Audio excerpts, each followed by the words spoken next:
He had I think, best word choice of maybe any comedian I've ever seen. Yeah. He intentionally mispronounces words when he knows, right. But he's constantly screwing with you on every level. Right. But his word choice is, he was like Mark Twain. He had this folksy, completely out of time. Model Carrie Otis made news this week when she stated that she didn't want Mickey Rourke showing up at her work. Hey, join the club, lady. You think any of us want Mickey Rourke showing up at our work?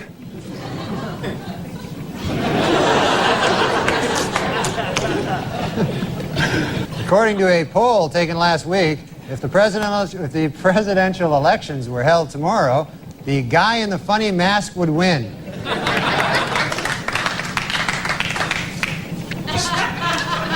Maybe if I said the word properly. A Cambridge, Massachusetts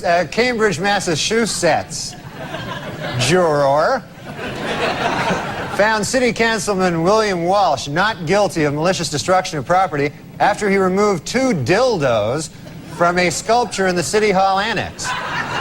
Walsh's defense was that he was walking by, saw them, and said to himself, "Hey, free dildos." Look at her. 18-year-old Julie Wozchak will be going to Paris after winning an essay contest sponsored by the Dayton Daily News. She won for her essay, which was entitled, "Why I Want to Go to Paris with Some Old Guy from the Daily Dayton News." Dayton Daily News. Like that would have helped. Okay. Last week, Magic legend, or basketball legend, Magic Johnson. Last week, basketball legend Magic Johnson rejoined the Los Angeles Lakers 4 years after learning he was HIV positive.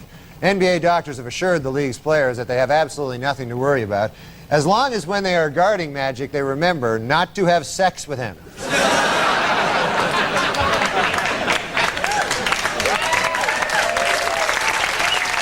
A new development in the O.J. Simpson civil trial this week. According to sworn testimony, Nicole Brown Simpson had told her therapist that she was afraid of getting beaten by O.J. Simpson. Asked why he didn't report this earlier, the therapist said, "I was afraid of getting beaten by O.J. Simpson." I said getting beaten, and that may have hurt a little. A French government survey finds that Disneyland Paris is the most popular tourist attraction in the country. And the most popular ride? Women who don't shave their armpits of the Caribbean.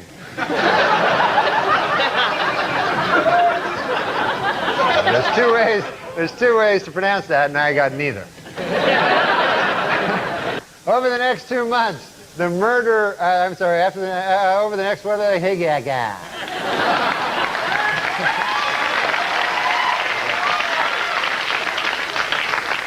Over the next 2 months, the number of Border Patrol agents in Tucson, Arizona will double to 49.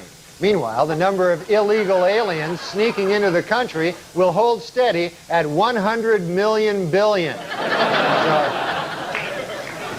And finally, sources report that Michael Jackson's baby is due February 27th, and it's going to be named Michael Jackson Jr. Michael plans to be with the mother during the delivery, in his words, to make up for not being there for the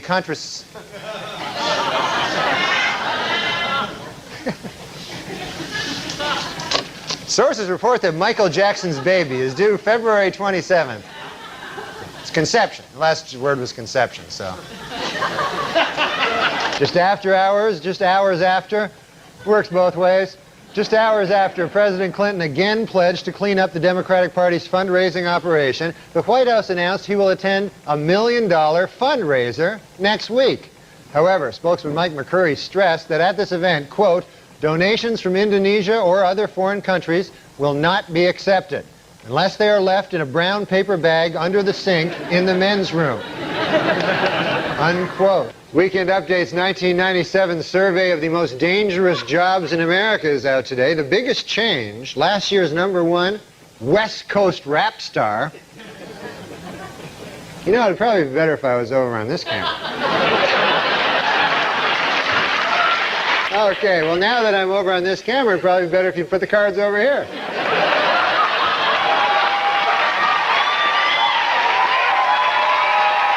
The 1997 Most Dangerous Jobs in America is out.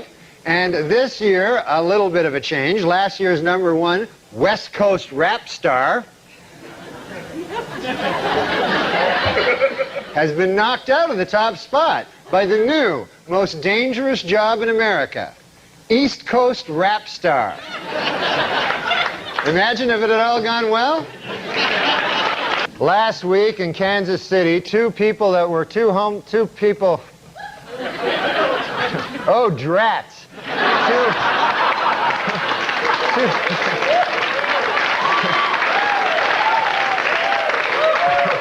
Two homeless people who met at a soup kitchen were married in front of homeless guests at the very same soup kitchen.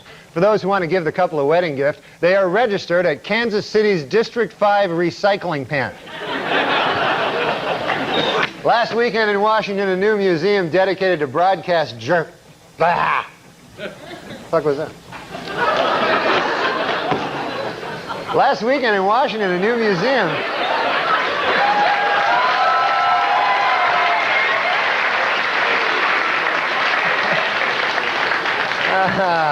my farewell performance. Last weekend, with the resignation of 2 police officers in Vergennes, Vermont, the city's 2,500 residents are now left with only 1 policeman. Note to self, if I get fired for cursing on the air last week, drive up to Vergennes, Vermont, hypnotize the remaining policeman, and loot town. Yeah, that's it.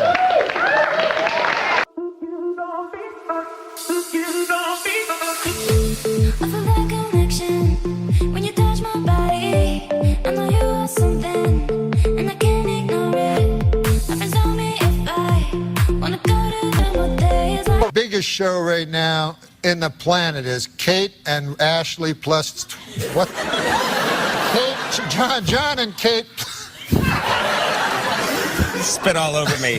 That's all right. John and Kate plus 8. You did it. You did it. Yeah. John and Kate plus 8. There's a show called Rock of Love. Yes, Bret Michaels, Rock of Love. Yes, yeah. Bret Michaels, and he had a band called Rock of Love, and he was a big band singer. He had a band called Poison.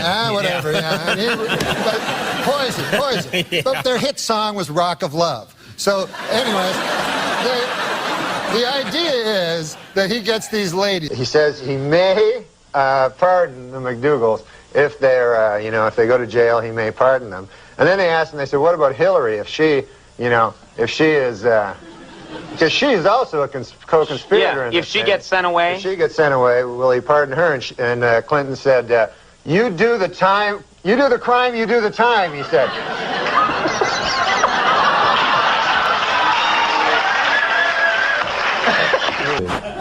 That'd be great. Next time you're on the show, just... On our show, studies show that people don't watch the show, period. Space Jam. You know about this movie? Yeah. Sure, it's Space Jam. Everybody would know it. I know about it. Space Jam is, Michael... #1, $30 million, and I saw the movie, it's pretty good. Michael Jackson's actually a very good actor, Yeah. He's no Shaquille O'Neal, but he's a good, I don't know, this isn't going well. Michael Jordan. What did I say? Michael Jackson. Oh, that's why. No, but Michael Jordan is in this movie, right? He is in the movie, yeah.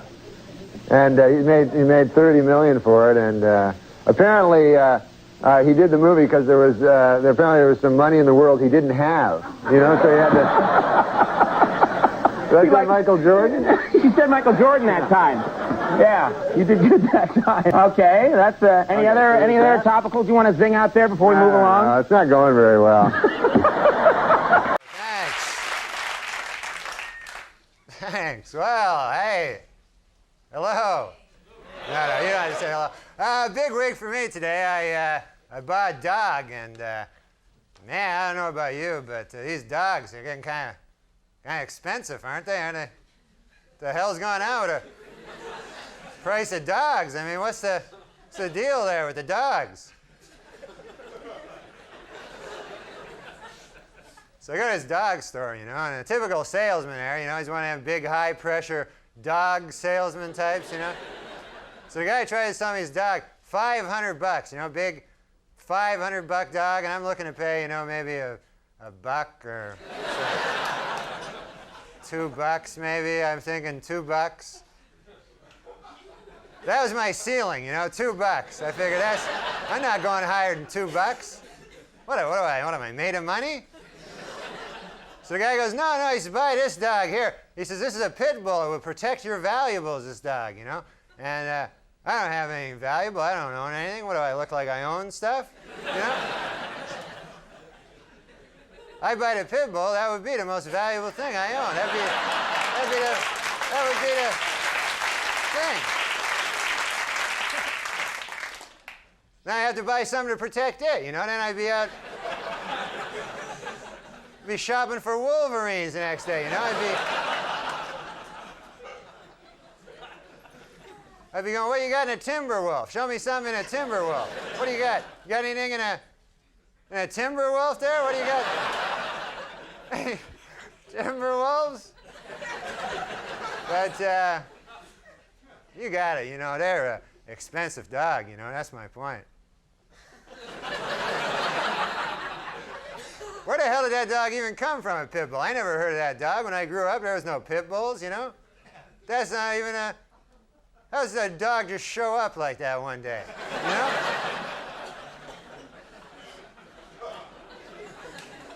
When I was a kid, the toughest dog was a Doberman dog. You ever see them? They're a tough... Oh, man, they'll rip your throat out, them dogs.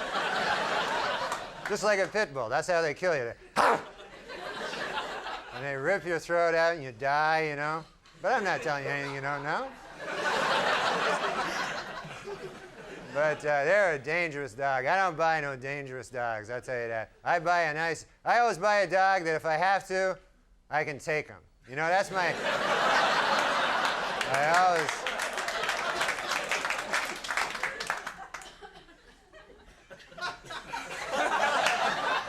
I got a wiener dog. I got one of them.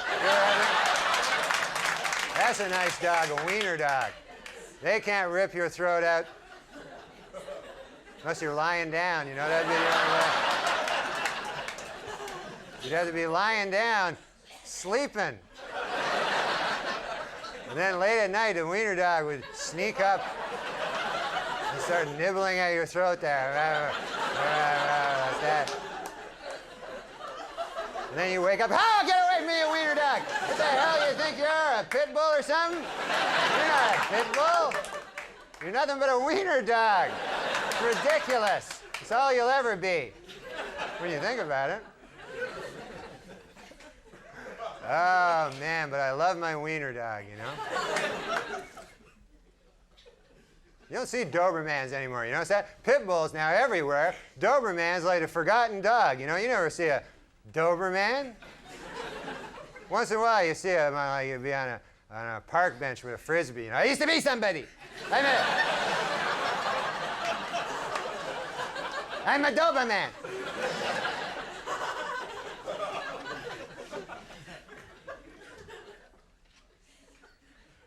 But oh, I love my wiener dog. I got him a nice gift for his birthday. He's got a lot of birthdays. I got him one of them rubber bones. You ever see them? That's a fun gift, huh, for a dog? And then the dog gets it, goes, yes, not a bone, yeah. Yeah, a million laughs. It's not a bone at all. Okay, well, hey, that's it for me, huh? Hey, you guys have been great. Hey, enjoy. Good night.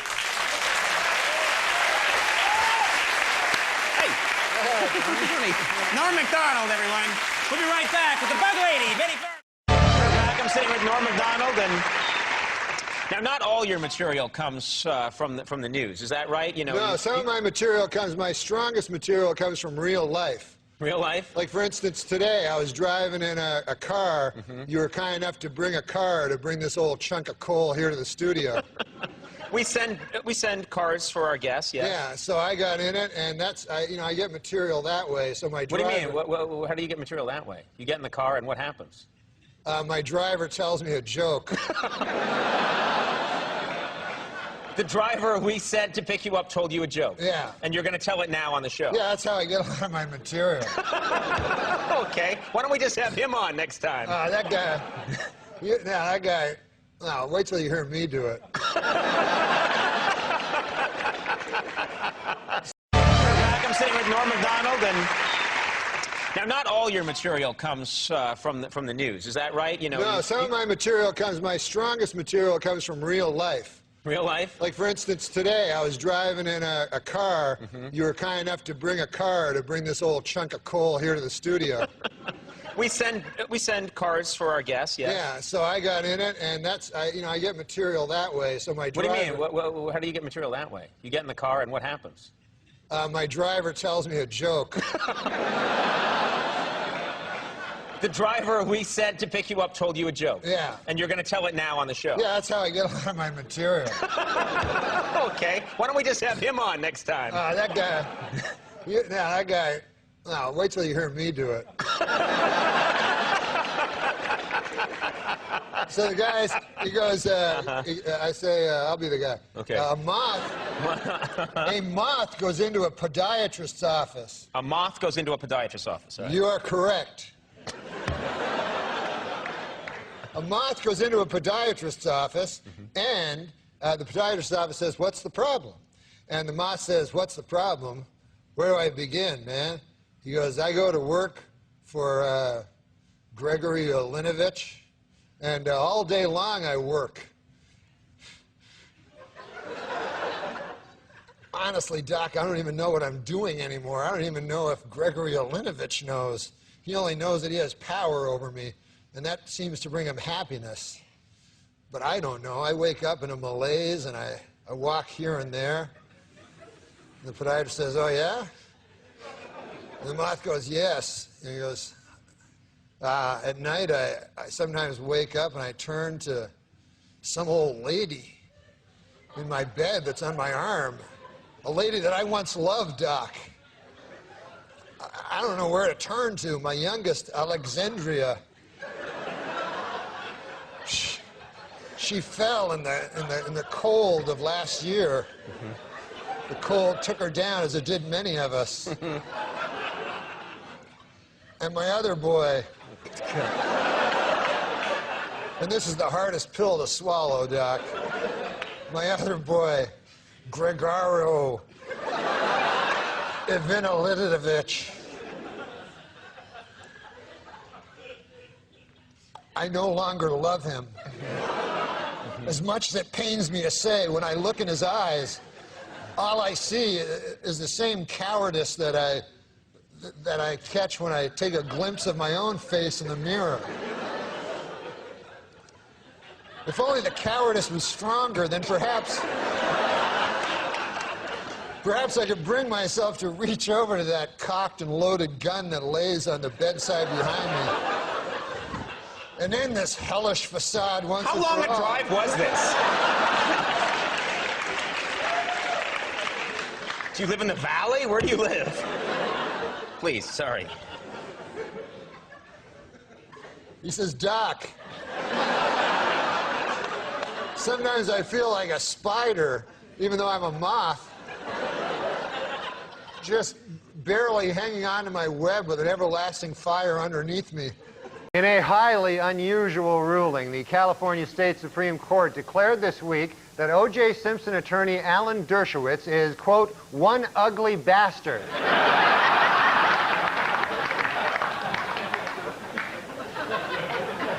Meanwhile, Simpson Dream Team attorney Alan Dershowitz was back in the news this week, and good Lord is he ugly. Take a look at the guy. I mean, this is an ugly, ugly guy. No two ways about it. An ugly character. All right. It was reported this week that Simpson prosecutors Marsha Clark and Chris Darden often passed sexually explicit notes back and forth at the trial. Notes which discussed each other's, quote, turn-ons. And according to the notes, both Darden and Clark are turned on by the same freakish thing, Alan Dershowitz.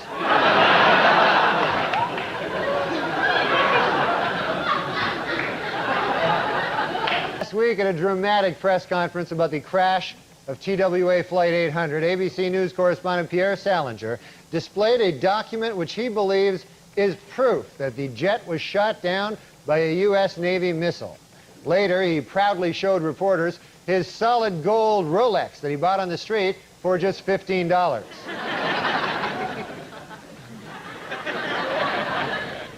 That's one ugly bastard, isn't it? Washington Power to some Mary Madeline and James Carville are expecting their first baby in July. No one knows if the baby will be a Democrat or a Republican, but doctors are sure of one thing. It will be weird looking.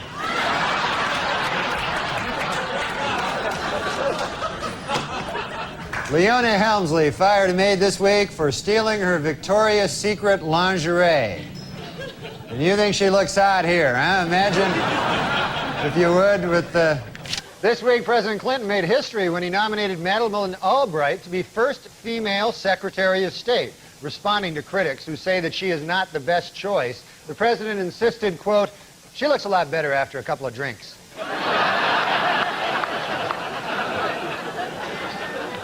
Meanwhile, Republican hopeful Phil Gramm says that Bob Dole should not get the nomination because he backed President Clinton's plan to send troops to Bosnia.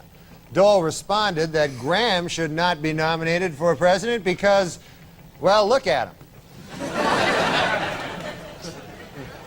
Take a gander at the fella.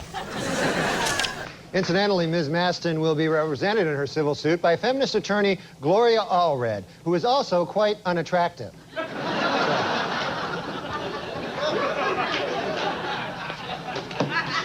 No box of chocolates, that one. The most famous vineyard in France, Chateau Mouton Rothschild, has been getting complaints about a new wine label which features a sketch of a naked woman. It should be noted, however, that the sketch is of Sally Jesse Raphael. So... nobody wants to see that. For the 5th year in a row, People magazine has named John F. Kennedy Jr. one of its 50 most beautiful people. Meanwhile,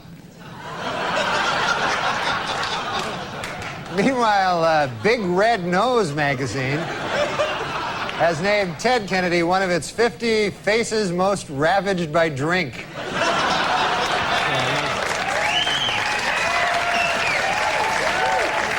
Former Interior Secretary James Watt was indicted this week for still having a large light bulb-shaped head. To discourage worship of the Dalai Lama, the Chinese government has banned all photos of the exiled Tibetan leader, except for this photo from the 70s. And filmmaker Ken Burns announced that following his baseball series, his next documentary project will be a 12-hour, 8-part history of the dorky haircut. The first deaf Miss America, Heather Whitestone, was crowned last week in Atlantic City. Although completely deaf, she is an expert lip reader. Personally, I don't think she's that pretty, you know. Not my cup of tea. According to an obscure 14th century law, British Army Captain James Hewitt could be hanged for having an affair with Princess Diana. The punishment for having sex with Princess Diana is death. The punishment for having sex with Princess Anne is having sex with Princess Anne. Senator Strom Thurmond, at 94, the oldest person ever to serve in Congress, has been hospitalized this week with a bout of the flu. Doctors who examined the senator thoroughly got kind of nauseous.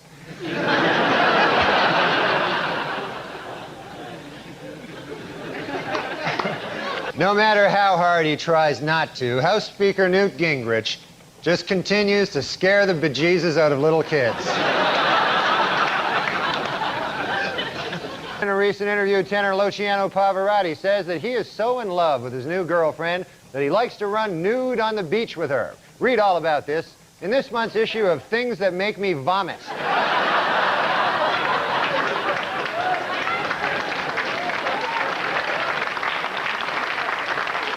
That picture makes me vomit as well.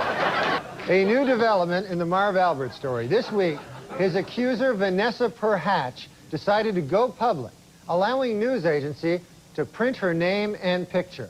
Following the publications of the photograph, legal experts were left wondering, who was the real victim?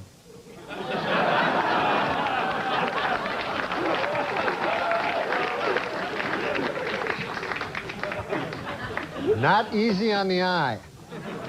Well, it's official. Sportscaster Marv Albert, convicted last month on assault and battery charges, will serve no jail time. But the big story was outside the courthouse, where the second accuser from his trial, Patricia Maston, showed her face in public for the first time. This new development had legal experts asking once again, who was the real victim here?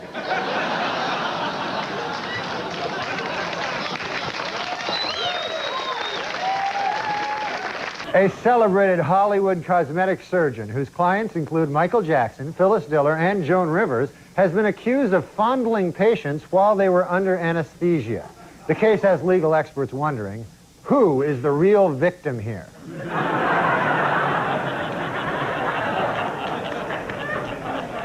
This week, a milestone in rock music. REM drummer Bill Berry has announced that he is quitting the band.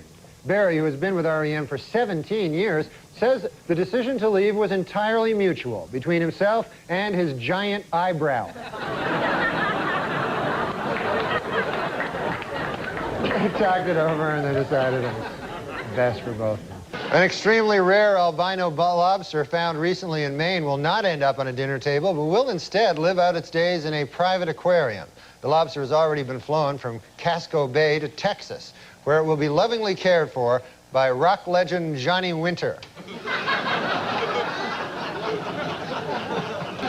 Finally, in entertainment news, there are rumors that actor Don Johnson is dating 71-year-old San Francisco socialite Denise Hale. An observer who spotted the couple necking in a restaurant will have trouble getting an erection for the rest of his life. Well, finally, the Guinness Book of World Records announced this week that Gul Mohammed of New Delhi, at 22.8 inches tall, is the shortest man in the world to have Eddie Murphy's head.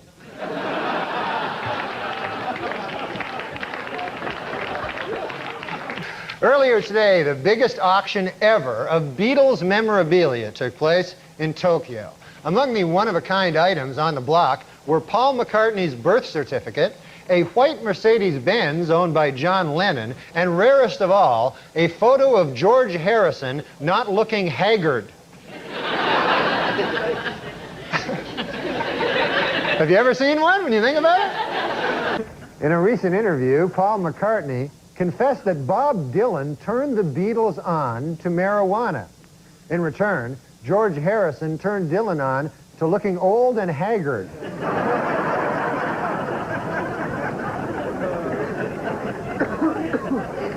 I've never seen a picture of George Harrison not haggard. He's somewhere, he's be-haggard. He's like beleaguered and haggard. Like he's haggard with a beleagured Be-haggard? Yeah. I just want the new people. Oh, hey, guess what? There's a young girl that's middling attractive that swears a lot. Let's get her. What? Is that the new fucking thing? Yeah. Sarah Silverman, hysterical. Right. Who's funnier than her? Nobody. No, except dudes. But, Nobody. but I think she's spawned these other ladies that they forget that she's funny, and they think the whole point is just to be semi-hot, attractive, and then talk about sucking cock. And you got to show shit. a lot of leg. You got to show a lot of leg with little skirts on, and then talk about sucking cock and manipulating balls with your hand and it's hysterical. Bring back Phyllis Diller.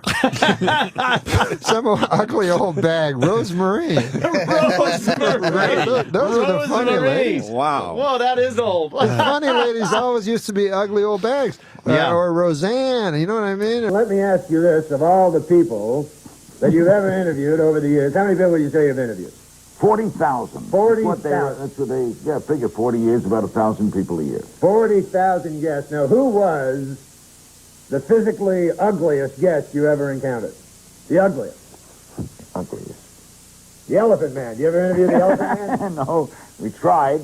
He was ugly. But we didn't do. We almost had Siamese twins once. Really? Didn't do them. You're saying Siamese twins are ugly? They were connected at the head. And that would have been difficult. Not attractive to you? No. Would you marry a Siamese twin? Now stop that. I didn't come here to be insulted. No, but all right. So you never interviewed the I'm trying Elephant to think if you asked no, I did not interview the Elephant Man. I'm trying to think of the ugliest man I have ever interviewed. The ugliest man. Who's the guy who produces Saturday Night Live? Lorne Michaels. That's the man. Yes, I've met him. He is a Hard to look at. Not easy on the eye. No, not. Hard to interview people like that. Not easy on the eye. So you're saying, Larry King, that you find conjoined twins ugly? At the head, yes. At the head, they're ugly. At the hip, they're not ugly. But at the head, well, it's grotesque. It's grotesque. Don't you think it's grotesque? No, I find all humans beautiful. Larry, that's why we love you. In a recent interview, Jane Pauley recalled how back in the 70s, she coined the phrase bad hair day. In another recent interview, Larry King recalled how back in the 70s, he coined the phrase bad face day. No, we're going to start right now. Well, I'll tell you this. Okay, hold on. It's funny when you say that. Hold on. Okay. He's honing his hosting skills. I remember when Johnny Carson used to say that. Hold on.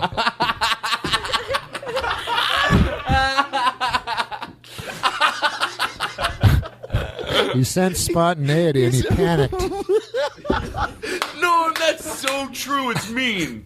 But you know what, Norm? I'm glad that you smelled that because I'm not stupid enough to take. I can take a criticism. Like you're right. You're trying to learn. Well, you learn every week. Sure. But you're right. There was some. It just happened. I had in my head how I was going to start the show, but it went a different course. And instead of just going that way, it went whoa, whoa, whoa, whoa, whoa, to stop you, so I could go. We're back. And here we go. So anyway, what was the story? How can I? You're never remember because we're so far past it. I can't remember. It's all right. They're all fun stories. Everything's fun. I'm glad you're here. Yeah, it's fun. We are gonna get. I got some shit I'm going to ask you. It's going to make you crap in your pants, and we'll take a break. We'll be right back right after this with the Norm MacDonald. You're taking a break? What? We take breaks. The mics are off. Don't worry. Wait, is this King of the Road? Well, that's French. I could sing this song. It's King of the Road. Yeah. It's in another language. Okay, fade that out. Are you really good at finding things quickly?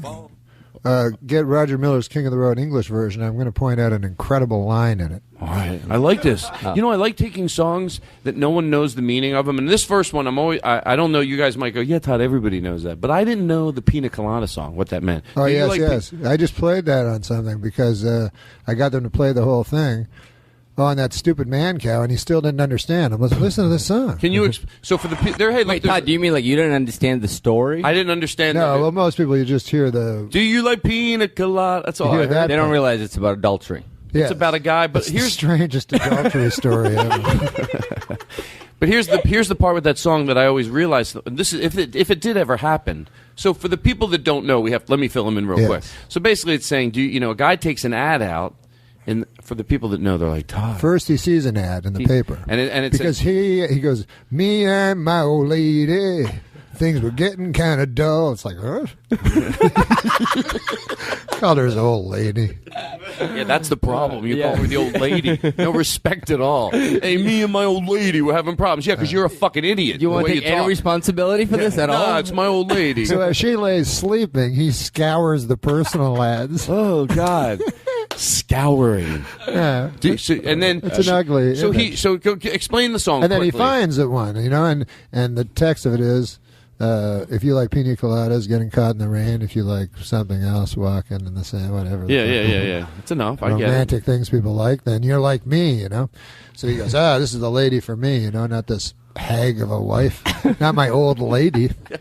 Hey, this is somebody that he really should be with. Yeah, it's soulmate. Sure. They should meet. His soulmate. So then he goes, well, I'll put an ad in the paper. I don't know why. He could have just phoned the number, but he put an ad the next week that said, hey, I like pina colada. He answered her.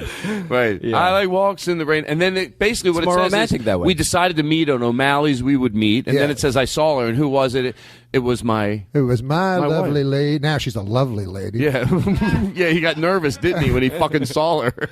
Now, it was my lovely lady, and she looked at me, and then their reaction is the funniest. They start laughing. Yes, that's all what we just went through is worth that I wanted to talk about what you just said.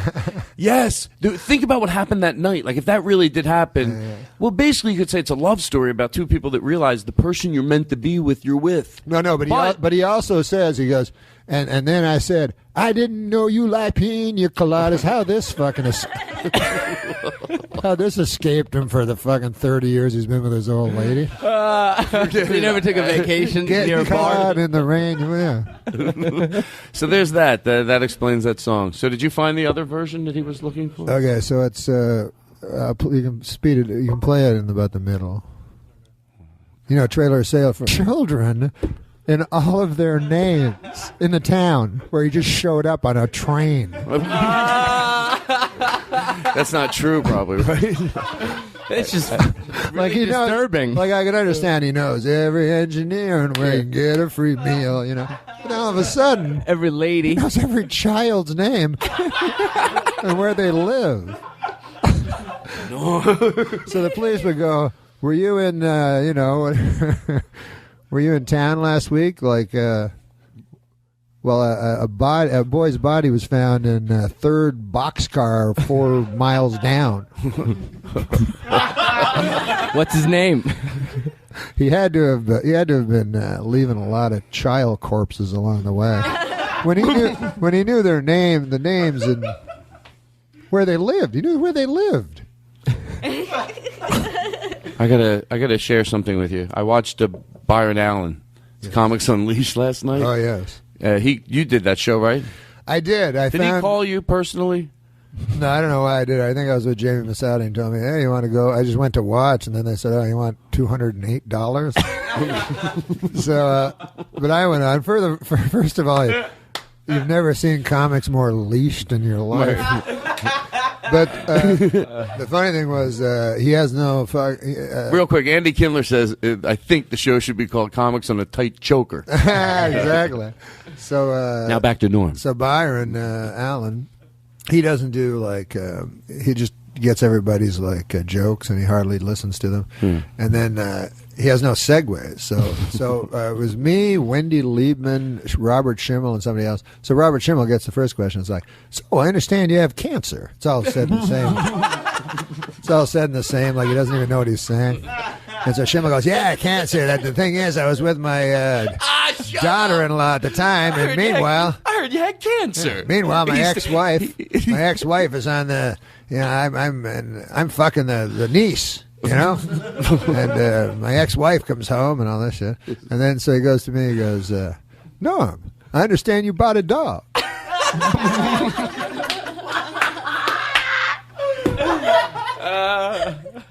But the greatest thing he said was like because they tape like 12 a day, and he makes $1 million. But they had John Lovitz was the guest, and it was like the greatest segue I ever heard in my fucking entire life.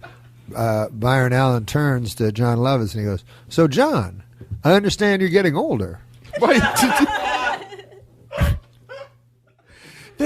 I saw him once That's say, the greatest line I ever heard.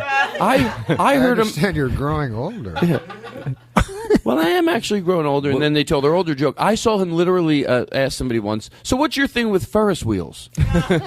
Now, come on, can't you say, "What do you do with your kids in the summer?" Well, we bring them, take it half a What you're basically saying is we don't have a half a second to get there gracefully. Right. So if we ask one question. Why does he have to say anything? Why do you just make a deal? Cut to me for 5 seconds, and then I point. Yeah, exactly. No. Well, here's the least.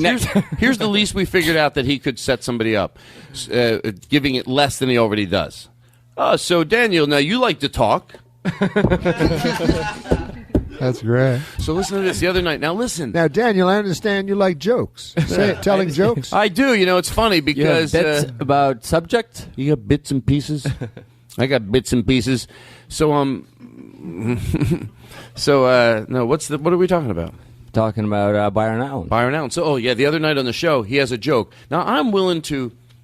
Like, I really want to I don't want to not be, make fun of somebody for, maybe their comedy's dated because maybe you respect them and it sort of became dated. You don't. Well, say he was anything. 16. He went on the. He was the youngest guy ever on the Tonight Show. Yeah. So there, you have a level of what that's comedy was whatever. But then when they do a joke like this, it's hard not to tease him.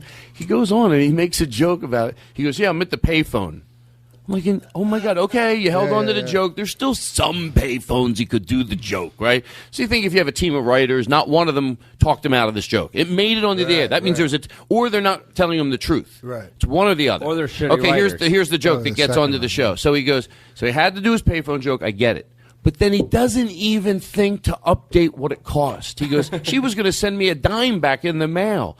Dime? When did you record this? 1970? You're taking come on. Someone on the staff has to say, hey, make that joke like 35 cents, or you update it a little and get a laugh with them. Oh, you're right. I did. No, that made it onto the air. So and then he goes, so the lady said she'll mail it to me. Oh, in the jokes you see them coming before they deliver the punchlines. Man, there's something wrong. Yeah, when I'm finishing it for you, well, then maybe it's not that great of a thought if I can get to it before you can. There's probably something wrong when you're watching Byron Allen. It's bad in the premise when your first word is remember. Like, you know what I mean? You're like, remember that guy 18 years ago? Anyway, sometimes they make up something. They were doing a TV movie on him anyway. And they do their 18-year-old joke. Oh, right.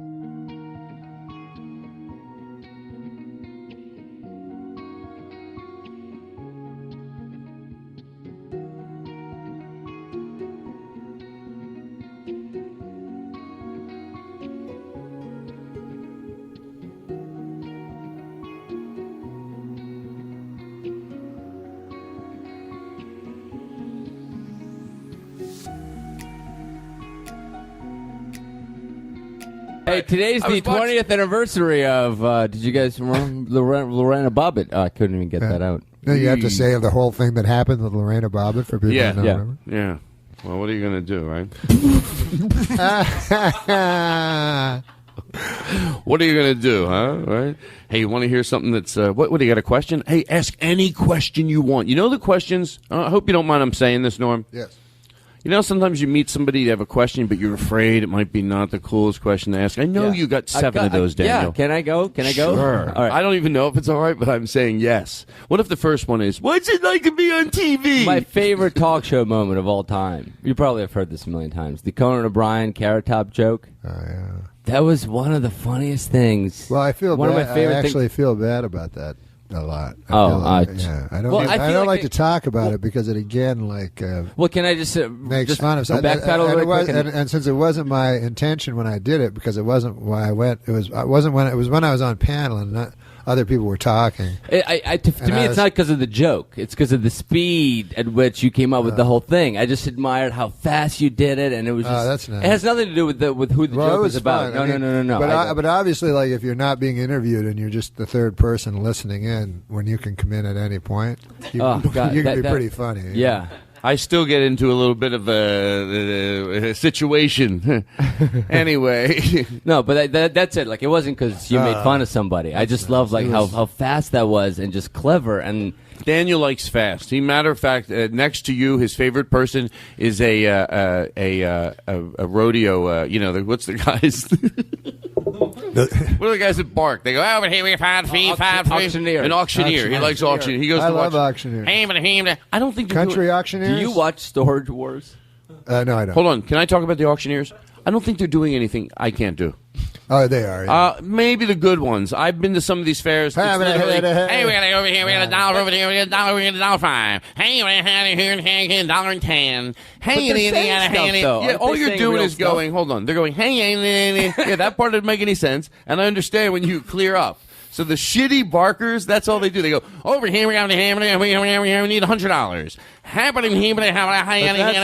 Give me $150. Okay, but that's horrible. That's horrible, but I've seen guys that bad. But I'm saying, no, you haven't. I'm saying, could you get better, you're saying, and master it easily? Last thing I want to do is annoy some listener that's what they do. Oh, there is, there's no difference? The last thing you want to do is annoy the 4 auctioneers that could possibly have ever heard this show.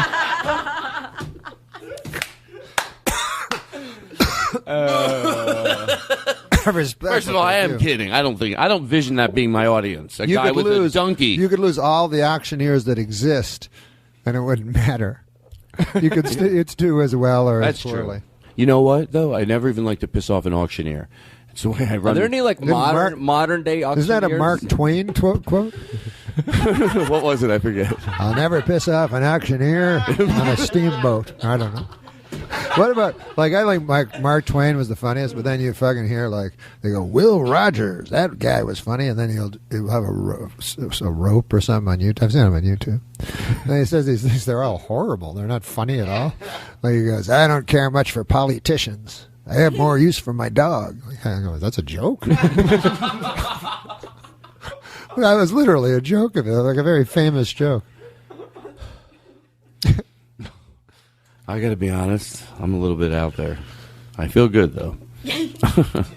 Hey, by the way, I gotta talk about this. What? I gotta talk about the things that people really care about. Yeah. What if I started changing the format of the show more to like Tom Likas, and people come on, but they go, no, Todd's show is not women. Did you ever get strangely addicted to that? We should do an interview. You could probably be. Who can you do? Like Tom Snyder. What interviewing broadcaster Nobody. could you do? I can't do impersonations. Okay. You could, unless I hear the other person do. Who's no, you do impressions. What do you mean? I've seen you do impressions. What's his name? The older Phil Donahue? Yeah, Phil no, but that's, you do Donahue. Yeah, but you know what? I'm not being the guy who does Donahue. What and by the way, fuck? Shh, listen. You gotta listen. What does that mean? I am not going to be that guy that does Donahue. Trust me, I'm not going to be the guy that goes hey, what if I'm the guy that's still doing the listen here, Chief? But if we're asking you, it's not like... Oh, sure, if you'd like to hear it, I'll do it. It's all a big lie, Norm. I'm hoping you'd beg me. You mean for you as a favor? Oh, sure. Who am I to be greedy with my gestures? Because I would do this, to get the kid viewers, you do Donahue, and I would answer as Nixon. You know, I like doing Nixon. I know you do. Why? This happened last time, and it scared me, to be honest. Fascinated with Nixon. I need your help here. Have you always been? Yeah. I mean, obviously not always. That would be weird. But since he resigned, I was. Oh, really? Yeah. Okay. But I listen to everything he ever said on tape. I can do a very good impression. Are you serious? But I can do a very good impression of the older Nixon that nobody knows. You know I can do that. I like any impersonations, as long as it's not me doing them. I'm very friendly. You want to hear my Nixon? Talking about the purpose of life? I'll tell you what. If you do Nixon, would you mind if I put a little reverb in your voice? I think it would really make it nice. It would make it like you were up on a podium. No. Would you do that? You'll do Nixon if you let me play some reverb. All right, we're going to play the reverb no matter what. So. No. The reverb it wouldn't work with because it would. I don't do a speechifying Nixon. I do a Nixon talking to David Frost on the interview. Okay. Oh, okay. Then no echo. No. You're right. When you're right, you're right. Who am I to argue? Hello. Yeah, this is Jerry Seinfeld. Oh my God! He calls in. I am so sorry to do this to you. He calls into the show. Katie, take the defibrillator off his voice. Okay. Hello. Katie, seriously, take the defibrillator off his voice. Don't. If you tell me that's fucking broke. Broken. This has happened before? This has happened. It's broken. I like he knows where we're going. I thought you guys got the new system. I catch on. I smell a bit early. Hello. This is Jerry Seinfeld. Yeah, I just called to say I listen to the show and I'm a big fan. Oh my God, Katie! It sounds like we're. Take that off. People, it doesn't say. No, it's okay. Is that I just wanted to say that I'm a huge Norm MacDonald fan. Has anyone else worked at this? You can't get that off of there. Why would she? It's broken. Me and Norm used to go out all the time and get pussy all over New York. Is there anyone? Jerry, that's not appropriate. Jerry. Come on. Well, what are you going to do? Edit it out. Oh, my God. Anyway. He's a fun guy. We follow you on Twitter, Jerry. Thank you. Well, anyway, I got to go. Because if it was him, he wouldn't spend that much longer. So thanks a lot. Bye. I'm Jerry Seinfeld. You're listening to the Norm MacDonald Show. Did you get him to do a... 2, 3, 4. What do you call them? What? What do they call them in the when you go to the radio and they go like, say you're listening. I'm Todd Glass. You're listening to big long numbers and letters you have to memorize. I always and get they nervous. laugh at you. Go, what? What W10607.636 on ham radio? Huh? They go, he said 0.6. I start just well, it's not funny that I just heard this. I'm just getting this. Yeah, just say this, and then they always say this. They go, all right, say just hi, I'm Todd Glass. Whenever I'm in town, I listen to the the Big Bing and the Bing Bang. And they go, don't go off script. If you have crazy, funny shit to say, just say it. You're like, what? If you want to just improvise comedy. Yeah, don't do anything off that sheet. Exactly what's on that sheet. That's all we need But you have to fun do. with it, though. Yeah, have fun with it. Well, guess what? One day I'm going to go, I can't have fun with it. Yeah, I hate that. You have fun with it. Have fun with it, you fucker. What if you had time to just flip out one day? They go, they go have fun with it. And you went, no disrespect, but what do you mean by that? I can't have fun with it. It sucks. You have fun with it. Right. Shove it up your ass. Yeah, I know I'm making sense. It's like when you do a lot of times they say have fun with nothing, and they want you to blossom. I don't know what to have fun. It's about soap. What can I say about it? I don't know. Not that I've been on commercials. I'm making this sort of anger up right now because I don't even know what I'm talking about. I went once to a commercial. You've been a commercial audition. It's not fake right. anger. That's it. That's right. I went once to a commercial, and it was the script said, hey, Phil, I see you got a Buick. So that was the line, So all night I'm up like fucking nervous, and I'm reading in the mirror I'm like, hi Phil. I'm trying to fucking say some words louder than other words in the script. I'm like, hey Phil, I say you got a Buick, So then I go there. First of all, my manager used to lie. He'd go like, these guys are big fans of your comedy. They want to meet you. Right. They're big fans. And then I'd show up. There's 4,000 people there. I'm like, they're a huge fan. He just lied to me, thinking I wouldn't make it worse when I showed up and they weren't big fans. But anyways, I went in and the guy. So I said, hey, he's got one camera on me. I go, hey Phil, I see you got that Buick. And then the guy goes, great, like it's great, like how could that be great? So I go, oh, thanks, man. He goes, but this time, he goes, do it again and just go off the script. He goes, forget the script. Like there's a script. There's fucking 4 words. I go, okay, I'll ignore the script. He goes, yeah, just go crazy and whatever you want to do, and you're just alone. How crazy can you go? Yeah. So I said, but I just agreed because I was paralyzed. I'm like, yes, okay, because they think you're Mork from Ork, just because you're a comedian. Yeah. So, right. So then I freaked out. I panicked, and I just said the same words, like real nervous, just to get out. I said, "Hey, I see I got a new Buick, Frank." And then the guy's like, "Huh? Oh, I guess it was good. Bye." And then my buddy, he was a commie too, and I said, "What'd you do?" And he goes, "I fucked the floor." I go, "Well, you probably did the right thing."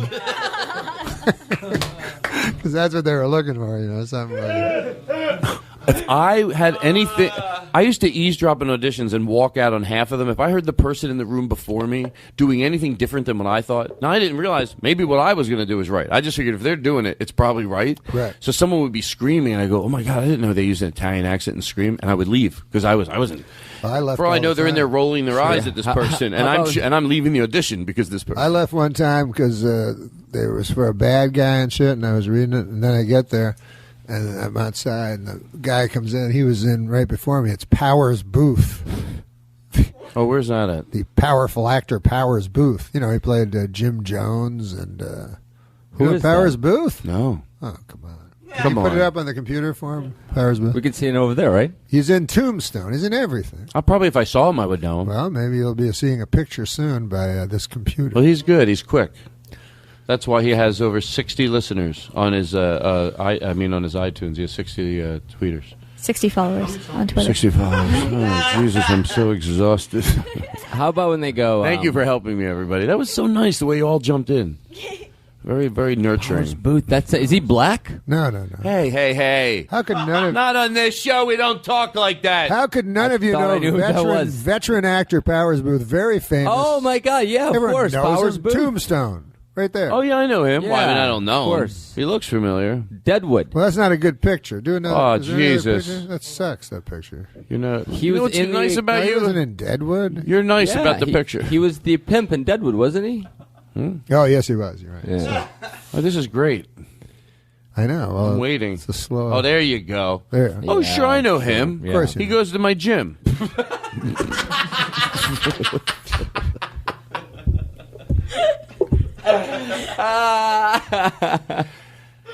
Hey, Were you? oh Jesus. Hey, listen. by the way, at my gym, they asked me if I wanted a pickle, and I said no. And after I said no, they go, "It's free."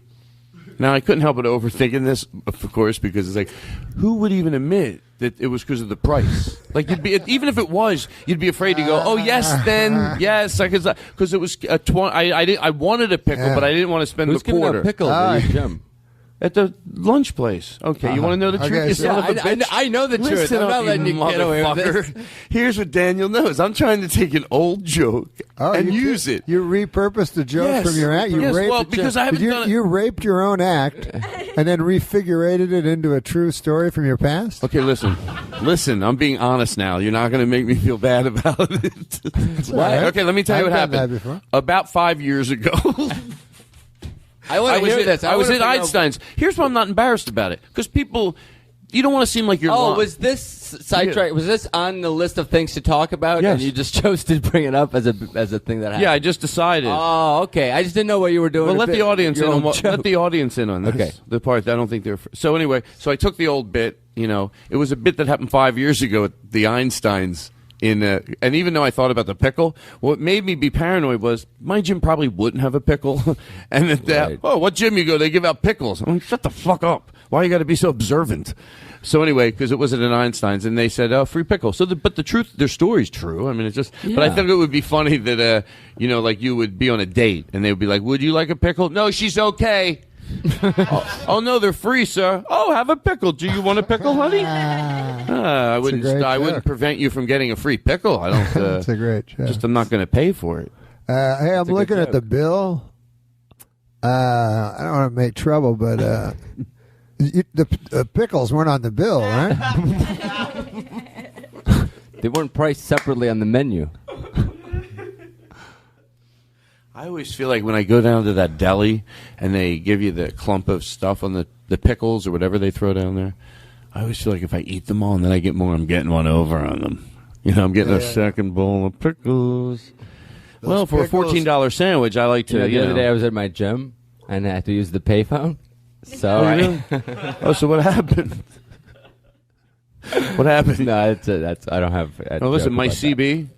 Byron Allen. No one told him. Poor Byron Allen. You know, here's how Poor Byron Allen. Well, no, he's doing very well. This is the greatest thing about Byron Allen. He has a TV show called The Entertainers where it's the greatest people ever from the history of show business. You know, it's like tonight on the show. All he does is he goes to. It's unbelievable. He just goes to places that are junkets, you know, where big stars are. I didn't know that. But you don't know it. He doesn't present it like that. It's smart. So he's like, tonight on the show, Brad Pitt, Clint Eastwood, Will Smith, David Spade. And you're in your hotel, you're going, how did he get there? How did they get on this show? And then he interviews them, so it's always in front of a poster of a movie that was gone a long time ago. And he's talking to the guy, and but he opens with this, you know. He goes, we're here with Harrison Ford. Man, last time I talked to you, we were talking about working out. And then Harrison Ford goes, what? Like, I better not say I don't remember this black guy. So he's like, yeah, sure, I remember. Oh, that's a trick Byron was doing, because then it makes him look like he has a rapport with the person. Yeah. Last time I talked to you were building your house. And also, because these guys are talking to local newspaper reporters, they're thrilled to have Byron Allen at this point interviewing them. You know, he's going to be the best interviewer by far. Let's put it this way. I like to have a positive vibe out there, and the truth is, who knows if I might bump into Byron Allen? Who knows of the odds he could be listening right now? If he is listening, I want to leave him and say something nice. He looks great. Not joking around. That guy, I mean, he is ageless. Now, I know you might think, Todd, you just insulted him. He doesn't. People like their looks enough where he'd probably How old think, is he? Does he really think I look that good? So what if he doesn't like my show? Who cares? It's a good question. How old is he? I think he's probably at least 78. He was because he was so young when he was. That's incredible. And all that shit. He was 16 or something. That really was incredible. I love that show. The Tonight Fred Show? Willard. Yes. Well, I've always liked Fred Willard. Yeah, we love Fred Willard. Listen, did you ever do the Tonight Show with Johnny? You did? No. Never. I was there I moved to Los Angeles with him he had 6 months to go, and I kept telling Macaulay, I go, just let me be the last new comic on a show, you know? Mm-hmm. It'd be cool, because I was good. And then he was like, I don't know. He goes, "You're more of a Leno comic." I go, "What the fuck?" Like, there's such a real term. Guy just makes it up. So I'm like, "You mean because he does?" Who said this? Macaulay. So I go, "You mean you want me to do Monday Night with Jay when fucking Carson's going to leave in 6 months?" And he's like, "Yeah, he's the future." I go, "I know. I realize that." But I go, "I want to fucking be on with Carson. Like, why? You know, I know Carson's." I know if I do Carson, I'm not going to get to do Carson again since he's retiring in 6 months. This is what retard Macaulay thought. "You want to get on the ground floor or something?" I'm like, "No, I want to." But anyway. No, that says a lot. That's crazy. It's like, no. But I love guys. Yeah, you're a Leno comic. You're like, fuck off. What the fuck? I'll tell you what I am. I just like funny. Does one deliver it more? Shh. Well, they all pretend to know what the fucking. That's the motherfucker. Like, you go. Hey, watch your language. You go, I'd like to see Letterman if he thinks I'm funny or anybody, you know? I don't want to hear what some guy thinks Letterman's going to think. Yeah, they decide. It's funny when everybody, well, Like hey, look, I'm not saying anything. I'm not joining in. The views of Norm MacDonald are completely Norm's. Todd doesn't agree at all. If you're an agent, booker, a promoter, party planner, someone that might hire me at a backyard party, I am not going to. Or Jay Leno. Hey, can I ask Norm a question? What kind of comment is that? He'll call us. Todd, this is for you too. Yeah. Was there a point where, like, you maybe you never people had started that from the recognizing me at the mall? Yes. I feel I'm the guy who misunderstands the question. I feel like lately it's like really getting. I don't know if it's because the Daniel Tosh show, but it's like getting really getting on you. It's getting fun. You've been on TMZ lately. I love it. I love it. They wait for Todd outside his gym now. All right. The truth is, I've been tipping them off where I'll be. It took me 18 letters to get them to get me once. Letters. I write letters. Anyway, edit that out. Seriously, I don't want people to think I write letters. I'm not even joking. Hey, want to hear? Well, Norm. Well, let me ask you a question. Oh, I know what remember, happened. like, Hold from on. starting out. I got silly because I was making the joke, like what he was saying about when they all think they can book for the booker. That's how it all started. Oh yeah. It's always frustrating. But what's the way around that? They do. Like one time I did an impression of Letterman, right? And then I had to be on Letterman like 3 weeks later. So when I was on, I was like, "Oh fuck, how am I going to deal with this when he brings it up? Like that I did an impression of him, you know?" And then these fucking guys that are so close to Letterman, they're like, "Well, he never saw it. He's not going to fucking talk about it. That's not fucking Dave. There's no way Dave's going to bring it up. Dave just doesn't fucking do that. He hasn't seen it." And I go, "Well, he phoned me, you know, and shit." And he's like, "Yeah, but we know Dave, you know." So I go, "Stupidly, I don't prepare anything." So then right at the end of the interview, he goes, "So let's hear it." You know, I'm like, "Oh, fuck, shit. These motherfuckers didn't know Dave at all. Why would I think they would know Dave?" Right. Like, why wouldn't I just fucking have something prepared? So I have to do the impression, like fucking just searching my brain for the right thing to say, you know what I mean? Yeah, they have not prepared. I could have did it right. They imagine what he would do as opposed to really know what he would do. They think, "Oh, well, he would." But I should have gone with my own fucking idea because I would go, "What else would he do?" Well, I tell you that all the time. You don't listen to me. What the? Do you feel like you know Dave now? I mean, he loves you, right? I don't know him at all. I've never met him. He's invited me to dinners, but I never went. How come? Scared. Yeah, I get that. We were talking about it earlier. Like, I got invited by Carson for a private lunch with Carson. Tell me you didn't go? Didn't go. Because you know what? I used to do like a impression of Larry King doing News and Views from, he used to do News and Views, those little bulletin points in USA Today where you go like, "If you see one movie, make it Mickey Blue Eyes," you know? So I did it like on SNL, you know, we did it with like, I just do crazy one-liners like, you know, "Yellow is a great color, but for my money, it's always going to be blue," or whatever. Just retarded stuff. But anyways, it turned out Carson when Carson would get USA Today and he'd go right to Larry King. This was before I did the impression, and he'd just phone his buddies up and he'd go, "Hey, listen to this retarded one." He said, like, "For my money, you know, Ted Williams was A1, you know," and he'd say it to his friends, Carson, which was funny, you know, like phoning, and it's so funny that he would do that, you know. So anyways, then he wanted to have lunch with me. So I didn't, like a retard. What do you do? How do you make up an excuse that doesn't make them feel like you're blowing them off? Well, he knows I'm not blowing off Johnny Carson. It's not like Johnny Carson. No, they might think that. Me. Like, if I was that big and I invited someone to lunch and they didn't go, I have to admit, here's what I would think. I'd think, "Oh, really? Like, you know, Yeah, I'm David Letterman. I'm that big, but my name's Todd Glass. I know this seems cocky, maybe, but I think hold on. I don't think. So if I invited someone to my house, they was on the show, a comedian, a young comedian, I invite him to the house.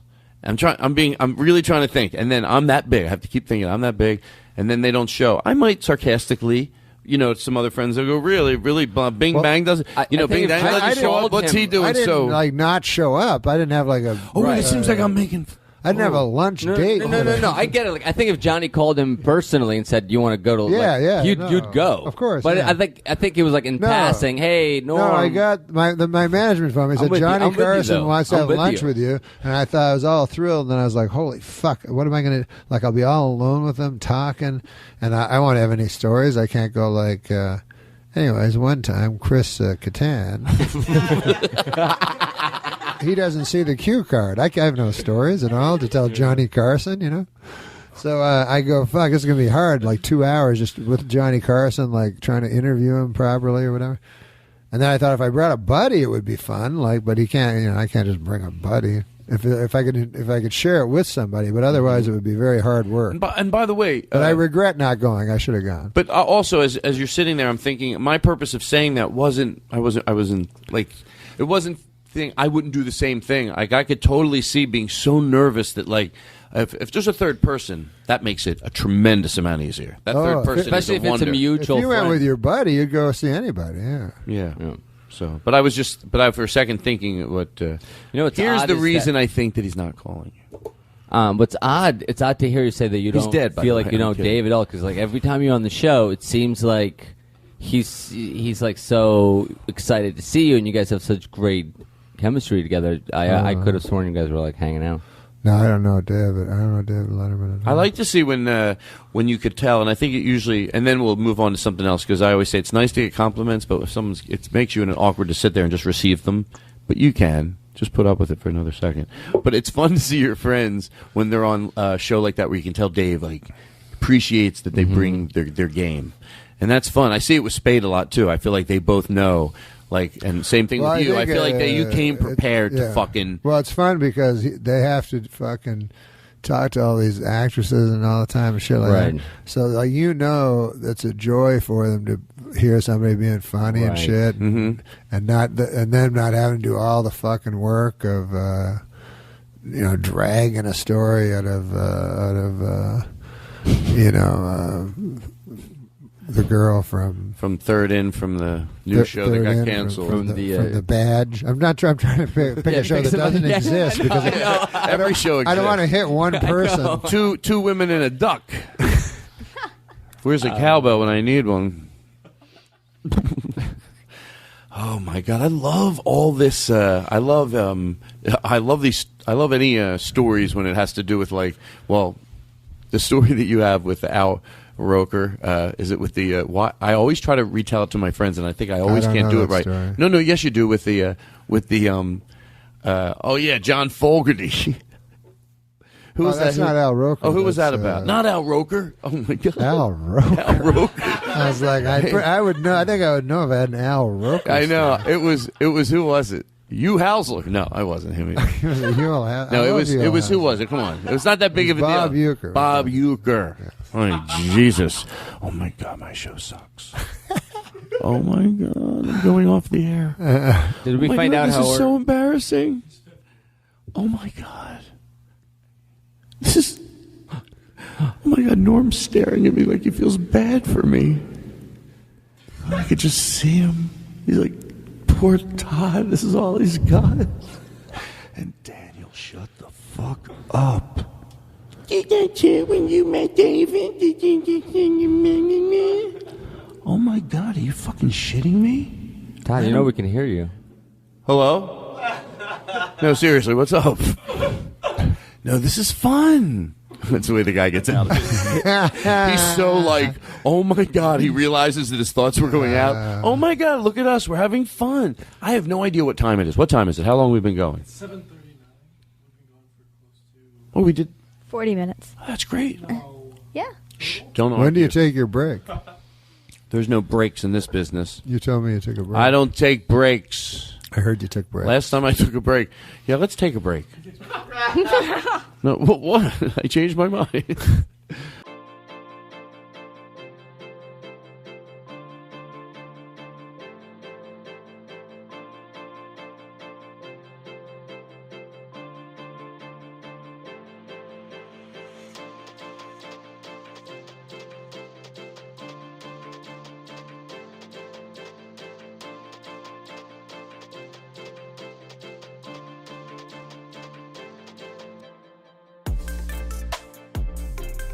I'm addicted to. You want to hear this?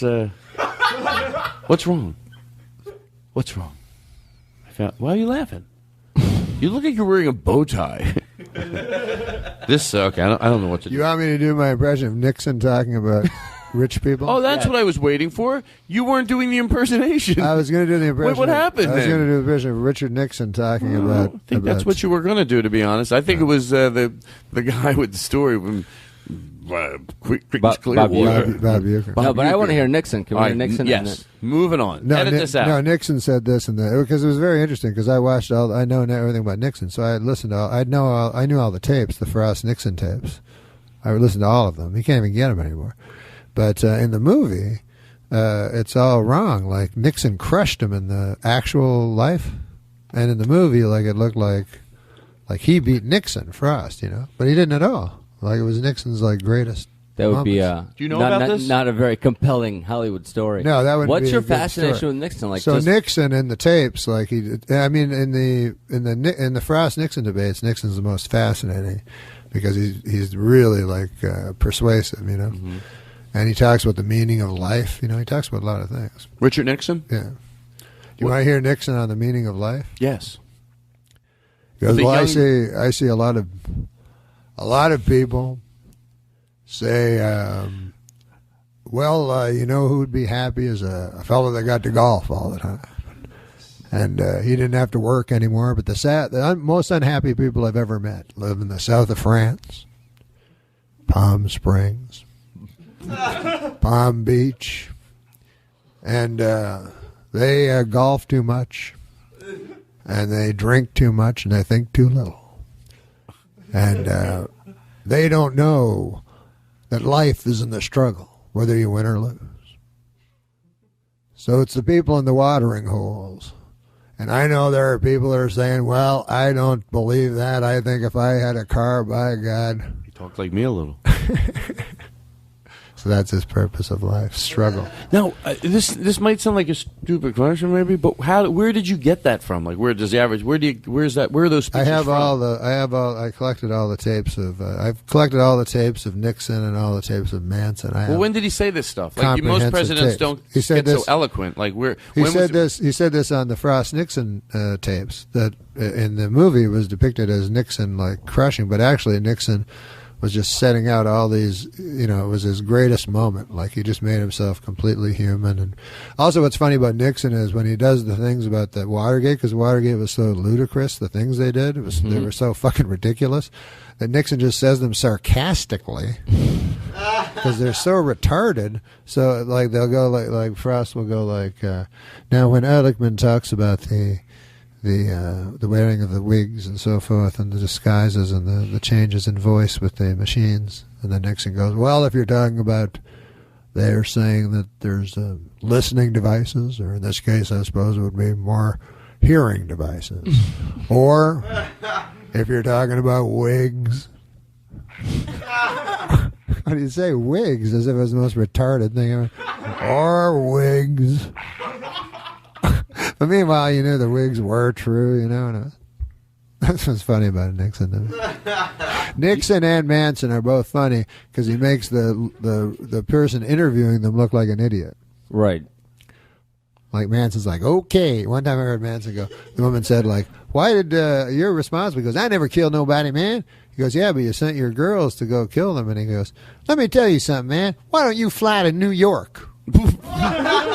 And she goes, what? He goes, just tell him Charlie told you, man. When you get to New York, don't pay her nothing, break the law, and then when you get there, say Charlie said it was all right. Very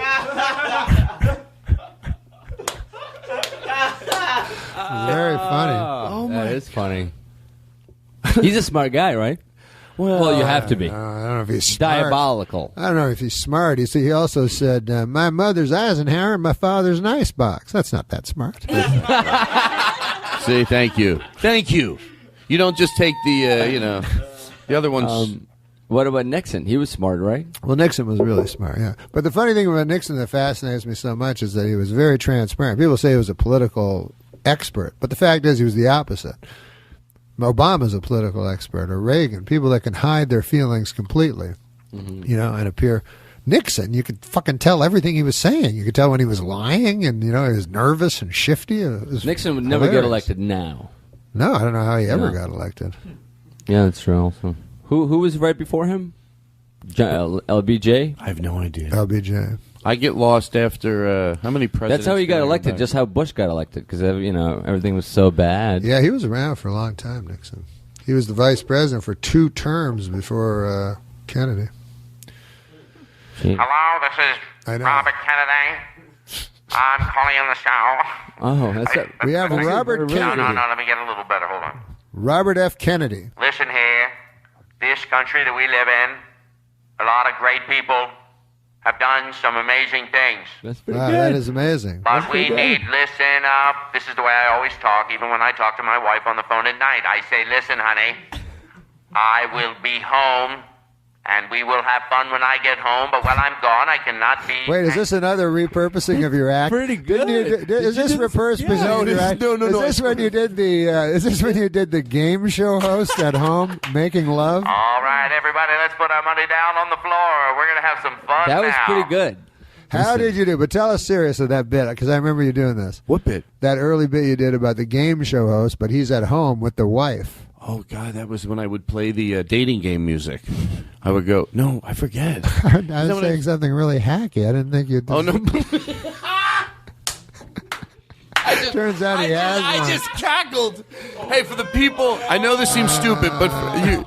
People, what if someone doesn't realize what you just did? No. He brings up I know I'm telling people, like, they might go, well, yeah, that's how we know it. That's why we're laughing. But in case you didn't, he brings up the most cheesy subject. It's a trick amongst comedians, except I thought I really had a bit like that.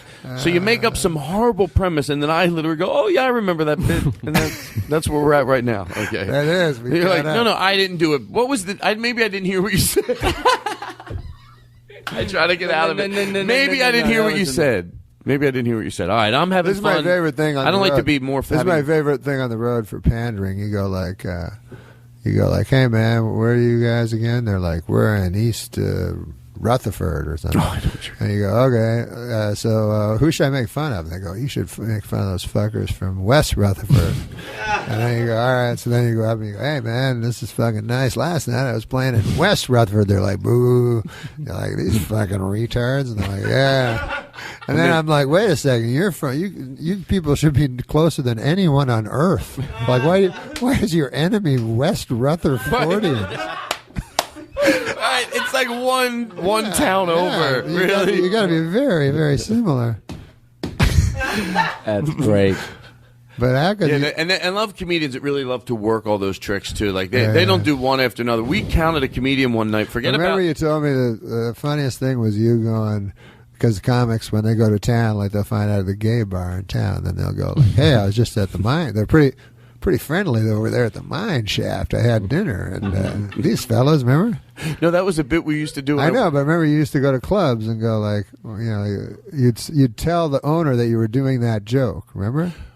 No, I remember this bit being where we worked. I worked at the Improv. We had a comedian that came in, and he goes, which this is true. Yeah. He goes, hey, what's the name of a gay bar? I want to use it in my act. Right.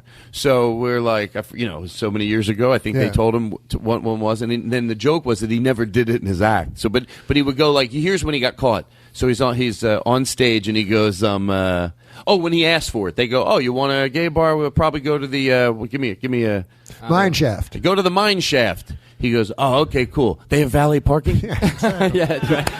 They're like, well, why would he get... Why would he? Yeah. So he's like... The joke? He's like, no, it's for my act. It's like I do this thing and I do a bit and then he gets caught again. He goes, no, it's just for the act. I make a joke. They're open late? They're open late? Yeah. What time it's is real late shit, show right? get out It's not where it's fucking just, it's like assholes and stuff. Wait, you seem no for the joke. No, no, for the and then joke. the one night the owner watches. The joke's about whether it's a real thing or not. And then one night the owner decides, I never see him do a joke about it. I'm going to stick around tonight and see when this joke comes. He watches the whole set, no joke at all, and then he goes, "Hey." In my scenario, why this would you'd have to be really intense. I noticed you didn't make any joke with your gay place you wanted to go. Wonder if you're going there. What if you're like, hey, later, man, I do this rape joke. Is there a street corner like? Is there an area known for rapists? Like a lot of unsolved rapes happen. A lot of unsolved rapers get away with it? You have a joke about unsolved rape? And then you don't do the joke, and the guy's like, "Fuck, you didn't do the joke at all." Oh, Norm, I have faith in you because I thought I was so out there, and then he was able to take it a little further. I thought I was being, you guys all left me hanging. No, I was enjoying it too much. Oh, you were? Was that your problem? I don't know. Anyway, is that your problem? Mm-hmm. Hello, this is John Kennedy. John Kennedy. Which Kennedy's alive? John Kennedy. Who's Kennedy's alive? Yeah, which one? None are alive. Okay, this is a distant cousin with the same voice. I couldn't think of it. I wanted to Wait, are there any male Kennedys? Well, there's all those young kids, Junior, Robert, all these junior guys. I don't know what they're That's like Robert, grandkids? Oh, we sound like a bunch of morons. Yeah, we do. Saying stuff we don't know. We did sound stupid. Sorry, I didn't mean to. Well, it did sound stupid. I also thought it'd be funny to do you ever do, like when people do talk about movies, if they have a movie show where two critics are talking about it. I've had arguments with guys, neither of us have seen the movie. We go, fuck, I heard fucking J. Edgar was no good. Like, DiCaprio, really? I heard Scorsese was made it watchable. I want to see it, That's not what I heard. And then after did you see it? No. You don't see it, yeah. But you have your opinions. Well, yeah, it's so funny because you realize, oh, really? That's that's funny because my friend said they saw that coming completely. Oh, in your act? No. That you continue on. You go. Oh, you I did? heard the ending sucked. That you could see it coming. Really? My friend said you couldn't see it coming at all. Hello? What was that? Are you listening? Yeah, I'm listening. Yeah, it's not necessary. I couldn't follow it, so I thought I'd yell at you. Listening is not necessary for your job, Todd. I don't know who you've been getting advice from in radio, but listening is highly overrated. It's the only important thing you can do. Hey, Blue, I just want to listen to Norm talk about whatever. Okay, listen, here's what we're going to do. We're going to take a break and then figure out how we're going to wrap things up. Okay, cool. I mean, do you have any questions you want to ask me? No, seriously, Norm. Is there something you want to ask me? Because a lot of times people get shy. We're with our peers. We don't really. Maybe there's a piece of advice you want from me. I'll give it. What do you want to know? What's the most? What you respect about me the most? And I'll take it. I'll shut up and You listen. want me to ask you advice? Well, I just want you to tell me. I'll ask you advice. No. I'll ask you advice. I just want you to really. Why am I so good? All right, come on. Isn't anybody going to stop me? I think you.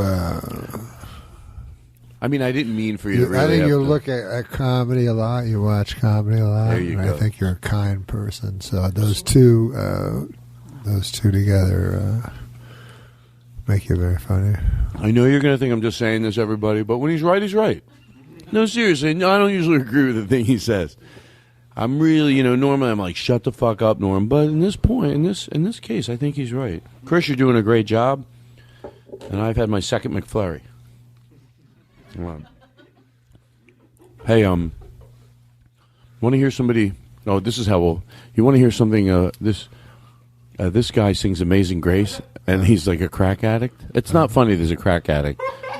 It's not. It's not the part I'm laughing at. But I swear to you, you have to picture this in your head. I think. Can we see it? Oh, we can see it. But I have to explain it for the people. He's at a church.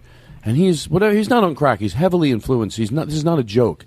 And he's trying to sing Amazing Grace. Now, let me tell you, as much as I'm laughing at it, I also think there's something great about it. He really wants to sing this song, and he had to be this fucked up to really do it. That's all. He can't really sing it. So I don't know what I'm getting very but scared. it's also like if it's sung by a crackhead, it has extra poignancy because he means what he's singing with a great. He was just letting that's what he was giving it everything he had, and in his head, he believed what it was. Yes, in his head, he probably heard someone sing that song. He really wanted to sing it, but this is, but it also is comical. Don't feel bad because it is funny too.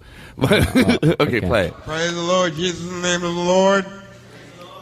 Amen. I'm going to sing Amazing Grace. How sweet the sound. Pause it.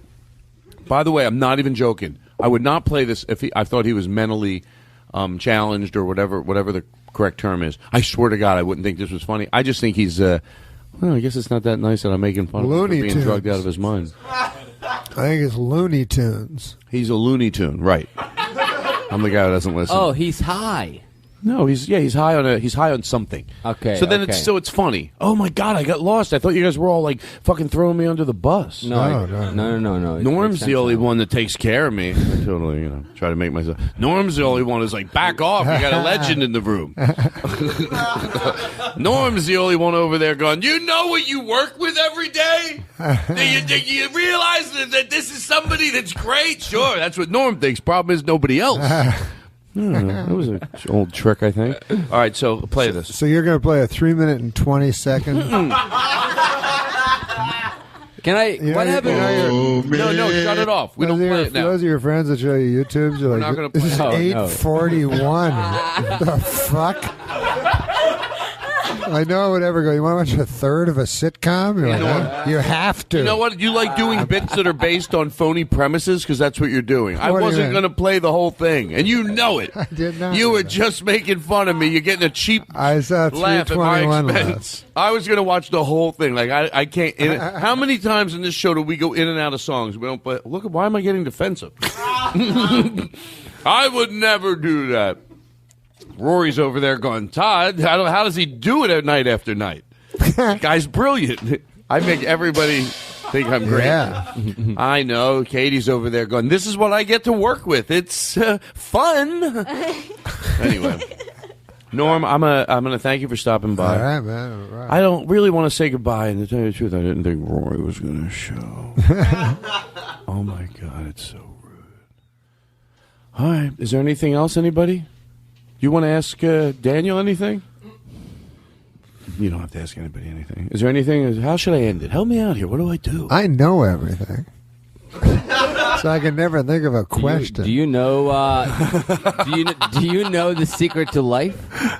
Well, that's an easy one. Well, the saddest people I know are in the water hole, Palm Springs, Palm Beach, south of France. They golf too much.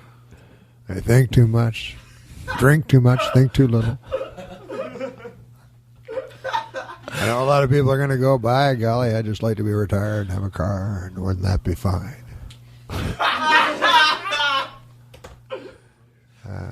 Go ahead. Play it. I love the word. I'm sorry. I know that sounded. Yes! Hold on. I'm allowed to pick on him. He wanted to smoke pot. He said he doesn't think he gets lost. This is why. Oh, sure. You can't say that. That's too easy. Oh, it's not because of the pot. Well, what is it then? You have to see a doctor? No, I'm serious. If it's not because of the pot, I'm worried about your reaction timing. I hope it's because of the pot. Then I can tease you. We all have fun. But don't make me believe it's not the pot. I seriously would call the police. I've seen that. I mean, I would think there was something so off. Like if you're pie, then I get it. You're a little off. It's all right. I'll tease you. It's. When he set that up, it was for a different song. Well, Norm, I tell him to shut the fuck up. He won't listen. I don't know what I'm talking about. No, it's funny, like, because on TV, you see the stage manager, like, oh, they're still doing it. you see the stage manager, like, saying, like, give them the 5-second, thing to the host, and the host sees it. But you guys, like, did, like, 25 minutes. Fucking mimed each other while we were just sitting. Oh, yeah, I know. That was... Oh, God. Norm, can I stay at your house for like just 6 months? I'm not even joking around. I'm a totally good housemate. Todd, what's wrong? I'm putting a pool in, and I hate the noise. Is fucking freaking me out. The guy's rich and cheap. He's rich and cheap. It's new on NBC. You should pitch that. He's rich and cheap. Hey, do you mind if I stay in your house? They're putting a marble showcase in my living room. I don't know. That was one of the promos. It's funny when you say rich and cheap. It's funny when my buddy Jim Downey at SNL used to get incensed when they do a play on words on a title of a sitcom, but then they name one of the characters that. And you know what I mean? Like Will and Grace or Grace Under Fire. So you go, well, you can't. You named it fucking Grace. You gave her the name Grace, and then you came up with a play on it. Yeah, pick it back. Right. Like if her real name was Grace, it could be clever. But could have been reverse engineered. Reverse psychology? Reverse engineered. Oh. I went to a reverse. Do tell. My father went to a reverse psychologist, and it didn't work out. I used to tell people I taught in an suicide. Wait, hold on. I don't want to go ahead if I'm not following something. The doctor said, the reverse psychologist told my dad, in an effort to make him happy, because he was a reverse psychologist, that he should commit suicide. And then my dad committed suicide. Where does that come from? You shouldn't go to a reverse psychologist. I don't believe it. It's a new field, and it often doesn't work.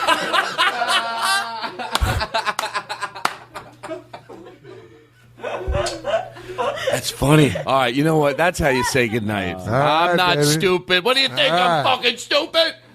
I'm not fucking. Write us out of here. Thanks for coming by, Thanks, Norm. baby. Daniel, thanks for coming by, everybody. Thank you. A whole bunch of fun people here. And, oh, no, that's just a fake wrap-up. We still got more to go. Oh, what the? No, that's it.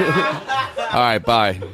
According to airline spokesmen, they found that their planes were packed with too many, quote, greasy Italians.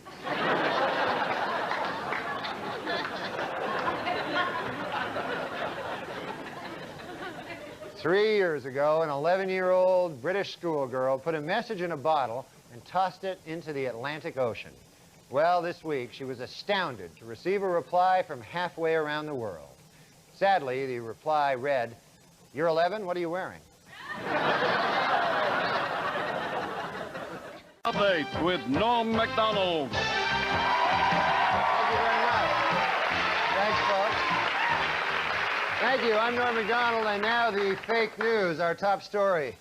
Tonight, after a search of nearly 18 years, the man known as the Unabomber has apparently been caught.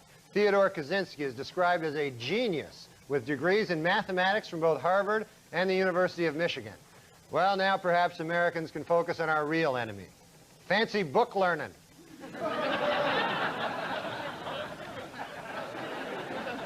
Although only one of his victims was from California, Governor Pete Wilson is pushing to have the Unabomber suspect tried in Los Angeles.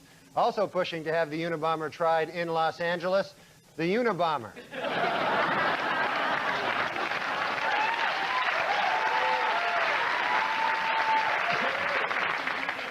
It now appears that the $50 million lawsuit against Subway gunman Bernie Goetz, brought by one of the men he shot, will be heard by an all-minority jury. Attorney for Goetz, Darnay Hoffman, says he has advised his clients to carry himself humbly in court, make friendly eye contact with the all-minority jury, and start scraping together $50 million.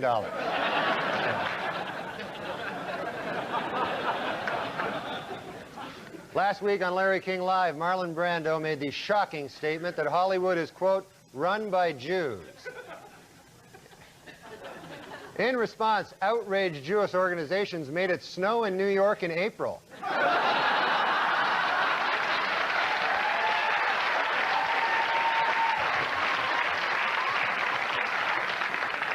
For years, Hillary Rodham Clinton has told people that she was named for the first man to climb Mount Everest, Sir Edmund Hillary.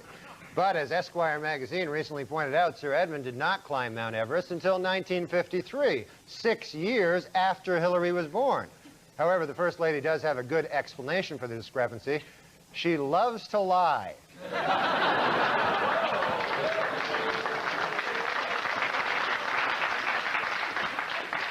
Rap star Hammer is suing the Los Angeles Police Department after he and his entourage were mistakenly handcuffed by police. The most shocking part of this story, Hammer has an entourage.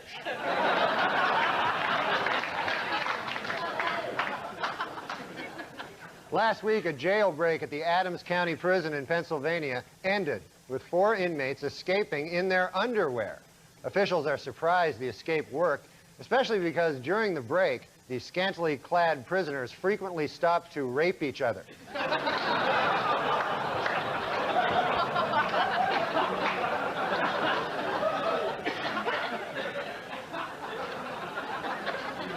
In the new movie Mrs. Winterbourne, talk show host Ricky Lake plays the part of a young mother-to-be. According to film's producers, Miss Lake was so serious about achieving a realistic pregnant look, she forced herself to lose 30 pounds.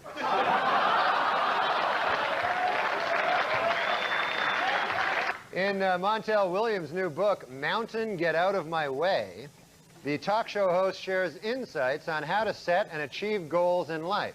Publishers expect it to be a bestseller, outdoing even his first book, Hair, Get Off of My Head.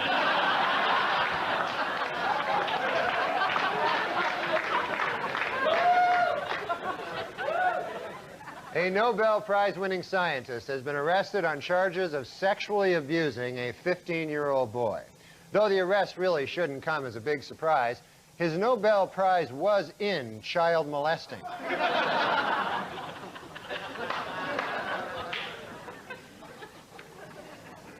Finally, some good news. According to her doctor, legendary actress Katharine Hepburn is recovering nicely from her recent illness, and they have even upgraded her condition to decrepit.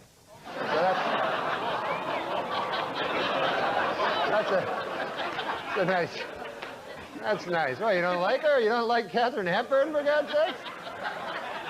And that's the way it is, folks. Good night.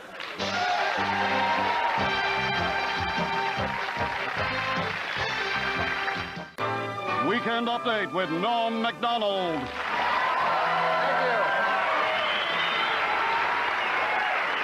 Thank you. I'm Norm MacDonald, and now the fake news. Our top story tonight, a shocking new development in the O.J. Simpson case. Late this afternoon, a high-ranking official in the Los Angeles Police Department admitted to Geraldo Rivera that the police did conspire to frame O.J. Simpson for the murders of Nicole Brown and Ron Goldman.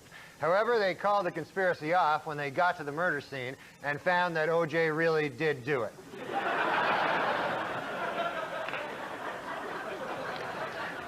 On Thursday, Congress gave final approval to a sweeping new anti-terrorism bill. The new law permits foreign terrorists to be deported, limits federal appeals on death sentences, and allows for the immediate arrest of any Harvard graduate who lives in a dirty wooden shack.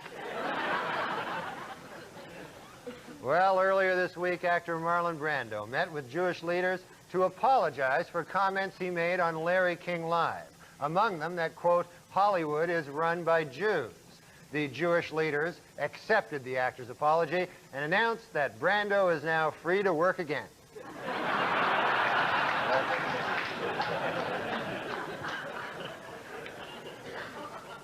In other show business news, it has been reported that superstar Madonna is pregnant.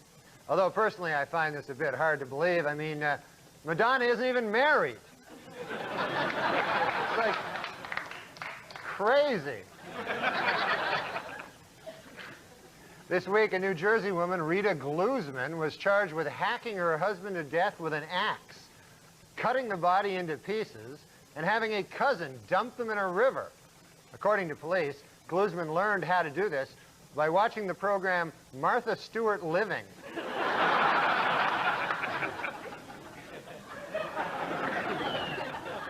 In a highly unusual ruling, the California State Supreme Court declared this week that O.J. Simpson attorney Alan Dershowitz is, quote, one ugly bastard.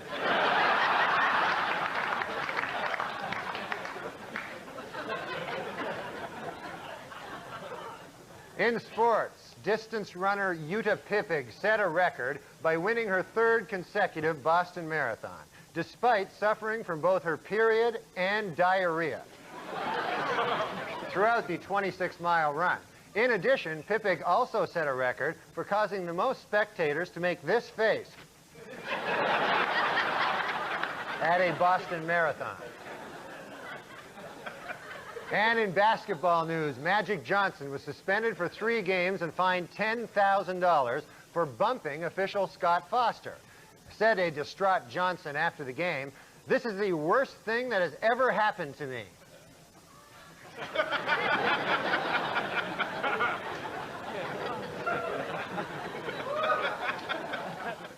Well, for the second week in a row, Richard Gere's new film, Primal Fear, was #1 at the box office, leading many Hollywood insiders to wonder, hey, you think that gerbil story is true?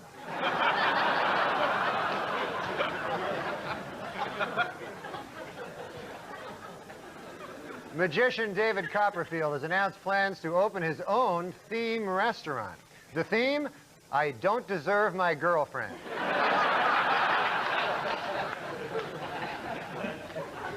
In California, the state justice department has endorsed a plan that would update the term for a prostitute's customer from the traditional John to the new, more current-sounding term, Charlie Sheen. And finally, this Thursday, businesses around the country will be celebrating the 4th annual Take Our Daughters to Work Day, or as producer Aaron Spelling calls it, Thursday. That's all right. You don't have to do that. And that's the way it is, folks. Good night. See you later. An update with Norm MacDonald. Thank you very much. Thank you. Thanks. I'm Norm MacDonald, and now the fake news. Our top story tonight, a former Arkansas banker told the Senate Whitewater Committee this week that he gave Bill Clinton a $20,000 loan as a favor, even though it was, quote, unacceptable banking practice. In response, President Clinton stated that he has no recollection of such a loan, while First Lady Hillary Clinton said, we've never even been to Arkansas.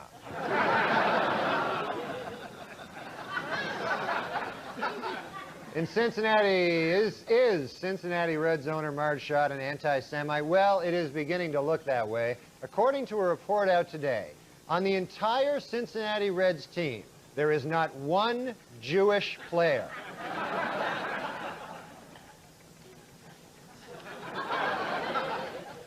The U.S. Tobacco Company has announced that between now and December 31, it will donate a portion of its sales, at least $1 million, to the National Volunteer Fire Council. In return, U.S. Tobacco asked that for the rest of the year, everyone pretend that cigarettes don't cause cancer. Subway gunman Bernie Goetz has apparently come up with a plan to pay off the enormous $43 million judgment against him. His plan? Mug somebody, get shot, sue them.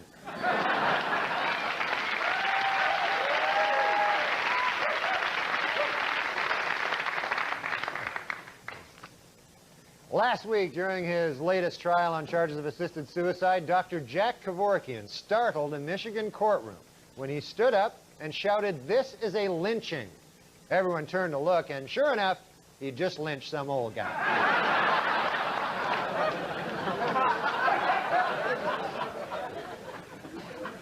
Well, in business news, the Ford Motor Company reports a 22% drop in sales for the first quarter. Ford analysts blame the decline on a sluggish economy combined with a sudden upswing in interest rates. Also, their cars blow up.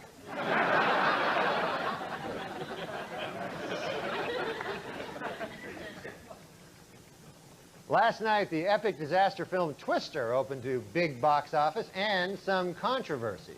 The Reverend Jesse Jackson has called for a boycott of the movie, claiming that not enough black people in the film are killed by tornadoes.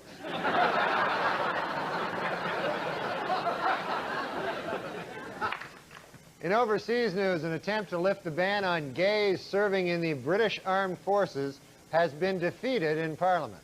This raises a difficult legal question. How do you exactly tell if a British guy is gay?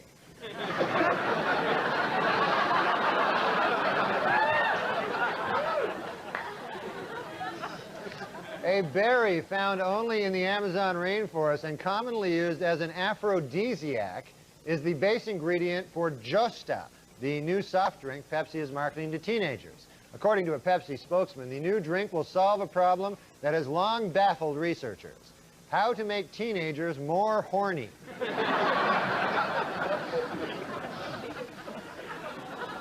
Last week, the United Artists Cinema chain agreed to make 300 of its theaters more accessible to people with disabilities. Also, disabled patrons will no longer have to buy an extra ticket for their wheelchair. Good. About time they overturned that barbaric practice. Okay. In his controversial new book, Bad as I Want to Be,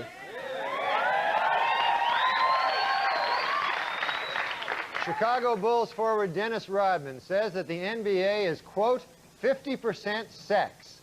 Jeez, man, I got to stop leaving at halftime. And in other show business news, Macaulay Culkin called police after his father, Kit Culkin, slapped him for not cleaning his room. Officers raced to the scene and immediately joined in, slapping Macaulay Culkin.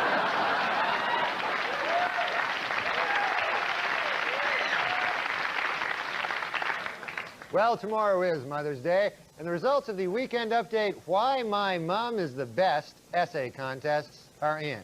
First place goes to Jennifer Hunter of Morristown, New Jersey, while last place was a tie between Eric and Lyle Menendez. Thank you very much. Thank you. Hi, I'm Norm MacDonald, and now the fake news. Our top story tonight. In an emotional press conference this week, Bob Dole announced that he was resigning from the U.S. Senate, where he had served for nearly 3 decades. Dole said he regretted leaving the Senate, but needed to focus all his energies on a goal many had once thought impossible: getting Bill Clinton reelected.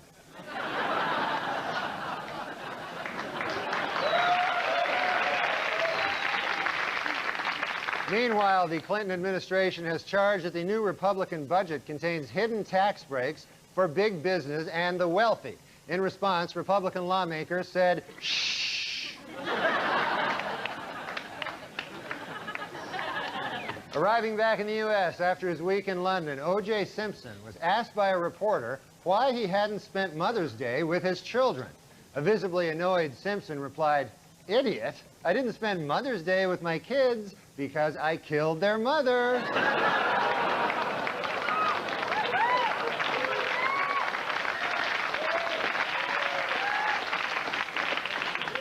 While in England, where he spoke at Oxford University, Simpson had defended actor Marlon Brando's criticism of Hollywood Jews.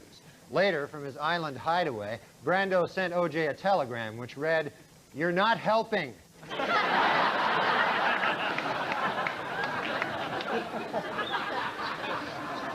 According to this week's Star magazine, Unabomber suspect Ted Kaczynski is still a virgin at the age of 53. This isn't too surprising when you consider that Kaczynski's best pickup line was, "My dirty wood shack or yours?"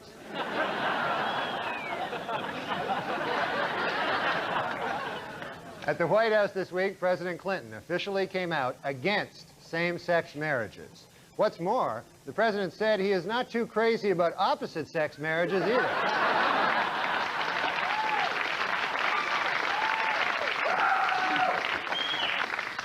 According to published reports, MTV News anchor Tabitha Soren has been romantically linked with journalist Michael Lewis. Soren denies the reports, claiming she doesn't have time for a boyfriend because she's too busy pretending not to be stupid.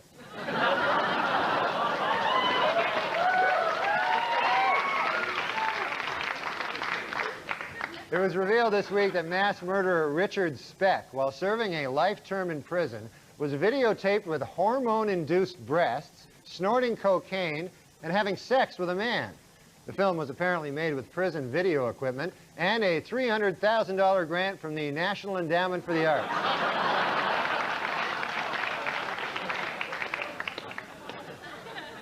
Tomorrow night on 60 Minutes, Dr. Jack Kevorkian will sit for his first ever in-depth interview. According to producers, Kevorkian agreed to the interview only on condition that it be conducted by veteran correspondent Andy Rooney. Wait. Don't do it, Andy. It's a trap. It's a trap.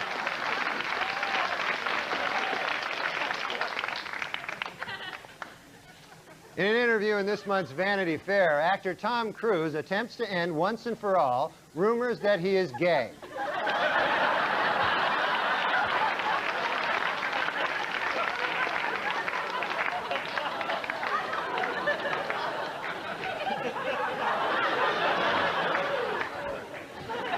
While performing in New York this week to a packed audience, Yoko Ono shocked the crowd by tearing up a Bible. Most shocking of all, Yoko Ono performed to a packed audience.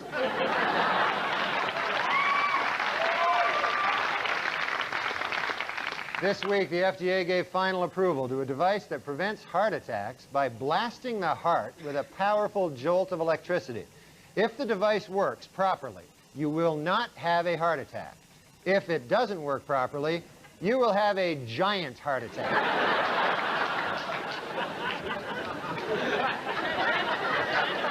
Well, more O.J. Simpson news. On Friday, the Juice officially endorsed Bill Clinton for president, adding, quote, "I'd like to help him any way I can." To which the president replied, "Well, there is one thing."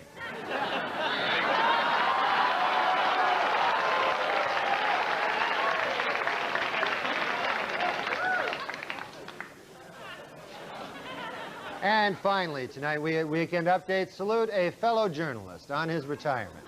John Tesh is leaving his job at Entertainment Tonight in order to concentrate on making horrible, horrible music. We'll miss you, John.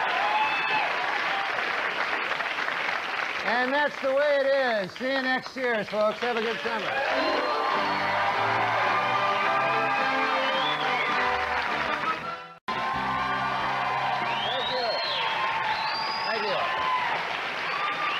Thanks. I'm Norm MacDonald, and now the fake news. Our top story tonight, astronaut Shannon Lucid, back on Earth after a record 6 months in space, was welcomed home Tuesday with a phone call from President Clinton.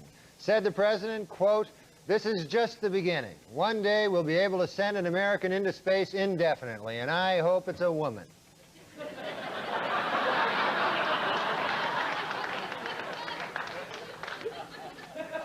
In election news, the latest CNN poll shows Republican candidate Bob Dole pulling to within just 10 points of President Clinton. A spokesman for the Dole campaign said, "That's impossible."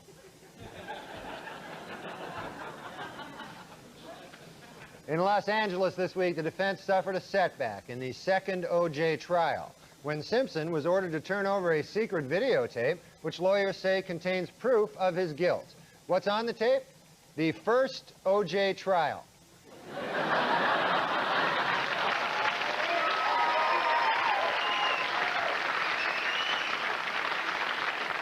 America's most eligible bachelor, John Kennedy Jr., married fiancée Carolyn Bessette last weekend. The ceremony went off without a hitch, except for one embarrassing moment when a slightly tipsy Ted Kennedy bumped into the groom, dropped his trousers, attacked the maid of honor, attacked the maid of honor's roommate, attacked the maid of honor's aunt, vomited on the photographer, and finally passed out peacefully on the wedding cake.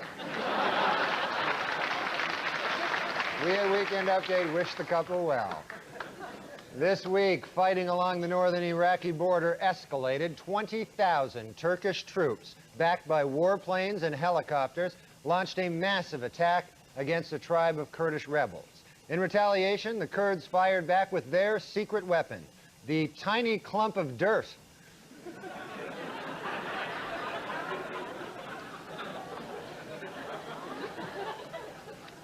In the Midwest last week, Bob Dole charged that if President Clinton is reelected, he'll put Hillary Clinton in charge of welfare reform. Asked to respond, President Clinton said, quote, "Yes, it's true. Also, Chelsea will be Secretary of State, and my brother Roger will take over as drug czar. Oh, and one more thing. I'm still going to win." Last week in Arizona, Marine Corps engineers extended a steel barrier between the United States and Mexico by 2.5 miles. It's all part of a plan to make illegal aliens walk an extra 2.5 miles.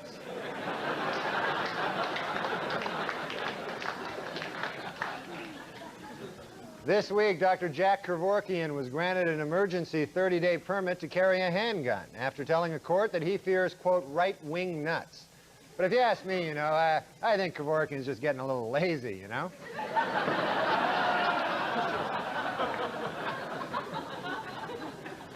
Civil rights legend Rosa Parks, heroine of the 1955 Alabama bus boycott, paid a visit last week to MTV's Choose or Lose bus. The visit turned ugly, however, when Ms. Parks was forced to give up her seat to Kurt Loder. It's a sad statement, really, when you think about it. Thank you. 20th Century Fox has announced that Macaulay Culkin will not be hired to star in Home Alone 3. Studio spokesman said that it was nothing personal, but with Culkin now 16 years of age, the only way to keep him in the film would be to make the character retarded.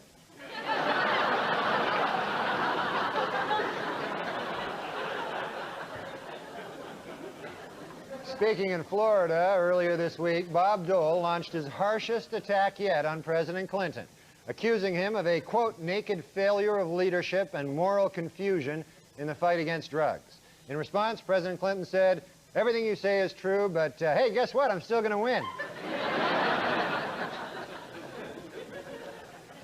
The Federal Aviation Administration has come up with a list of 30 changes to make air travel safer.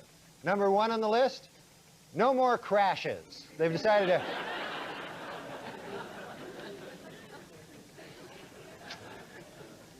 At the box office last week's #1 movie, The First Wives Club, was knocked out of the top spot by a new film, The Hotter, Younger Second Wives Club.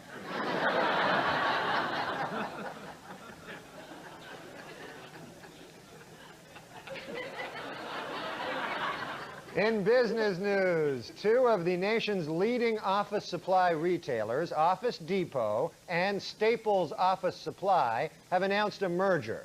Wall Street insiders are calling it the most boring merger ever.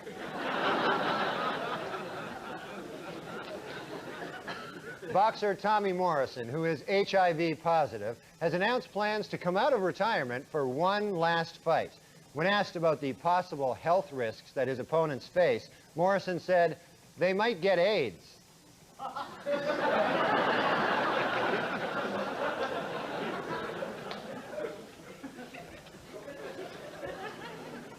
In Bridgeport, Connecticut, the Statakoti Indian tribe is seeking recognition by the Bureau of Indian Affairs in order to open either a manufacturing company or a casino.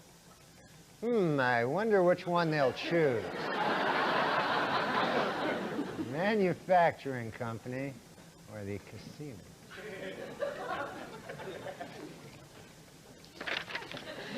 According to the EPA, it will cost an estimated $295 million to clean up toxic waste at the former Lockheed Martin military aircraft plant in California.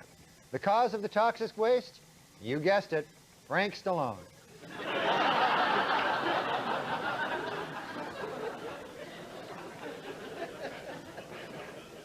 In Lexington, North Carolina, the principal of an elementary school has been harshly criticized for a controversial decision to suspend a first grader who kissed a girl in class on grounds of sexual harassment.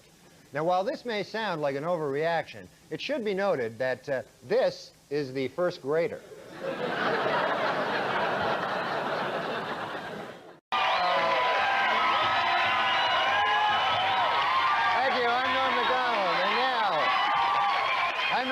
And now, the fake news. Our top story tonight, in less than 24 hours, the first presidential debate of the campaign will be underway. And today, both candidates were at Hartford's Bushnell Auditorium for some last-minute fine-tuning.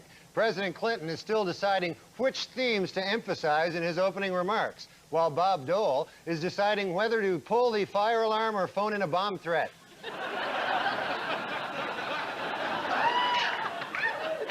A new CIA study may reveal that as many as 15,000 U.S. troops were exposed to Iraqi chemical weapons during the Gulf War. Although their exposure took place in March of 1991, the debilitating effects were not discovered until November of '92, when all 15,000 voted for Ross Perot.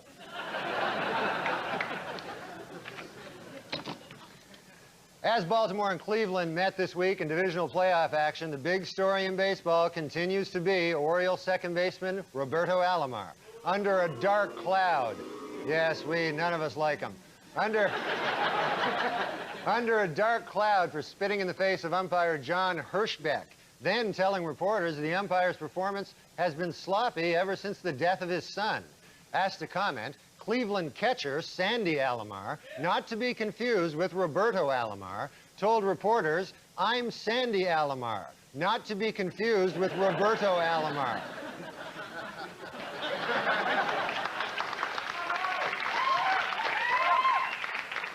According to newly released confidential memos, presidents of the nation's largest tobacco companies decided as early as 1964 that cigarettes should contain increasingly higher and higher levels of nicotine. Asked to comment, a spokesman for the tobacco industry said, "Really, that's interesting," then got plastic surgery and moved to France.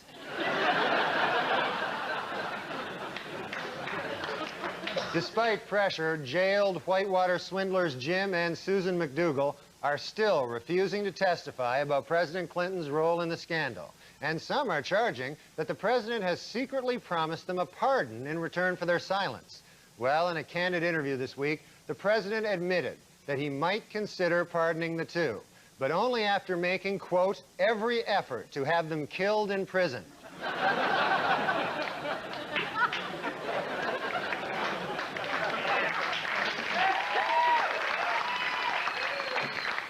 Washington, D.C. Mayor Marion Barry is in hot water again, this time for bringing 54 government employees with him on a trip to a posh West Virginia resort. According to Barry, quote, "That's how many guys it takes to keep me from smoking crack."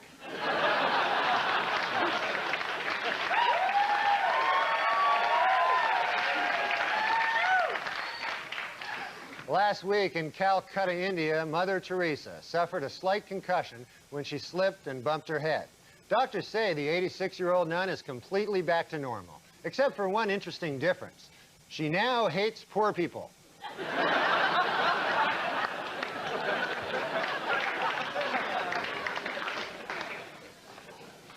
The October issue of Penthouse, now on newsstands, contains a picture billed as, quote, "The Alien, the world's first authentic photograph." A survey of Penthouse readers finds that 60% think the photo's a fake, while only 40% think it's real. All 100%, however, found it, quote, "surprisingly easy to masturbate to."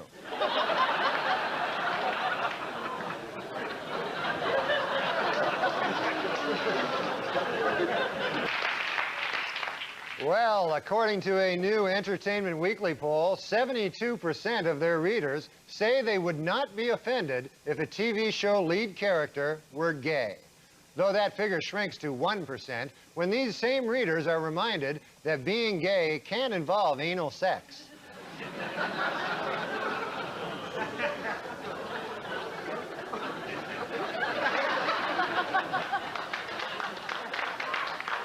Walmart stores have banned singer Sheryl Crow's latest album because of a lyric in one of her songs that says, quote, "Walmart sells guns to children." Oddly, the store made no objection to another lyric in the song, quote, "Walmart sells crap."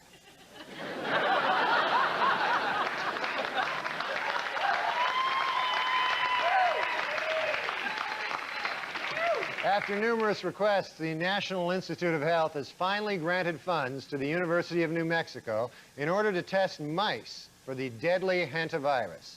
Although I'm sure the government would have acted a lot sooner if instead of mice, the hantavirus was killing off rich white guys.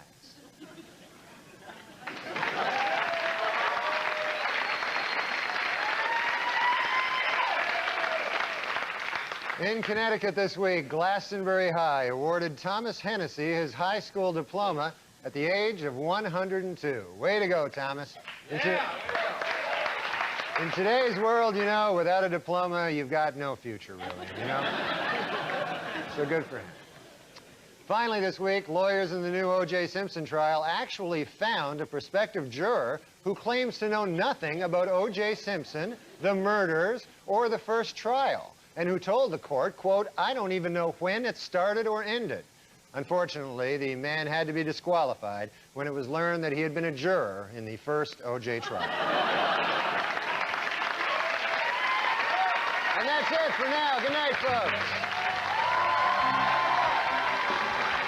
Thank you. I'm Norm MacDonald, and now the fake news. Our top story tonight, this week, presidential candidate Bob Dole sent his top campaign aide to Dallas in an effort to convince Ross Perot to drop out of the race and endorse the Dole ticket. Emerging from the 2-hour meeting with Perot, the aide announced, "I'm voting for Ross Perot."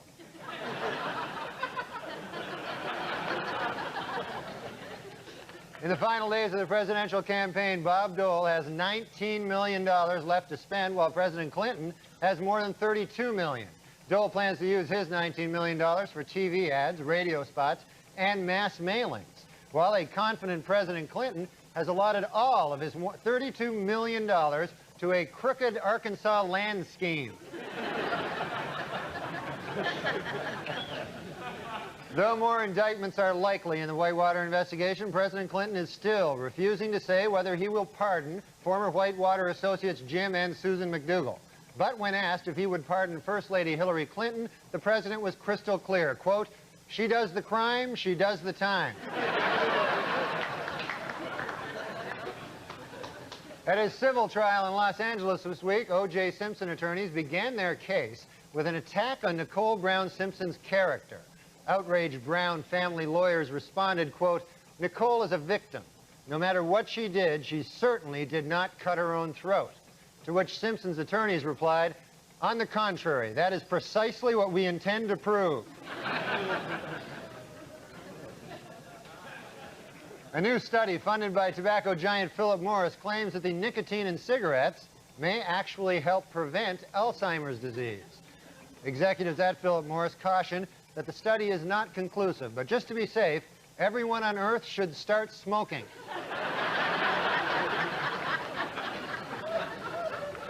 This week, TWA announced plans to reconstruct the Boeing 747 that exploded in Flight 800.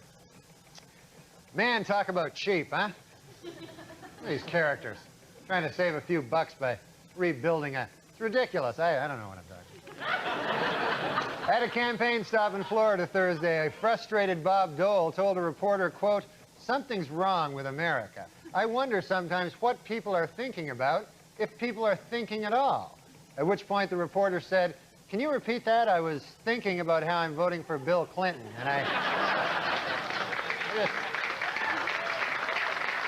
missed that last part."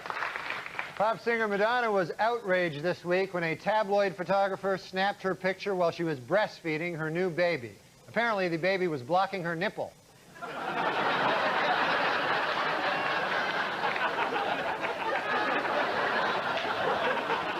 An independent study released this week confirms that President Clinton has appointed more minorities to high-level government posts than any other president. For purposes of the study, women were counted as minorities, and Attorney General Janet Reno was counted as a woman.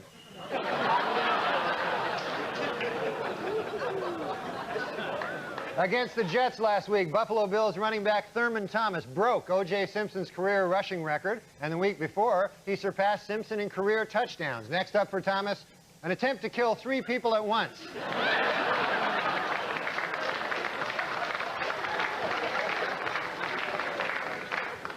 In Princess Anne, Maryland, state health officials have discovered what caused the mysterious death of 200,000 fish at a Somerset County fish farm. The culprit? You guessed it, Frank Stallone. In Topeka, Kansas, the fire department is now using a new weapon to fight arson. A black Labrador trained to sniff out chemicals used in setting fires. Although it should be noted, if this dog is correct, the culprit in every arson fire this month is some other dog's ass.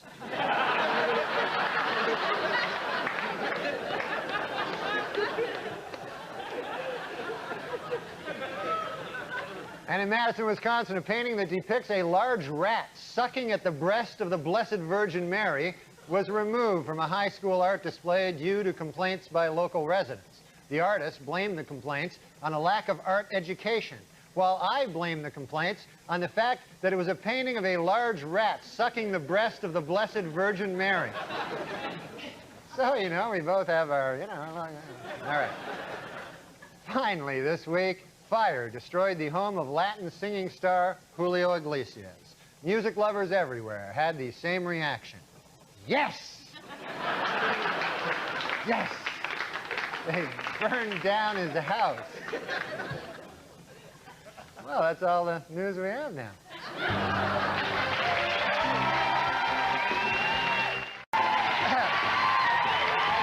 Hello, I'm Norm MacDonald. And now the fake news. Our top story tonight. According to a new CNN poll, Republican candidate Bob Dole now trails President Clinton by 15 points. A Dole campaign spokesman says that despite these numbers, it is still possible for them to reach their ultimate goal, to lose by 7 points. While jogging on the beach in San Diego this weekend, President Clinton was berated by tourist Valerie Parker, who shouted at him, quote, "You're a draft-dodging, yellow-bellied liar, and you're a disgrace to the office of the presidency, to your gender, and to this nation." And then added, "I'm still going to vote for you." During a recent interview on 2020, longtime O.J. Simpson friend Robert Kardashian said he now believes Simpson may be guilty. Though he did add that had he believed O.J. was guilty at the time, he never would have agreed to hide his bloody clothes and knife.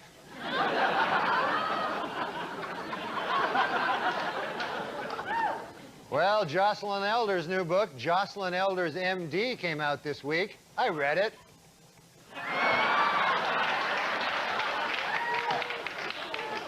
This week, London tabloids report that model Jerry Hall has filed for divorce from Mick Jagger, ending a 20-year relationship, although I'm sure this is a difficult time for Mick. You know, it must be kind of exciting after 20 years now he finally gets a chance to sleep with other women. So that'll be... Meanwhile, Bob Dole brought his struggling presidential campaign to New Jersey, vowing, in his words, to prove Yogi Berra was right when he said, "It ain't over till it's over." Reached for comment, Yogi Berra said, "It's over."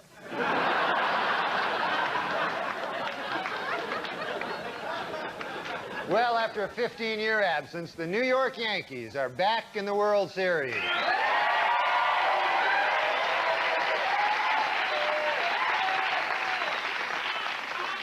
And some New Yorkers have come up with a novel way of snagging those hard-to-come-by tickets. Murdering guys with tickets and stealing them. Well, as I just said, the 1996 World Series will begin tomorrow. Joining us tonight on Weekend Update with his analysis of each team is a baseball legend and a dear, dear friend of mine. Please welcome Hall of Fame broadcaster Harry Carey. Hi, Harry.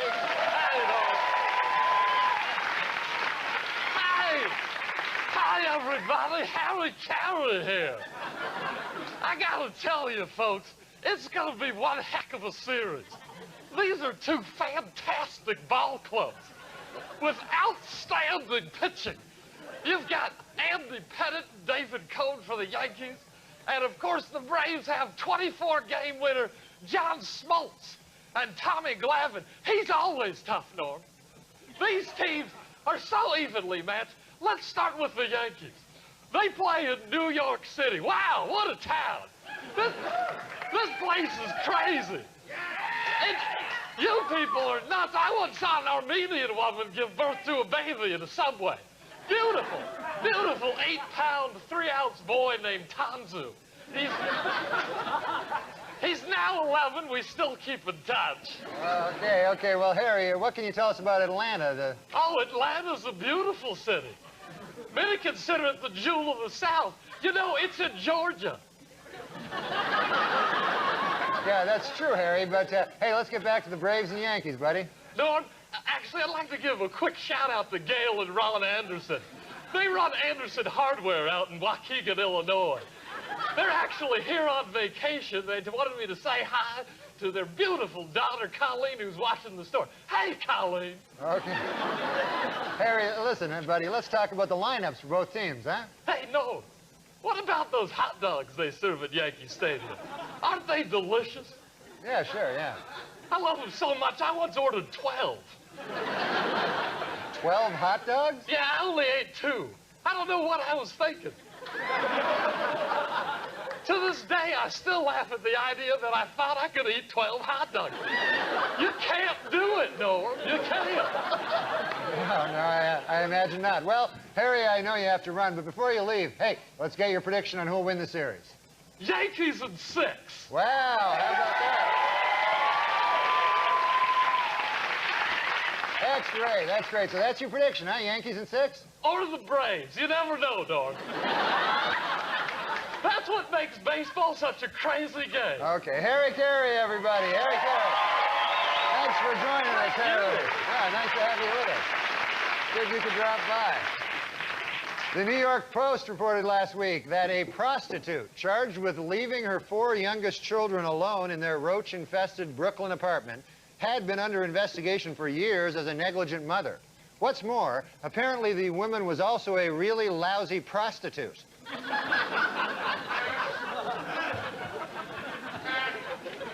Last week, a buyer in Oman paid $390,000 for a camel, the highest price ever paid for a camel. Even in the Middle East, many are wondering why anyone would pay that much. Good God, that's a sexy camel. That is a...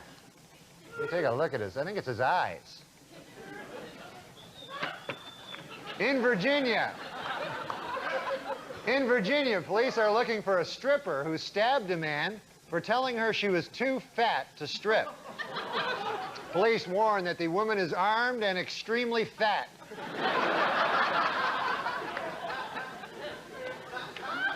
In England, a much-publicized videotape of a naked Princess Diana having sex with her lover, Captain James Hewitt, has turned out to be a fake.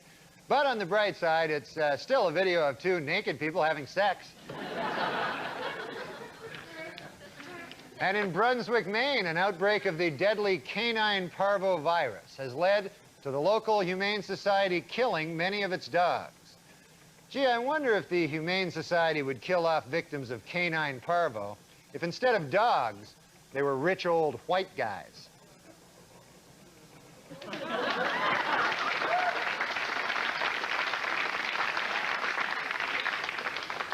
And finally, Weekend Update would like to congratulate Madonna, who gave birth to a beautiful baby girl last Monday. The baby weighed in at 6 pounds, 9 ounces, making it the 4th largest object ever to pass through Madonna's birth canal.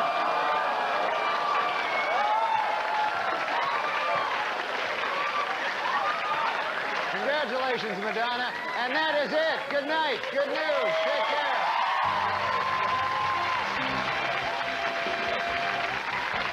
With Norm MacDonald.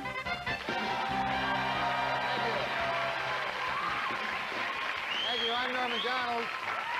And now the fake news, our top story tonight, with growing indications that First Lady Hillary Clinton may be indicted for her role in Whitewater. President Clinton is reportedly starting to prepare for that possibility.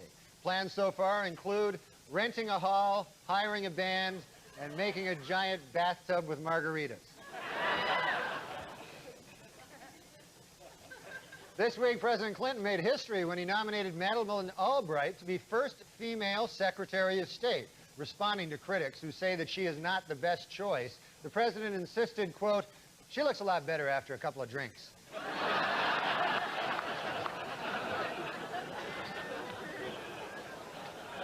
Jonathan Schmitz, the Jenny Jones guest who killed his secret gay admirer because of his fear and hatred of homosexuality, has been sentenced to 25 years in prison. Well, I guess that plan backfired, huh?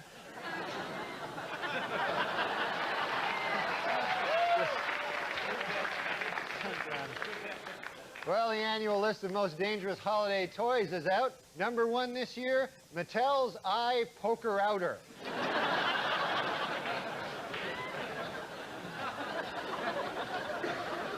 According to researchers in Australia, koala bears have fingerprints so close to those of human beings that they could easily be mistaken by police at the scene of a crime. It should be noted, however, that the research was funded by O.J. Simpson. So, the New York Post has reported that Michael Jackson wants his closest friend in the world, Elizabeth Taylor, to be the godmother of his child. However, those close to the pair worry that this could eventually lead to heated arguments over whether the child will be molested or eaten.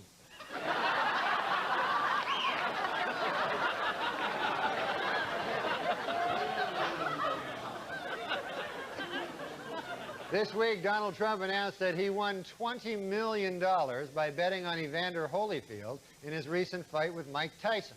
Trump says he went public with his huge gambling win, just in case there are a few people out there who still don't hate him.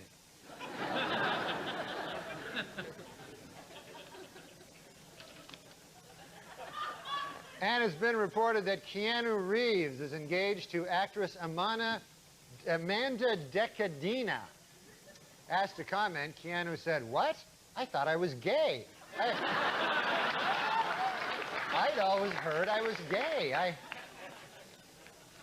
According to a new study, the less a woman weighs when she is born, the lower her chance of getting breast cancer later in life. The study was performed by the Centers for Stuff You Can't Do Anything About.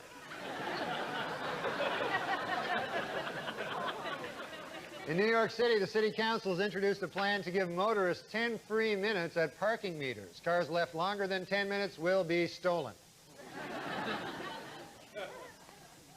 In Amsterdam, a rubber factory has begun producing water beds for cows. Let that be a reminder to anyone who wants to legalize marijuana here in the United States.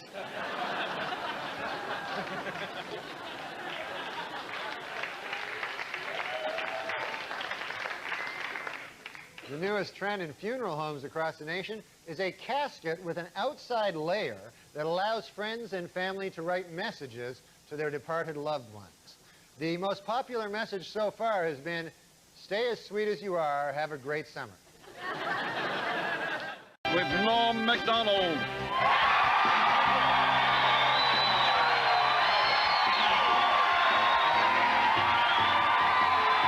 Thank you. I'm Norm MacDonald. And now the fake news. Our top story tonight.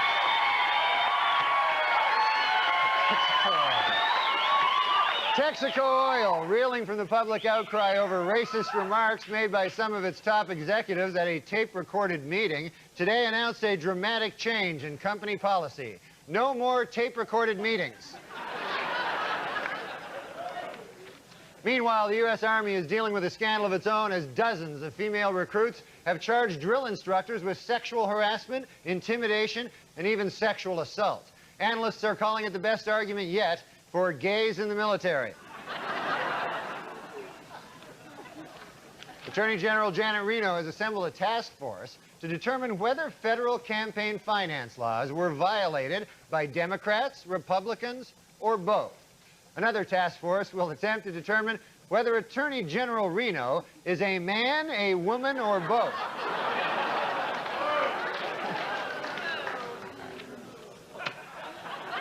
This week, in a secret ceremony in Australia, Michael Jackson was married for the second time. Asked what makes his new bride special, the King of Pop said, quote, "She has taught me about the power of imagination, like imagining that a grown woman is a 10-year-old boy."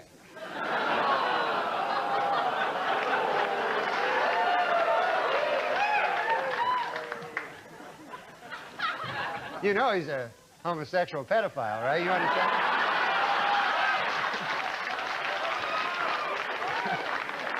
And yes, it is true, Michael Jackson is going to be a father. Already he has hired an entire staff of nannies, nurses, and extra bodyguards, which hopefully will protect the child from Michael Jackson.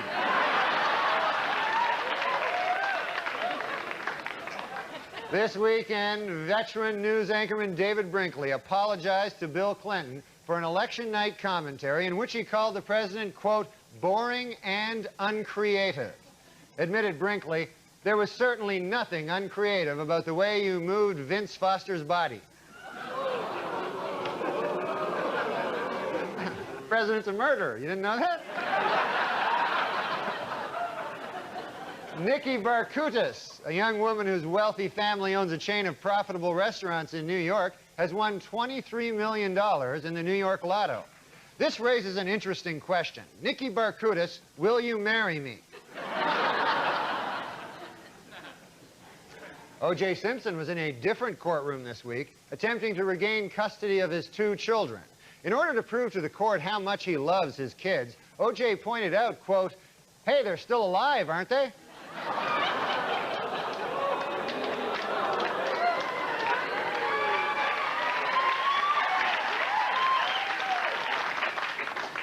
Demi Moore is wrapped filming on G.I. Jane, in which she plays a Navy SEAL combat officer. Moore says that in contrast to other Hollywood portrayals of women in the military, her character will have giant breasts.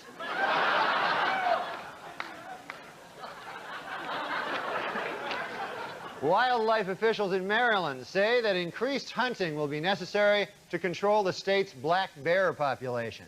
Gee, I wonder if hunting would be the answer if, instead of overpopulation of black bears, there were an overpopulation of rich old white men. Yeah.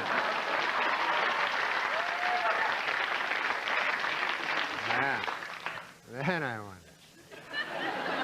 The New York City Transit Authority plans to put up signs in subway stations asking city residents to be more polite when getting on and off the subway.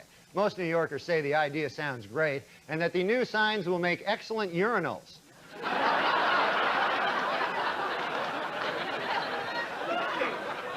Doctors have discovered that deer hunters are at an unusually high risk for stress-related heart attacks. Also at high risk for stress-related heart attacks, deer.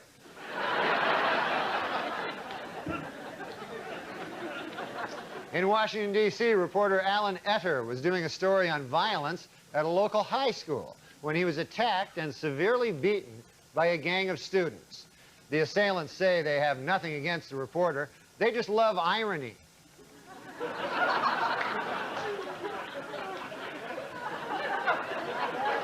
80-year-old Frank Sinatra, recovering from a bout of pneumonia, was apparently well enough last Saturday to bet daughter Tina Sinatra that Mike Tyson would defeat Evander Holyfield. Well, Tina made him pay the $10, although later he had his people rough her up and take back the money.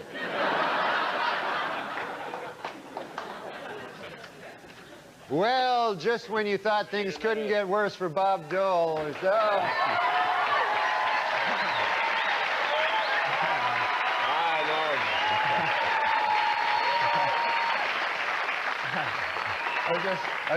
Yeah, I know, Art. You've had your fun now, Norm. You're out of work. Well, I thought I'd just do a joke about you. I had a little Yeah, what joke. you've been doing, those, I've been missing a lot of them, but your fun's over, the election's over. Unless there's a recount, you're out of work. Oh, no. Okay, well, I guess that's it. Maybe we can go have a beer or something. How'd that be? You're all right with me. All right. Bob Dole, everybody. Good night, folks.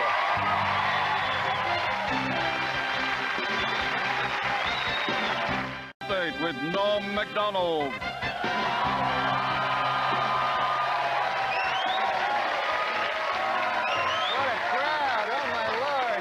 Norm MacDonald, now the fake news. Our top story tonight. Yesterday, in a dramatic finish to his White House bid, Bob Dole began a 96-hour, 15-state, non-stop campaign tour that will take him right through to Election Day. Political experts are calling the grueling marathon a, quote, last-ditch effort, while medical experts are calling it, quote, a suicide attempt. At a rally in California this week, Dole urged voters to ignore polls which have him trailing President Clinton by double digits. In addition, Dole asked them to ignore newspaper headlines next Wednesday that say, Dole loses in landslide. Meanwhile, a new development in the case of John Wong, the mysterious Indonesian accused of illegally raising millions for the Democratic Party. Earlier this week, Secret Service logs showed that Mr. Wong had visited the Clinton White House more than 60 times. But on Friday, administration spokesman revealed that there are actually 2 John Wongs. Furthermore, they stressed that the John Wong who visited the White House is a different man. He isn't the fundraiser. He's the guy who killed Vince Foster.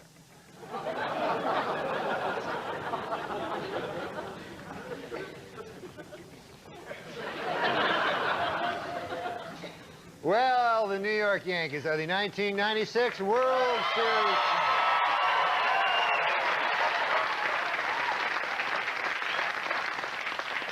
And this week, 3 million Yankees fans gathered on the streets of New York to honor their heroes. While the fans were of different ages, races, and religions, they shared one thing in common. They were all standing in urine.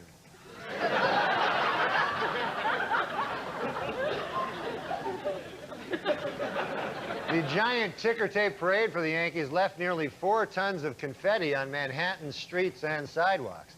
But New York officials do have a plan for dealing with the confetti, leaving it there to soak up all that urine.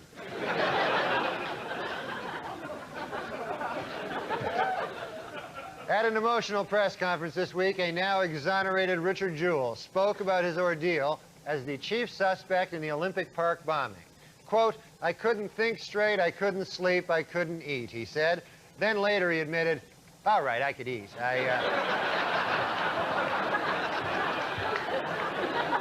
I couldn't sleep, though. I had trouble." In business news, a British company has announced its intention to purchase telecommunications giant MCI. This after MCI called the British company's owner at home 5,000 times.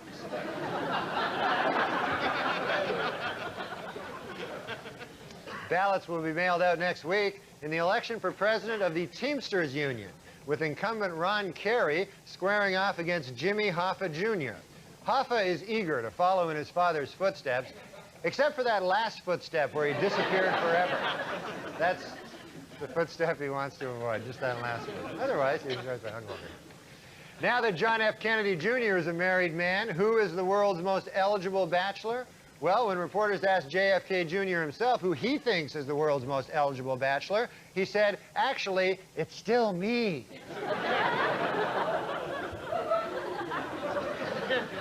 A French government survey finds that Disneyland Paris is the most popular tourist attraction in the country. And the most popular ride? Women who don't shave their armpits of the Caribbean.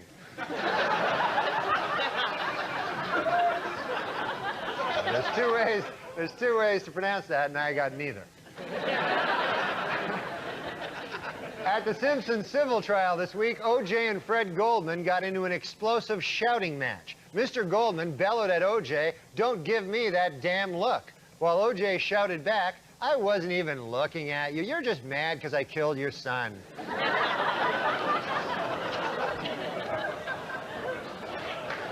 In the December issue of Playboy, 60 Minutes reporter Mike Wallace reveals that he has not only smoked marijuana, but that it made him sexually aroused.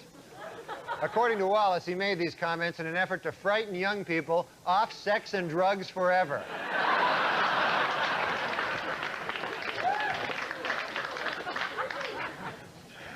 In an interview this week, Bob Dole said he is strong enough to handle the pain of losing the presidential election, although he did admit that the shock of winning would give him a giant heart attack. In Detroit, under a new prison rehabilitation program called Fresh Start, employers will get a tax break if they hire an ex-convict. Employers who hire more than one ex-convict will get robbed and killed.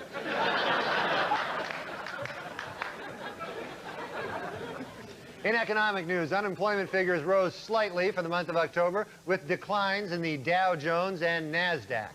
The reason for the sudden downturn? You guessed it, Frank Stallone.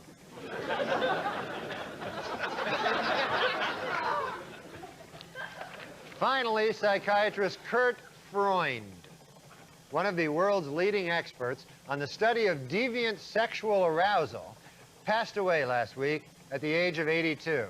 Dr. Freund's last words were, quote, "Whatever happens to me, can someone please make sure that the headline of my obituary does not contain the phrase deviant sexual arousal?" Would that be too much to ask from you, you dirty bastards? Could you just... Okay. And that's it. Hey, vote for Bob Dole. Thanks, folks. Good night.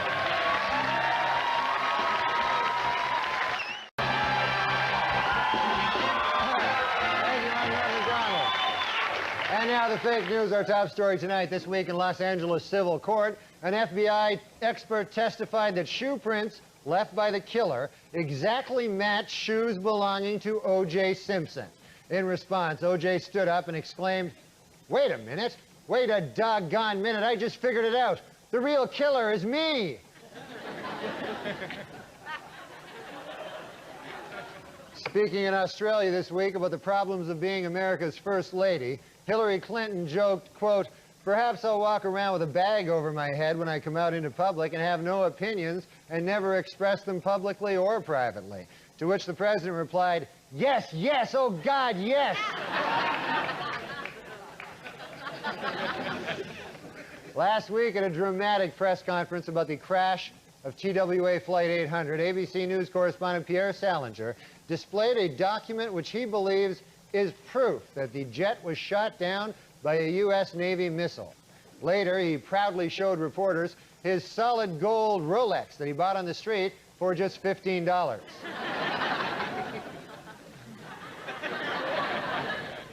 That's one ugly bastard, isn't it? On Tuesday, the Space Shuttle Columbia began a 16-day mission with a crew that includes astronaut Story Musgrove, at 61, the oldest person ever in space. NASA Command Center spotted the shuttle circling the Earth at 15 miles an hour with the left blinker on. That's not a good one. John Hinckley is reportedly confused and upset that prison officials won't give him weekend furloughs. In an angry letter this week, Hinckley wrote, quote, "Give me one good reason why, and don't tell me it's because of that one time I shot the president."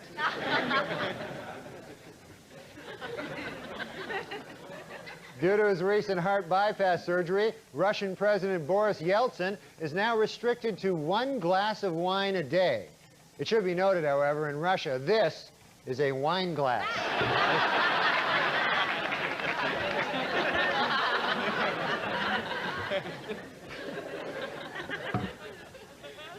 Like a joke from the old Dean Martin show. Well, it's finally official. In a race marred by charges of voter fraud, California Congressman Bob Dornan has lost his seat to Democratic challenger Loretta Sanchez by just 665 votes. Ms. Sanchez credits her victory to hard work, determination, and the fact that she voted 665 times. Baywatch star Pamela Anderson filed for divorce this week from Tommy Lee, telling friends that even though they had sex almost constantly, it was not enough to keep Tommy Lee from sleeping with other women. You can read all about Tommy Lee's exploits in my new book, Tommy Lee, the Greatest Man Who Ever Lived.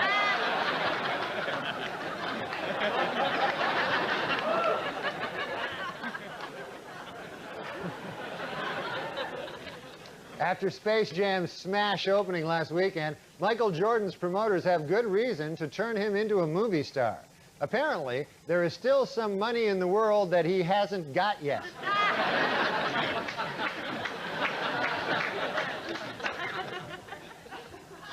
Actress Sherry Stringfield announced this week that she is leaving the hit series ER. Several actors have already expressed great interest in the part, including Shelley Long and David Caruso.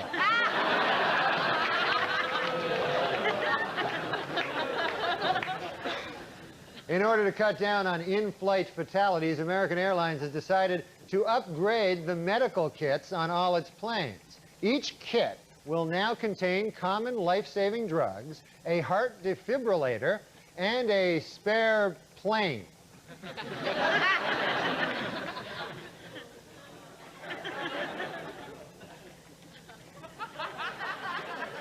Last weekend, in a dramatic rescue off the coast of Long Island, fishermen pulled a 300-pound man from frigid waters. They were alerted by his desperate cries of, "Help, help, I'm starving, I'm starving."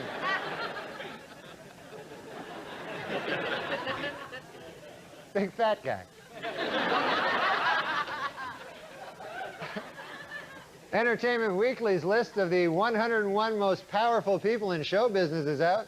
At number 1, Fox CEO Robert Murdoch. And at number 2, you guessed it, Frank Stallone.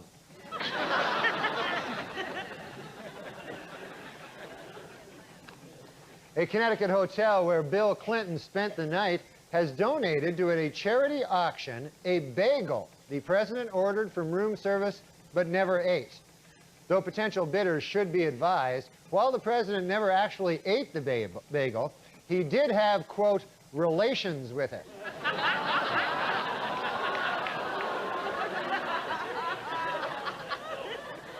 Sounds delicious. Well, yesterday, November 22nd, America's observed a milestone. The 75th birthday of Rodney Dangerfield. Where's Rodney Dangerfield, folks? What a crowd, what a crowd. Oh, what a crowd. I'll tell you what. Thank you very much. How about that? They love you. Hey, Rodney, now you just turned 75. You just turned 75. And tell me now, has your attitude toward girls changed? Norm, when you turn 75, your attitude towards girls does not change. It's when you turn gay, then your attitude towards girls. But I'll tell you, Norm, even though I'm getting older, with girls I can hold my own, you know. Is that right? Which is usually what they tell me to do. And the idea you get older is not to be lonely. Loneliness is the worst thing in the world. You know, I'm a lonely guy, always been lonely, very lonely. Give you an idea how lonely I am. The other day in traffic, a guy gave me the finger, and I enjoyed it. But I'm not as lonely as I used to be. Now, I got married 3 years ago, and I'm not lonely too much now anymore. And I got a good woman, I tell you. I got a woman who loves me for my money and my fame and not for what I am.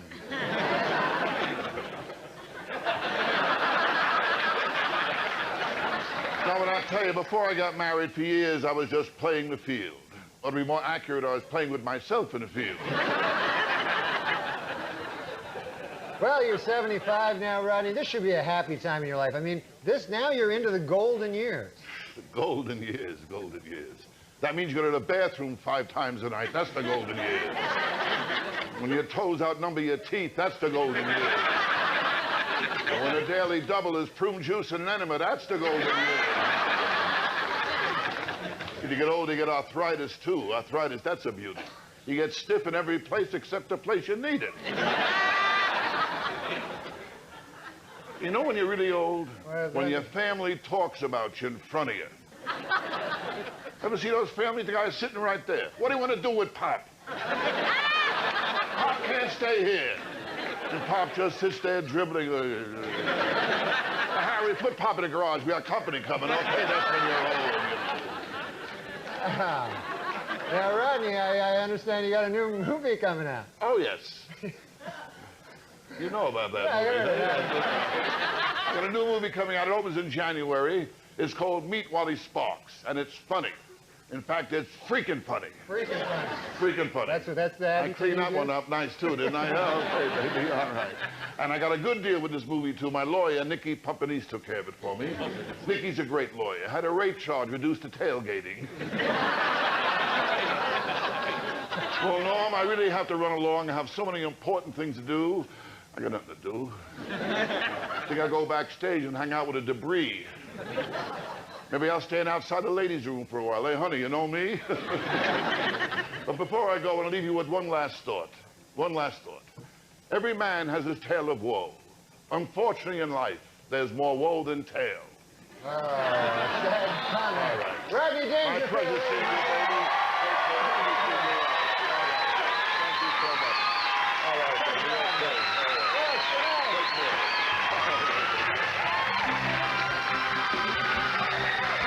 Weekend Update with Norm MacDonald.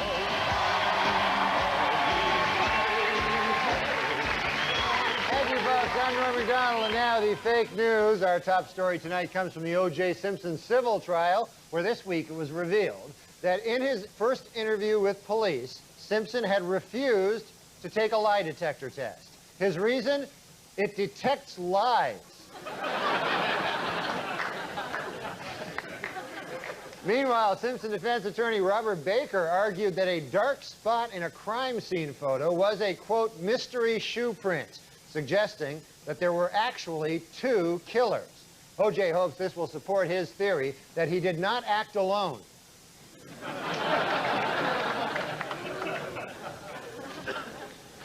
President Bill Clinton and Russian President Boris Yeltsin have made tentative plans to meet early next year. According to the White House, the pair will use the meeting to resume their ongoing debate, drinking versus pot smoking.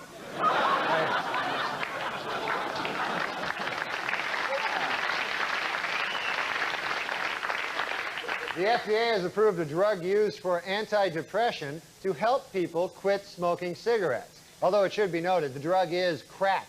So...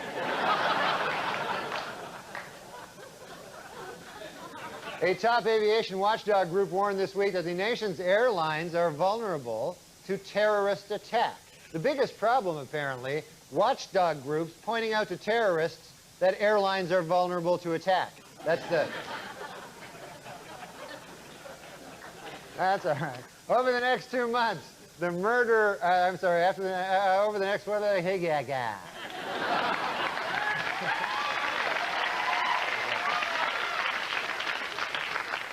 Over the next 2 months, the number of Border Patrol agents in Tucson, Arizona will double to 49. Meanwhile, the number of illegal aliens sneaking into the country will hold steady at 100 million billion. Did I screw something else up or something? Famed anthropologist Mary Leakey died this Monday at the age of 83. Leakey was buried near her home, where she will rest in peace until some nosy anthropologist digs her up in a couple of...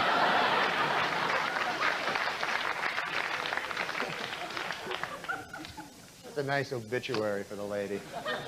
This week, renowned heart surgeon Michael DeBakey attacked the hypocrisy of Hollywood stars who oppose the use of animals in medical research and yet wear ribbons supporting the war on deadly diseases like AIDS. In response, animal activist Ricky Lake said, quote, "But the red ribbon diverts attention from my gigantic ass."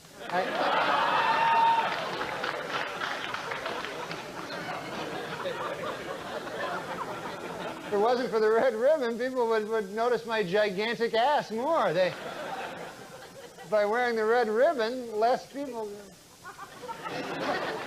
Well, a big seller this holiday season is Michael Bolton's Christmas album, This Is the Time. Happy birthday, Jesus. Hope you like crap.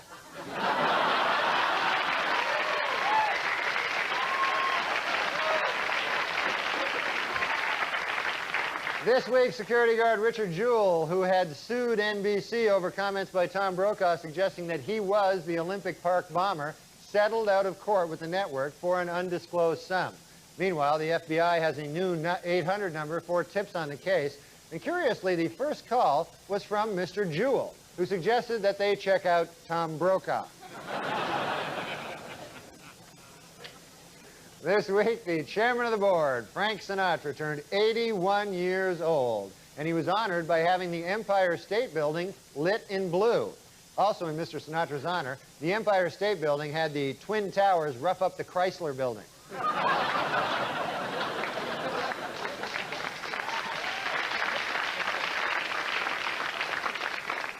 Grocery and department stores across America have added reserved parking spaces for expectant mothers. Especially excited about this innovation are handicapped drivers, who will finally get to park in someone else's space.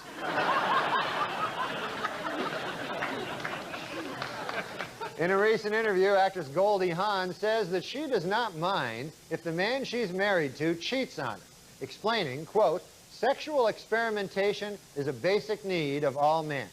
You can read more about Goldie Hawn's personal philosophy in my new book, Goldie Hawn, the Greatest Woman Who Ever Lived.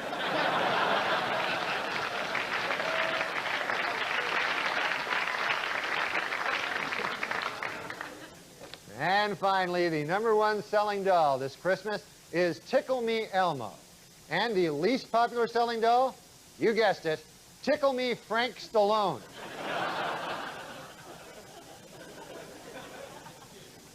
Jesus. Good night, everybody. Thanks.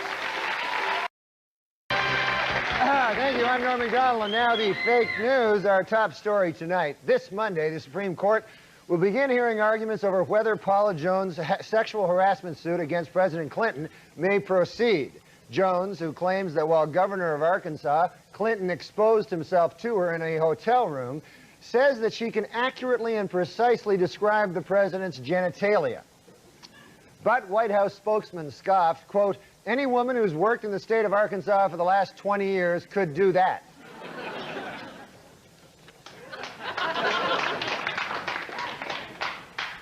This week at the O.J. Simpson civil trial, the focus shifted from the defendant to the alleged character flaws of Nicole Brown Simpson. Attorney for O.J. hammered away at her lifestyle, citing sexual promiscuity, drug use, and the fact that she married a double murderer.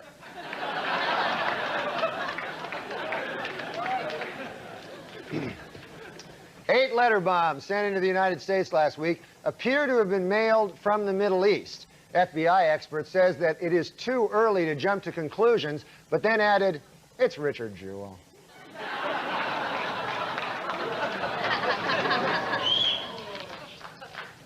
Russian President Boris Yeltsin was hospitalized for pneumonia this week, triggering new worries about his health. Yeltsin himself remains unconcerned, however, because he is completely hammered.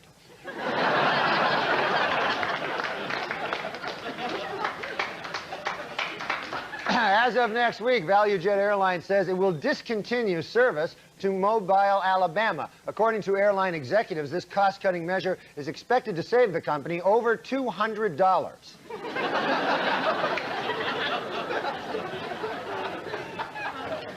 Despite recent criticism, the School Board of Oakland, California has voted to proceed with its controversial Ebonics programs for city schools. In fact, school board officials today announced the winner of the first citywide Ebonics spelling bee, fourth grader Sunduk Kim. Congratulations to Sunduk Kim. Good job.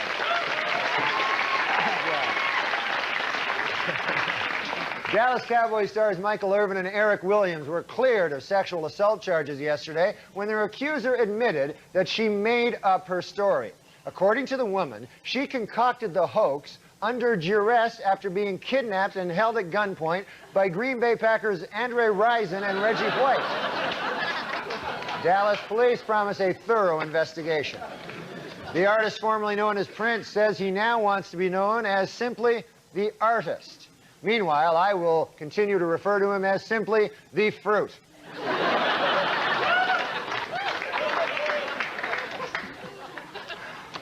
In other music news, several major acts are on tour this month, including the Counting Crows, Metallica, and the Fruit.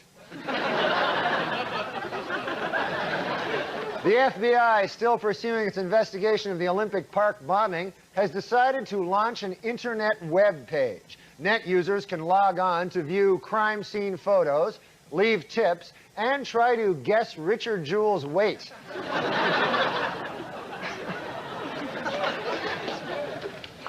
In Norwich, Connecticut, a local museum has made a long overdue effort at racial reconciliation by returning 21 ancient tribal artifacts to the Mohegan Indians. But as for everything else in the country, we'll be keeping that. It's good news, really. We don't have to give any of it back. And in medical news, a new test can now detect prostate trouble months earlier than any previous test. The only downside, it involves shoving some huge device up your ass. It's not all gravy, you know? The most famous vineyard in France, Chateau Mouton Rothschild, has been getting complaints about a new wine label which features a sketch of a naked woman. It should be noted, however, that the sketch is of Sally Jesse Raphael.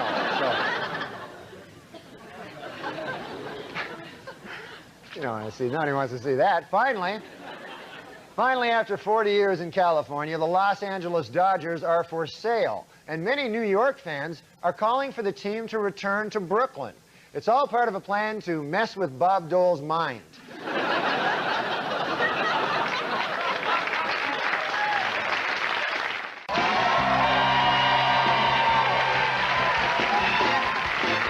evening, I'm Norm MacDonald, and now the fake news. Our top story tonight. Late yesterday, the House subcommittee investigating Newt Gingrich finally issued its long-awaited report, recommending that the Speaker be given a reprimand and a $300,000 fine for minor ethical violations. Gingrich has promised to come up with the money promptly, although he admits it is going to involve giant ethical violations.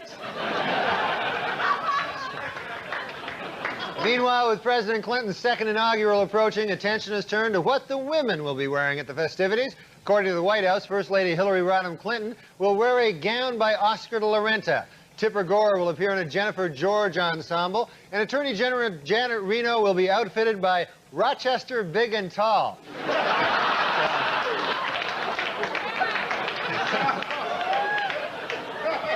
This week, in arguments before the Supreme Court, lawyers for President Clinton asked that the sexual harassment suit brought by Paula Jones be delayed until he leaves office. According to Clinton's attorney, quote, if the president were hauled into court every time some nut accused him of sexual harassment, he'd have no time to scare up tail.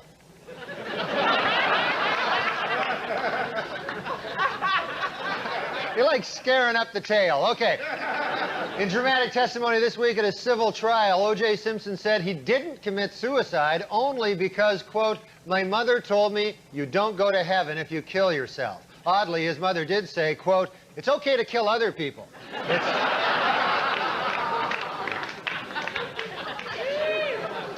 In Atlanta this week, 2 separate bomb blasts rocked a building which houses an abortion clinic. Asked if there were any suspects, FBI spokesman said, quote, we don't want to rush to judgment like we did in the Olympic Park bombing case, but then added, it's Richard Jewell.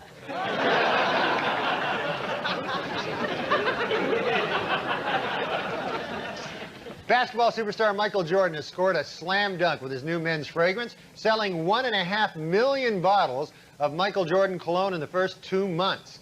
No, the scent does not smell like Michael Jordan after a game. It smells like Patrick Ewing. So it smells good. This week, the Reverend Jesse Jackson called for an end to his boycott of automaker Mitsubishi, citing improvements in job opportunities for minorities, and also the fact that he couldn't find a word that rhymes with Mitsubishi.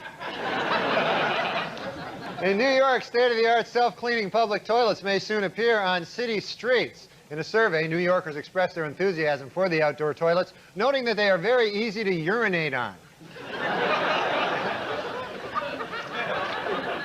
Beginning in March, DC Comics will change Superman's traditional red and blue costume to a new form-fitting bodysuit.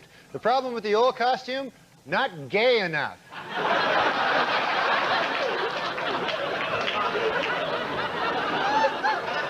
What the hell's going on in the country? That's not Superman. All right. Last week in Canastota, New York, fight promoter Don King was elected to the International Boxing Hall of Fame. King graciously thanked the Hall of Fame for the honor, then took all its money and left it bankrupt. In Springfield, Missouri, the local cable company mistakenly aired 5 minutes of explicit sex scenes from the Playboy channel on the Cartoon Network during an episode of The Flintstones. Experts say that children who saw the broadcast called it the greatest Flintstones episode ever.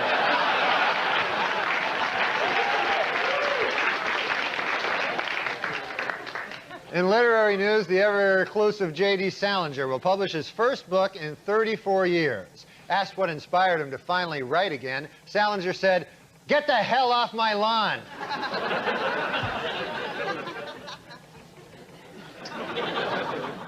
Following the passage of a new city ordinance, strippers are now forbidden to give lap dances in the city of Houston, Texas. Or as I refer to it, Nazi Germany. It's ridiculous. Completely ridiculous. Finally, according to the U.S. News and World Report 1997 Career Guide, the best job in the United States for the second year in a row is Interactive Business System Analyst. However, last year's worst job, Assistant Crack Whore, has been replaced by a new worst job, Crack Whore Trainee. And that's the way it is. Good night, folks. In a unanimous verdict this week, a Santa Monica jury found O.J. Simpson liable for the wrongful deaths of Nicole Brown Simpson and Ronald Goldman, awarding the plaintiffs damages of $8.5 million. Reacting to the verdict, Simpson insisted that he has nowhere near that amount of money and that his only remaining asset is 30 pairs of Brunei Mali shoes.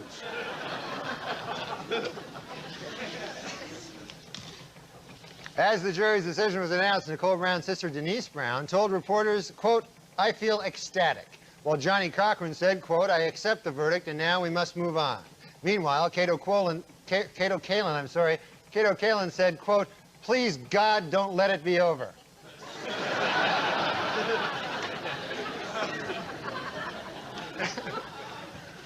The announcement of the verdict came toward the end of President Clinton's annual State of the Union address, and to many observers, completely overshadowed the event. Even the president was distracted during his speech, waiting to hear exactly how much it costs to kill your wife.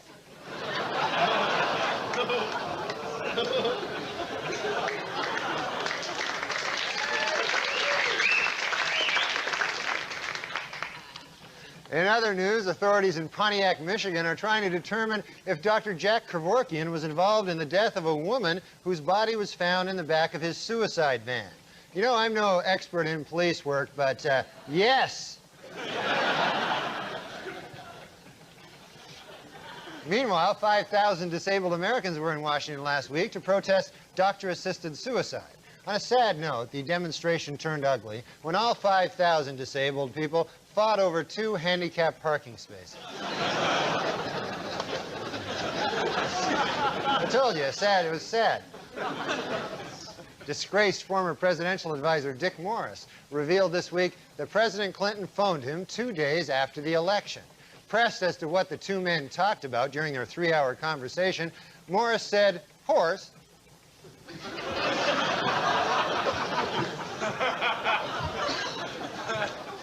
Skater Tonya Harding, banned from competing for the United States because of her part in the Nancy Kerrigan attack, received a setback this week when her request to skate for Norway was also rejected.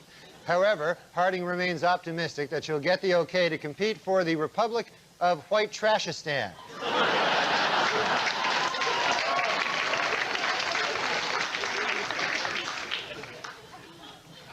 And in business news, American Express has announced plans to lay off 3,000 workers. According to the company, employees will be notified of the layoffs with pink slips reading simply, "Don't leave home."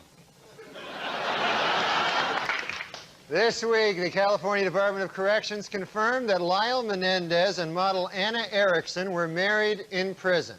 Following the ceremony, Menendez spent a romantic wedding night being raped by 2 white guys and a big black guy.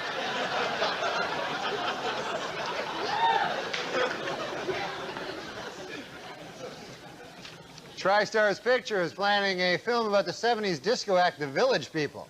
While the movie will be coming out next summer, it plans to wait until Thanksgiving to come out to its parents.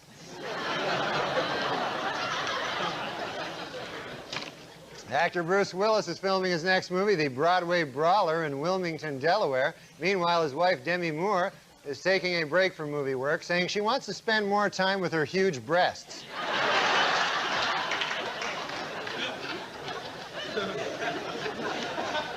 Well, how's this for a coincidence? Last week in New York, 3 sisters each had a baby on the same day at the same hospital. Though it should be noted, the 3 women were in different hospitals, they're not sisters, and they didn't have babies. Also, it was 2 guys. Still kind of a coincidence, you know, when you think about it. According to a new ordinance in Kansas City, Missouri, anyone convicted of indecent exposure, prostitution, or soliciting prostitution will have his name posted on a local cable channel. If I can be permitted a personal comment, while the plan's goal of publicly shaming sex offenders is well-intentioned, it's important to remember in this democracy of ours that Norm MacDonald is a very common name.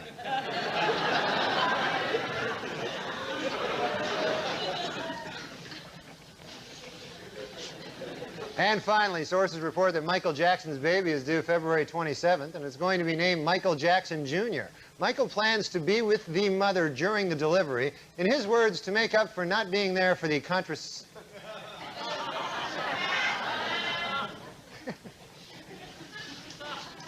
Sources report that Michael Jackson's baby is due February 27th. conception. The last word was conception, so.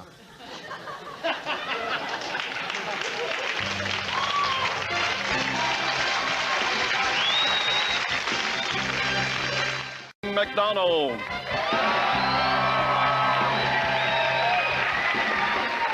Hi, I'm Norm MacDonald, and this is the fake news. Our top story tonight, this week at the civil trial of O.J. Simpson, the jury, which had earlier found him liable in the deaths of Ron Goldman and Nicole Brown Simpson, this week tacked on an additional $25 million in punitive damages. On hearing the news, Simpson declared, quote, "This is far from over." Asked to clarify that statement, O.J. said, quote, "I'm going to kill more people. What do you think I meant?" Just hours after, works both ways, just hours after President Clinton again pledged to clean up the Democratic Party's fundraising operation, the White House announced he will attend a $1 million fundraiser next week.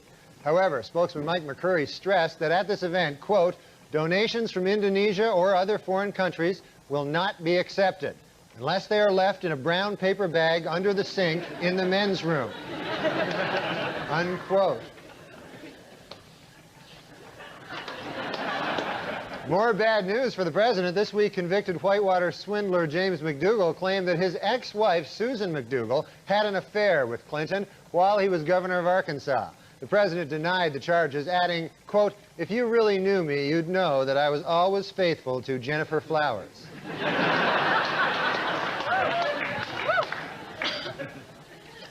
In an angry speech last week, Cuban leader Fidel Castro called on the United States to give back the land he claims was stolen from Mexico, an area that includes California, Arizona, New Mexico, and Texas.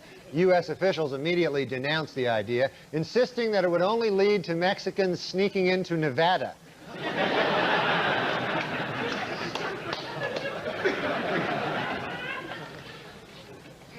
At a veterans hospital in the Bronx yesterday, 4 Playboy playmates were on hand to wish the residents a happy Valentine's Day. One veteran who was there called it an afternoon of, quote, "hellish, agonizing sexual frustration."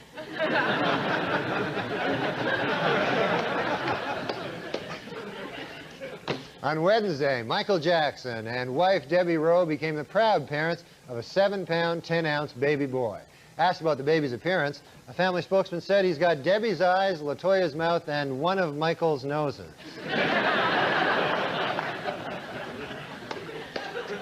And according to his dad, the 3-day-old boy is a regular chip off the old block. In fact, he's already molested a 1-day-old boy.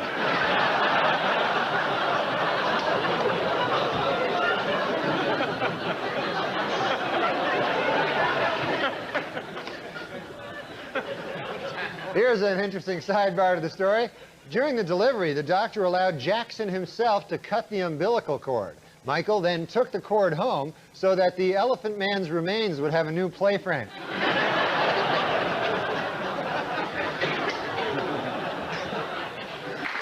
The Irish rock band U2 kicked off their new tour in New York City yesterday, making a surprise appearance at a downtown Kmart. Fellow Irish performer Sinead O'Connor was also on hand, but she works there. So.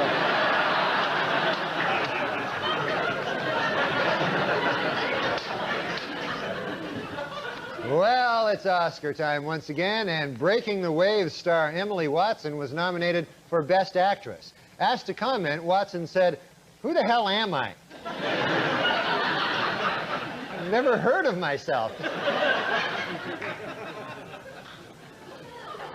Senator Strom Thurmond, at 94, the oldest person ever to serve in Congress, has been hospitalized this week with a bout of the flu. Doctors who examined the senator thoroughly got kind of nauseous.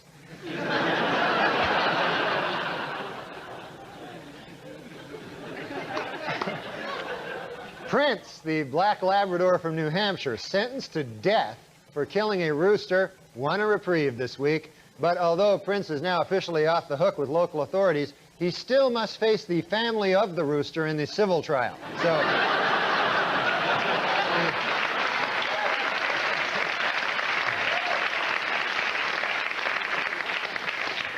he may be giving up a few milk bones or whatever that is. Stephen J. Hawking, the renowned astrophysicist, regarded as Albert Einstein's intellectual successor, conceded defeat this week in a wager he made 6 years ago with 2 professors at the California Institute of Technology. Hawking incorrectly bet against the existence of naked singularities, the mathematical point in a black hole where space and time are infinitely distorted, where matter is infinitely dense, and where the rules of relativistic physics break down. With all due respect to Mr. Hawking, what the hell were you thinking?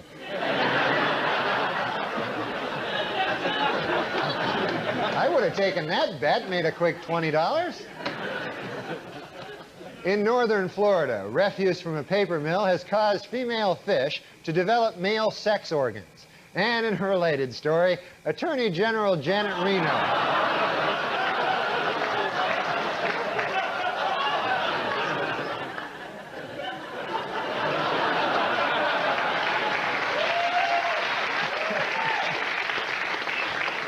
Connecticut legislatures are about to pass a law that would make it illegal to prohibit breastfeeding in public.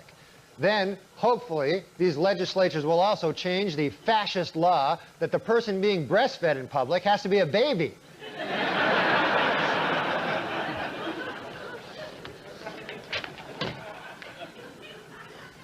Well, here's a sign of the times. This summer, for the first time ever, you'll need a reservation to get into Yosemite National Park. Officials say those hit hardest by the new regulations will be these squirrels.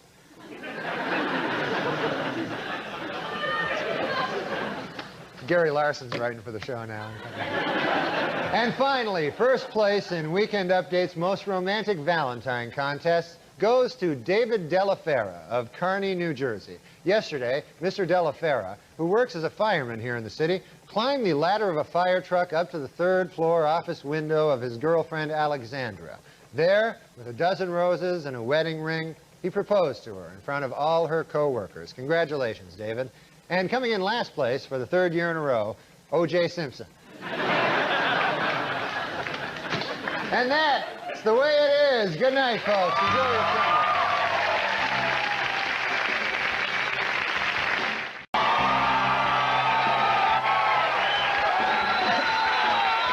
Thank you. I'm Norm MacDonald, and now the fake news. Our top story tonight, in a startling reversal, Kenneth Starr announced yesterday that he would not resign as Whitewater special prosecutor, and that now he intends to stay on until the investigation is completed. This new development apparently did not trouble a confident President Clinton, who still plans to resume making conjugal visits to Susan McDougal. This week in Moscow, Secretary of State Madeleine Albright and Russian President Boris Yeltsin sat down to discuss the delicate issue of NATO expansion.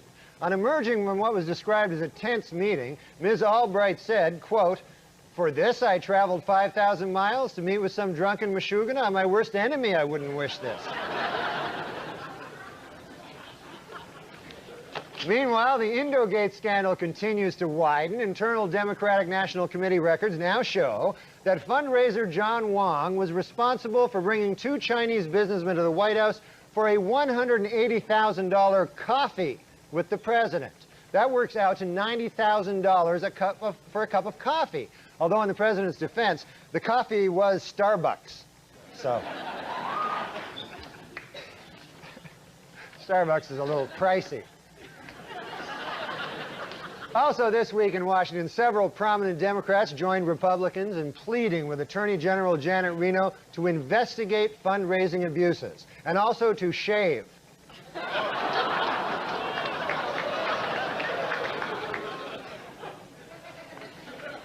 At a book signing in New York this week, Fred Goldman once again offered to forget the millions owed to him by O.J. Simpson if he would simply admit to the Brentwood murders. A visibly annoyed O.J. responded, "Why in the world would I do that when I have no intention of paying you anyway?"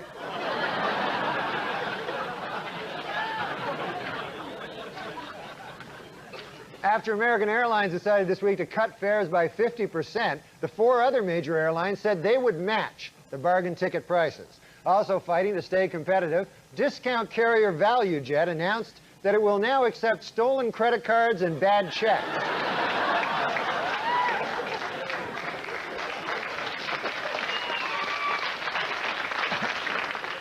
Michael Jackson has reportedly stepped right into his new role as a dad, spending many hours a day with his newborn son, doing the changing, the burping, even the breastfeeding.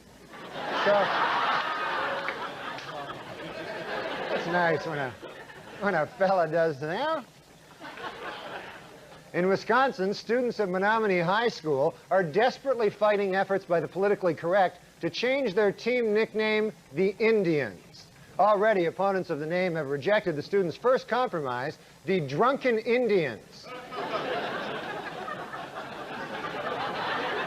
They feel that's almost worse in a way, you know? Bessie the cow, the most famous bovine citizen of San Antonio, Texas, is now listed in Ripley's Believe It or Not after giving birth to her 10th set of calf twins. Bessie also made Ripley's under the category least original name for a cow.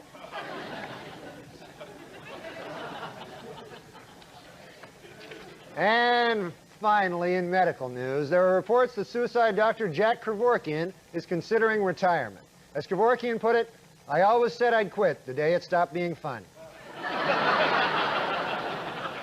I'm Norm MacDonald, and now the fake news. Our top story tonight. Yesterday, President Clinton underwent a 2-hour operation to repair damage to his knee, suffered in a fall while visiting in Florida at the home of professional golfer Greg Norman.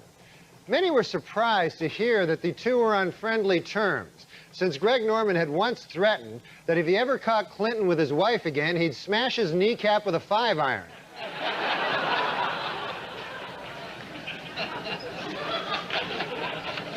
The president spent last night at Bethesda Naval Hospital in a private room, which he shared with 3 Chinese businessmen who came up with the required $200,000.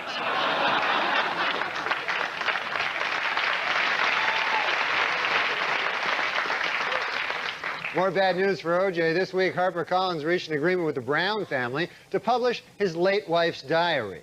Especially troublesome to Simpson is this final entry. "Dear Diary, I have to run now because O.J. is here to murder me." And also the guy who returned my glasses. I think he might murder him, too. In North Carolina, a legislative panel has agreed on a bill which guarantees a murder victim's family 2 front-row seats to watch the execution. The ruling has angered both North Carolina's death penalty opponents and death penalty season ticket holders.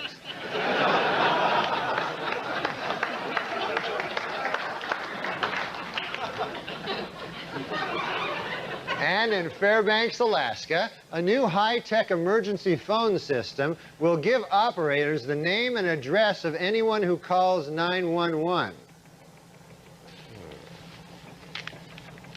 Note to self, don't make any more prank 911 calls in Fairbanks, Alaska.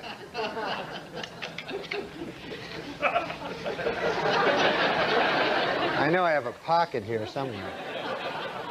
President Clinton this week declined an offer by Republicans to form a bipartisan commission to scale back annual increases in Social Security. Asked why he rejected the proposals, the president said, quote, "Personally, I like the idea of a bipartisan commission. However, the 2 Chinese guys who gave me $1 million, they didn't go for it. They just didn't like the idea."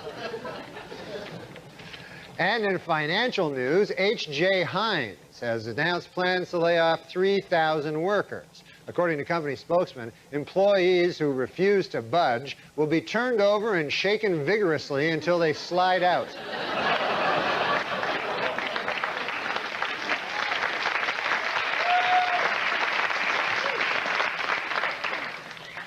Much like ketchup.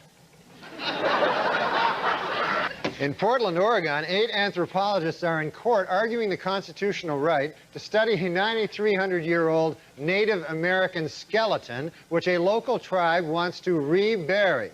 Though the case has merit, authorities are suspicious that one of the people involved in the suit is not really an anthropologist. It's this guy over here. In New York, police have arrested a local Queens man whom they are calling the serial fondler. Apparently, the man suffers from an intense desire to run up behind women and squeeze their buttocks. Psychologists call this impulse, quote, normal.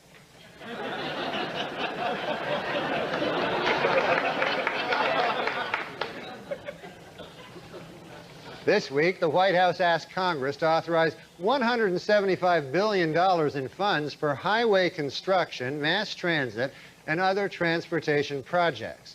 The president's plan has significant support in Congress, but many Washington insiders are wondering how exactly this benefits China.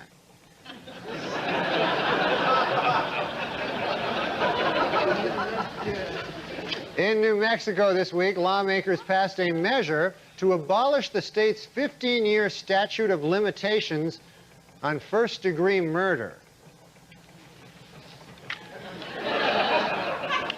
Note to self, cancel plans to return to New Mexico.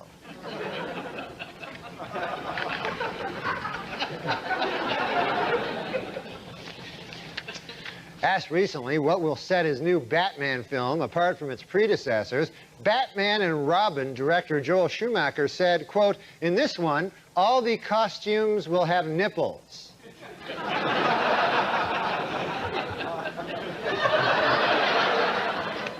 Note to self, do not watch the next Batman and Robin.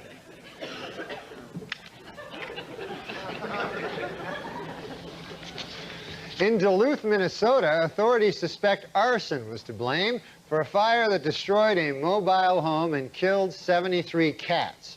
The chief suspect so far? This dog.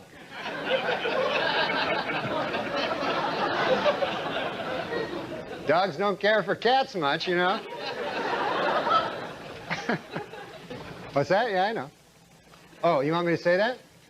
You'd like me to say that? Thank you, ladies and parents. Keep your kids out of show business. I said it. Weekend Update's 1997 survey of the most dangerous jobs in America is out today. The biggest change, last year's #1 West Coast rap star. You know, it'd probably be better if I was over on this camera.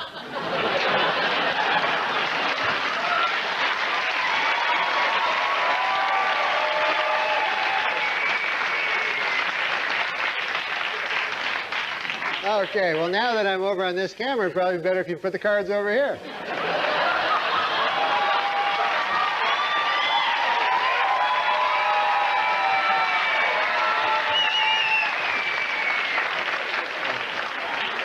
Last year's #1. Why don't we start at the start of the joke now?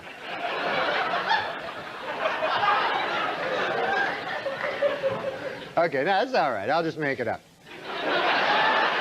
The 1997 Most Dangerous Jobs in America is out, and this year, a little bit of a change. Last year's #1 West Coast rap star has been knocked out of the top spot by the new Most Dangerous Job in America, East Coast rap star. Imagine if it had all gone well.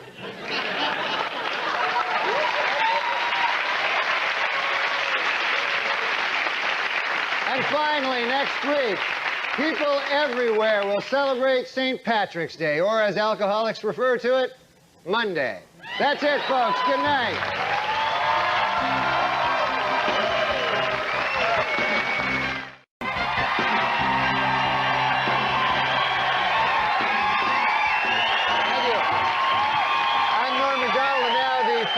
Our top story tonight. Late this week, President Clinton and Russian President Boris Yeltsin met in Helsinki to discuss the sensitive topic of NATO expansion. For his part, Yeltsin stood firm, saying he must do what is right for Russia, while Clinton also stood firm, saying he must do what is right for China.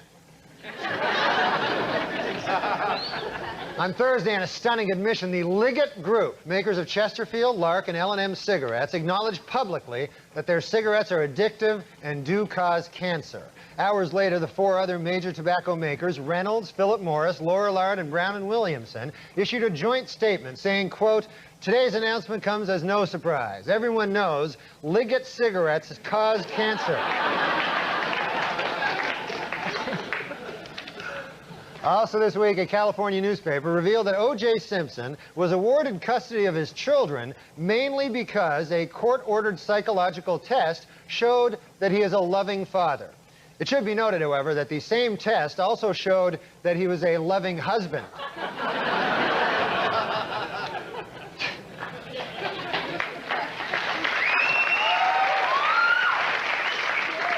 Following the surprise withdrawal of his nominee, Anthony Lake, President Clinton has chosen acting CIA Director George Tenet to head up the agency. Now all he needs is the approval of the House, the Senate, and this Chinese guy. In Washington this week, the Supreme Court is having arguments on whether or not pornography should be banned from the Internet. According to veteran court watchers, 8 justices are leading toward a ban, with 1 against. Gee, I wonder which one would be against a ban on pornography. Let me see now. There wouldn't be that one. Meanwhile, at the University of Nebraska, computer scientists have developed a version of the Internet that is up to 100 times faster than the current system. According to analysts, those using the new system to log on to America Online will now be disconnected in 3/1000th of a second.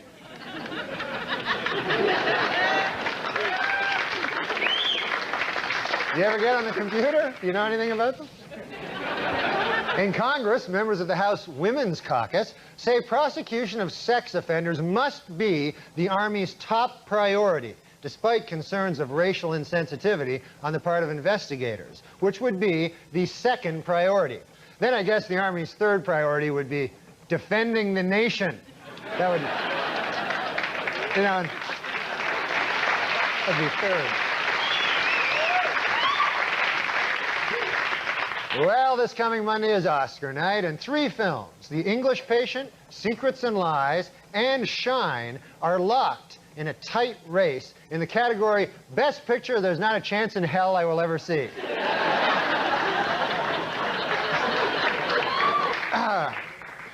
A person who suffers 2 sharp, powerful blows to the head within a short period of time can suffer brain damage or even die. This, according to a new study in the medical journal Duh.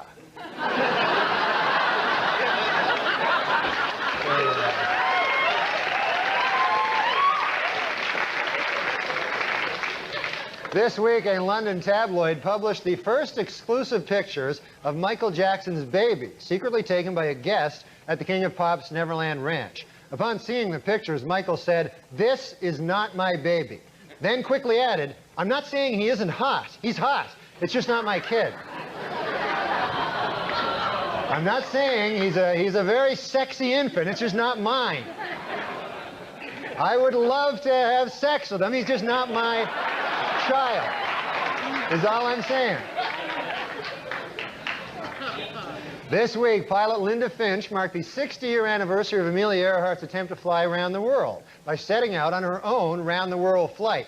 Finch took off Monday from the same Oakland, California airfield as Earhart and hopes to reach Europe by next Wednesday. By Sunday evening, if all goes well, she plans to have mysteriously disappeared forever.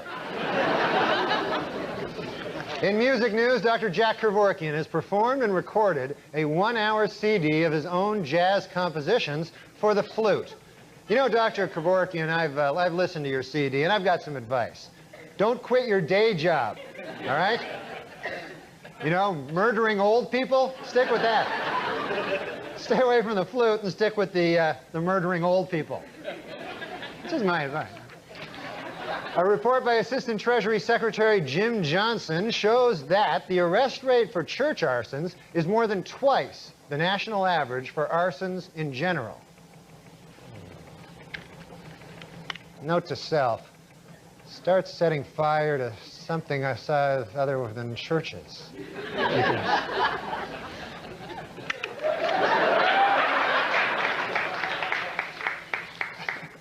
Earlier today, the biggest auction ever of Beatles memorabilia took place in Tokyo. Among the one-of-a-kind items on the block were Paul McCartney's birth certificate, a white Mercedes-Benz owned by John Lennon, and rarest of all, a photo of George Harrison not looking haggard. Have you ever seen one when you think about it? And the British Sunday Times is reporting that Belgian doctors have accidentally cloned a human being. The human being? You guessed it, Frank Stallone.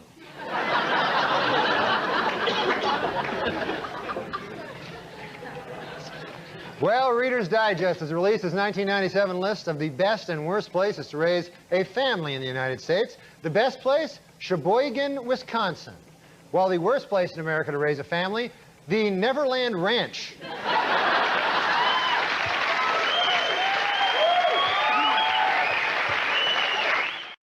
Thank you, I'm Norm MacDonald. Now the fake news, our top story tonight. This week, after months of speculation, sitcom star Ellen DeGeneres finally admitted that yes, she is gay.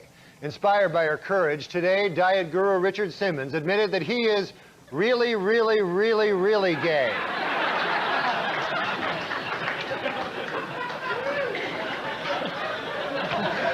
In a radio interview this week, First Lady Hillary Clinton scoffed at conspiracy nuts, as she called them, obsessed with Whitewater, and compared them to cult figures, or cult groups rather, fascinated by UFOs and the Hale-Bopp comet. Although she did concede 1 point of similarity between Whitewater and Heaven's Gate, 39 castrated dead people.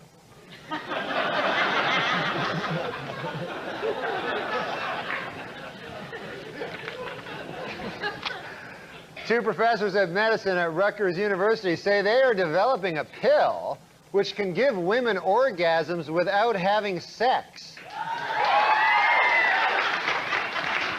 Read all about this revolutionary discovery in my new book, The World's Most Dangerous Drug.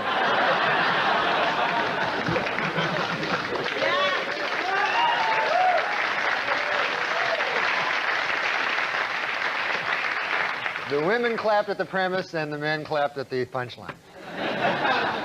The White House says that surviving relatives of those who died in a 40-year-old federal study which allowed men infected with syphilis to go untreated will get an official apology from President Clinton. According to the president, quote, "If not for the sacrifices of these brave men, I would not be alive today."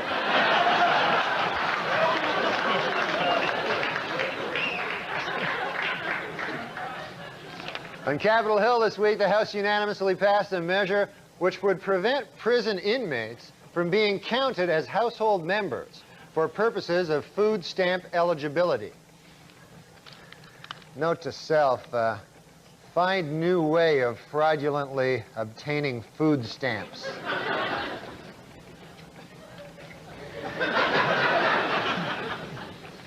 Recently, a group of Orthodox rabbis declared that other branches of Judaism are, quote, not Judaism at all, thus challenging the religious status of millions of American Jews. This week, that statement was rejected by Reform leader Rabbi Don Schonstein, who said, quote, "Our legitimacy as Jews flows from the richness of our Jewish lives, the strength of our Jewish communities, and most important of all, our deep and abiding belief in Jesus Christ."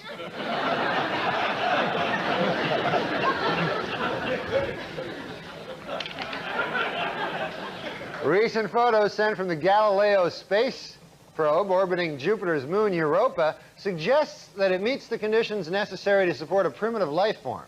Just what kind of life form? You guessed it, Frank Stallone.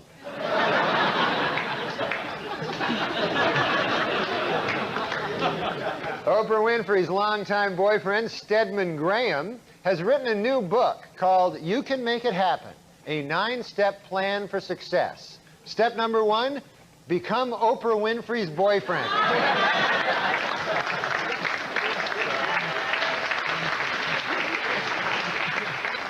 Then the other 8 are just hang around. Last weekend in Washington, a new museum dedicated to broadcast What the fuck was that? Last weekend in Washington, a new museum.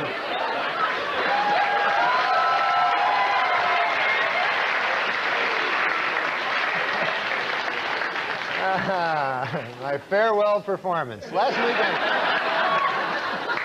weekend in Washington, a new museum dedicated to broadcast journalism opened, where visitors can appear on camera and pretend they are news anchors. So far, the museum has been visited more than 200 times by Tabitha Soren.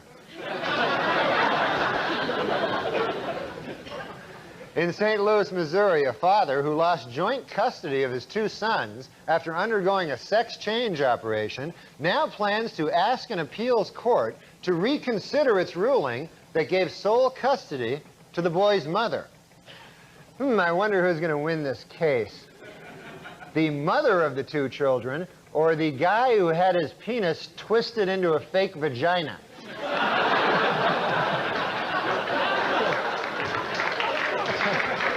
It's a tough call. You got the guy who fashioned a vagina-like thing, and then you got the mother.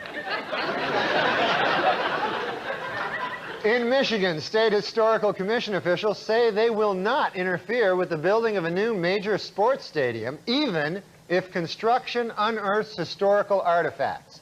However, state Indian Affairs officials say that if relics from a Native American tribe are found, they would like to have the land set aside and designated as a sacred tribal burial ground / giant casino.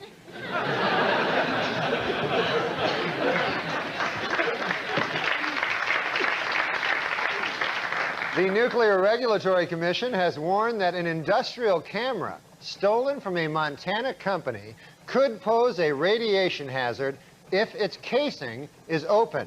Oh. Note to self, after show, remember to close the casing on that industrial camera that I borrowed from a thing while I was in Montana.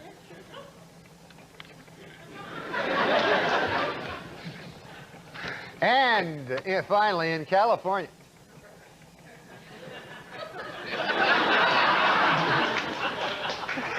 And finally, in California, pet owners. Pet owners can now take their canine friends to the world's first doggy wedding chapel, where dogs can actually be married in a civil ceremony. The ceremony ends when the Justice of the Peace says, "You may now sniff the ass."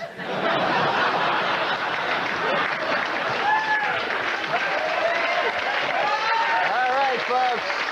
Maybe we'll see you next week. Good night. Thank you. I'm Norm MacDonald, and now the fake news. Our top story tonight. Embattled House Speaker Newt Gingrich may finally have solved his financial troubles. On Thursday, Gingrich announced that former Senator Bob Dole has loaned him the $300,000 needed to pay his ethics committee fine. And today, more good news for Gingrich. Dole has already forgotten he loaned him the money. Meanwhile, Gingrich this week criticized Attorney General Janet Reno's decision not to seek an independent counsel to investigate Democratic fundraising, even comparing her to notorious Watergate figure John Mitchell. Reno called the comparison ridiculous, saying, quote, "For one thing, John Mitchell did not have a mustache."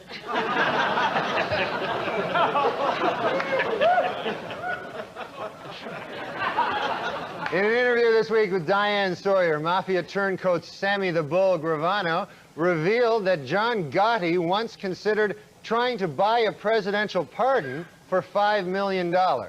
According to Gravano, however, he and Gotti were too afraid to get involved with, quote, "those kinds of people."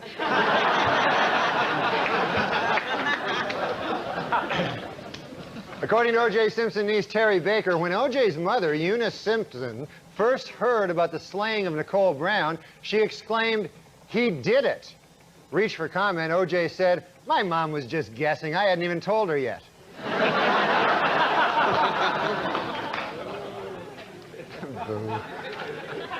Secretary of State Madeleine Albright has announced that she will represent the United States this summer at ceremonies marking the transfer of British Hong Kong to Chinese rule. President Clinton also plans to attend the event, but he will be representing China. So...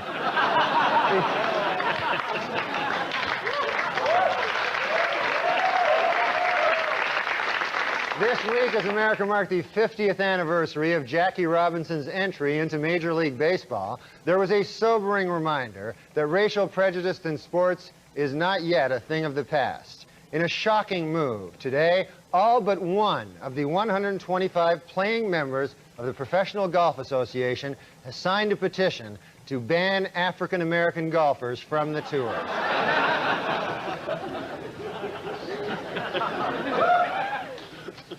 In Los Angeles this week, actor Arnold Schwarzenegger underwent heart surgery to repair a faulty heart valve. Doctors were concerned because during a routine examination of Schwarzenegger, they got a little turned on. They became concerned, and something like that'll happen, Let's pause for thought for whatever. In Indiana, the state legislature has approved a law requiring professional hypnotists to be trained at accredited institutions and certified by the State Medical Licensing Board. Note to self, cancel plans to tour Indiana as hypnotist this summer.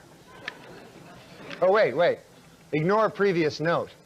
Instead, note to self, get fake hypnotism diploma and proceed as planned.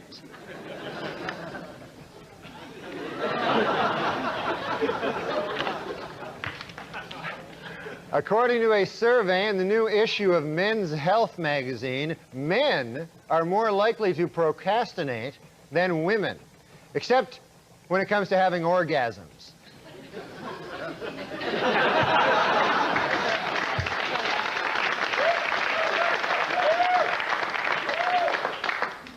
Last week in Tampa, Florida, William Santiago, a mail carrier for 27 years, was fired from his job and now faces up to 5 years in jail for keeping 2 magazines which had been sent to a non-existent address.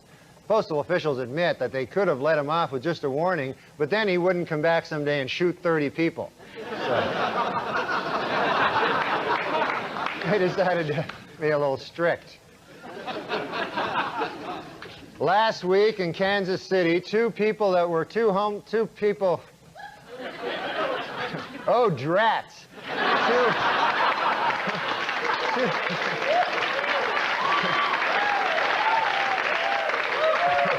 Two homeless people who met at a soup kitchen were married in front of homeless guests at the very same soup kitchen.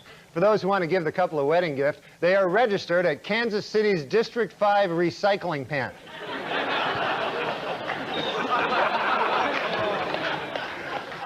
In South Dakota, inmates at the state penitentiary say that a new policy which allows officials to read their mail is an example of the routine violations of individual rights in prison. A better example would be the daily anal rapes, but I guess they want to start off small and then work up to the daily anal rapes. They'll start off with the reading their mail, With the resignation of 2 police officers in Virginies, Vermont, the city's 2,500 residents are now left with only 1 policeman. Note to self, if I get fired for cursing on the air last week, drive up to Virginies, Vermont, hypnotize the remaining policeman, and loot town. That's it.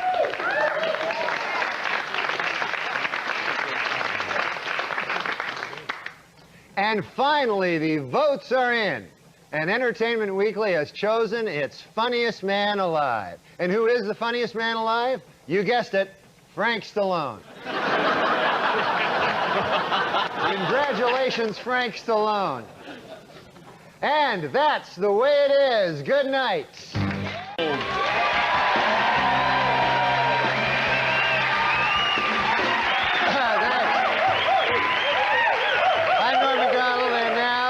Fake news, our top story tonight. In court documents made public this week, independent counsel Kenneth Starr told a federal judge that Hillary Clinton is now a, quote, central figure in the Whitewater criminal probe.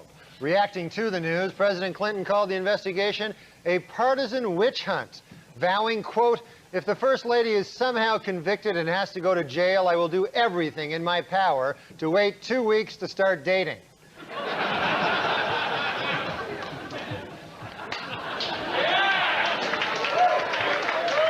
Meanwhile, FBI Director Louis Freeh said this week that Attorney General Janet Reno might have a conflict of interest in her investigation of Democratic fundraising. Freeh also pointed out that Reno might have a conflict of interest between her X and Y chromosomes.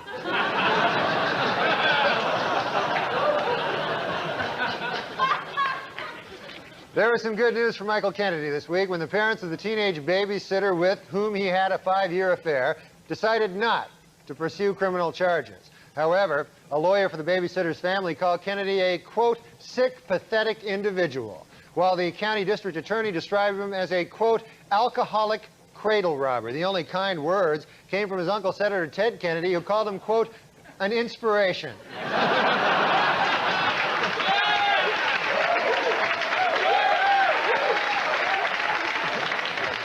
Real estate mogul Donald Trump announced this week that after 3.5 years of marriage, he is seeking a divorce from wife Marla Maples. According to Trump, Maples violated part of their marriage agreement when she decided to turn 30.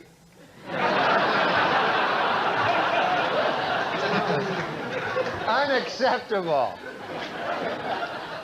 At their annual convention this week, board members of the National Rifle Association narrowly elected actor Charlton Heston vice president of the powerful gun lobby. According to Heston, his first priority will be a push to legalize the hunting of, quote, damn dirty apes.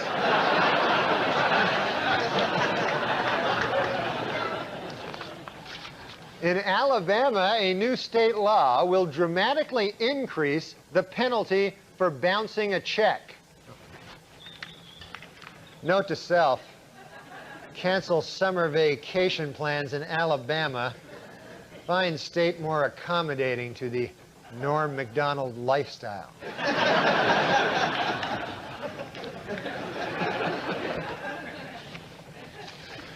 On Wednesday, world chess champion Garry Kasparov tied Deep Blue, the IBM supercomputer that can examine 200 million positions per second, in the fourth game of their 6-game series.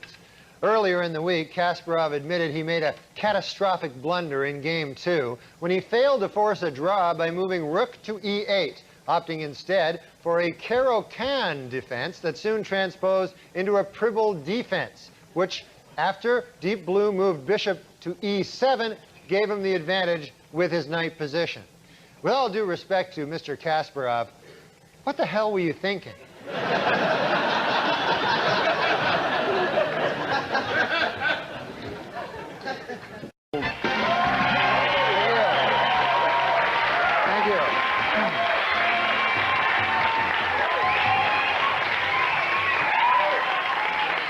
I'm Norm MacDonald, now the fake news. Our top story tonight, court-martial proceedings are set to begin Tuesday against Air Force Lieutenant Kelly Flynn, the nation's first female B-52 pilot. Flynn is accused of conducting an adulterous affair with a married man, as well as having a brief fling with a second airman, and then lying about it.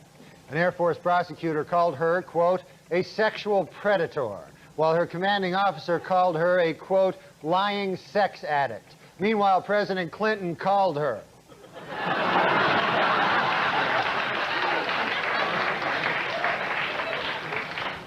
Earlier this year, the Liggett Group paid out more than $750 million in a court settlement when it was admitted that its cigarettes are addictive. And this week, the tobacco company unveiled its new warning label. It reads, warning, don't try to sue us, we don't have any money left. Yesterday, the House Budget Committee approved an outline of the deal between President Clinton and congressional leaders to balance the budget. But both sides caution it is not set in stone. In order to become official, of course, it must still be approved by this Chinese guy here. He's got a... Boo, what the hell? No reason to boo anything. It was reported this week that Simpson prosecutors Marcia Clark and Chris Darden often passed sexually explicit notes back and forth at the trial. Notes which discussed each other's, quote, turn-ons. And according to the notes, both Darden and Clark are turned on by the same freakish thing, Alan Dershowitz.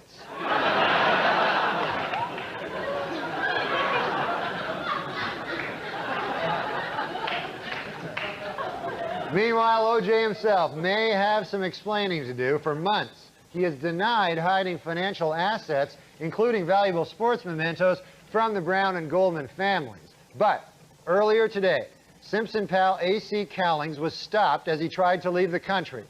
In the backseat of his Bronco, police found O.J.'s Heisman Trophy, disguised with a tiny fake beard.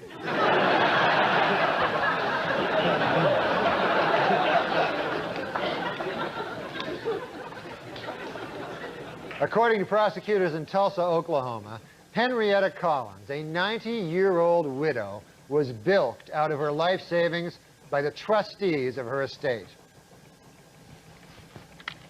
Note to self, forget trying to bilk Henrietta Collins out of her life savings. Some dirty bastard got there first.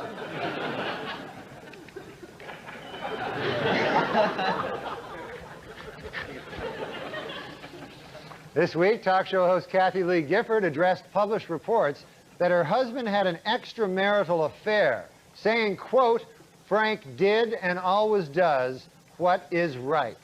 Kathy Lee's statement has been widely interpreted as a public admission that her husband beats her.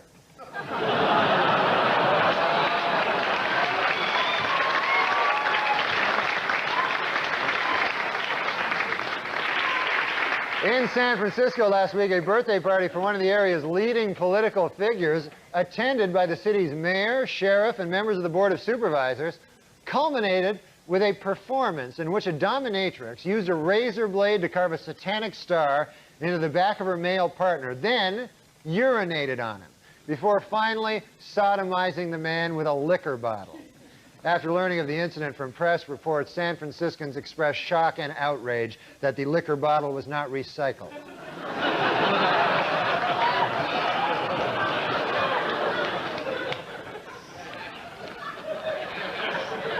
In his new film, Legionnaire, action star Jean-Claude Van Damme will join the French Foreign Legion. In the film, Van Damme is a playboy in 1920s Paris who flees a mob boss after falling in love with the man's mistress. Also, although it doesn't say anything here about it, I'll bet there's plenty of kicking.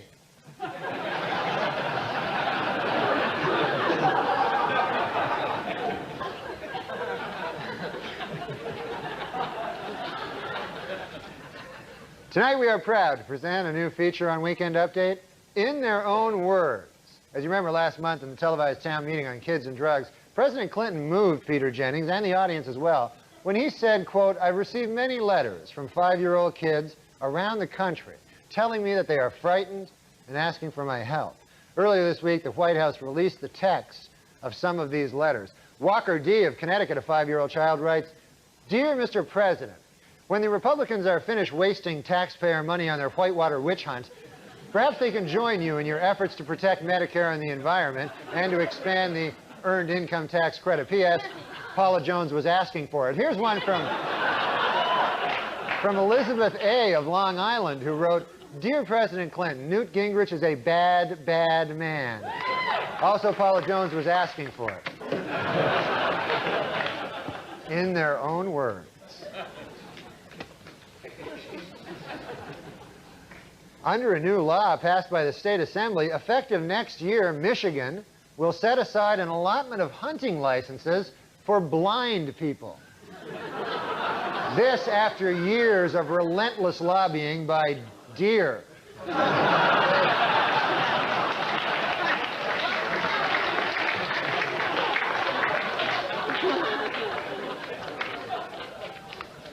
Good news for Hawaii. Next year, the state will receive $20 million in federal funds to help teach poor children how to read. Oh. Note to self, swindle poor Hawaiians out of $20 million by pretending to be a guy who teaches reading.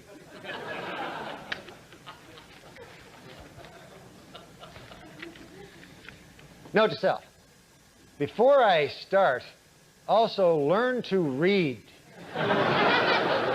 That will help give the scam what we like to call credibility.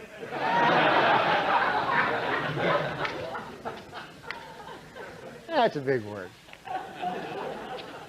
A new survey by the Washington Post reports that D.C. Mayor Marion Barry's popularity among city residents has dropped to its lowest point in 5 years. However, Mayor Barry insists he has no interest in polls, or for that matter, anything else that isn't crack. Yes. Really has no interest in how good are polls going to do it?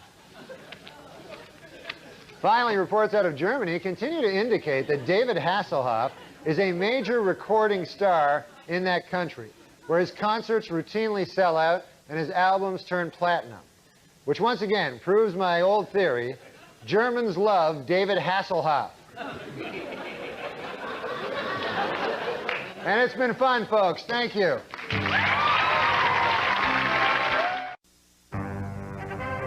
Weekend Update with Norm MacDonald.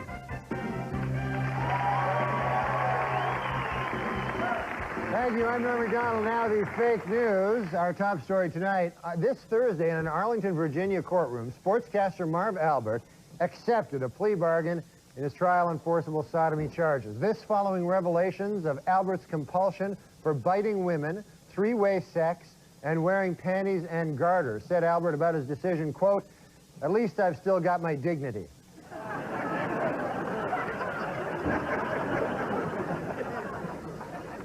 Attorney General Janet Reno said this week that she is fed up with Republicans complaining to the press that she has not named an independent counsel to investigate President Clinton's fundraising. Said Reno, quote, "If these people don't like the way I'm doing my job, let them come talk to me man to man." Well, the White House is an empty nest this week following Chelsea Clinton's departure to begin studies at Stanford University. A wistful President Clinton says that while it's difficult to see his daughter grow up, at least now he'll feel less guilty about hitting on her friends.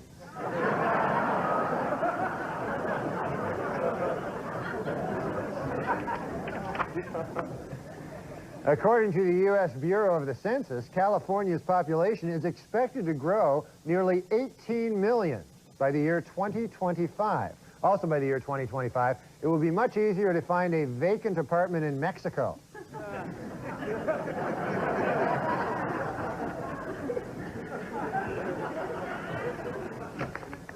In international news, French President Jacques Chirac met this week with NATO Secretary General Javier Solana.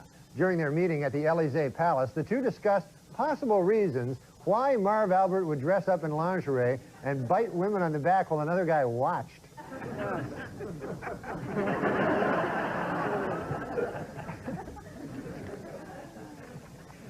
After closing out a successful first season, the WNBA is considering several changes to improve the level of play in the league next year. Among the proposals, extending the playoffs, increasing salaries, bringing back the three-point line, and replacing all the female players with guys.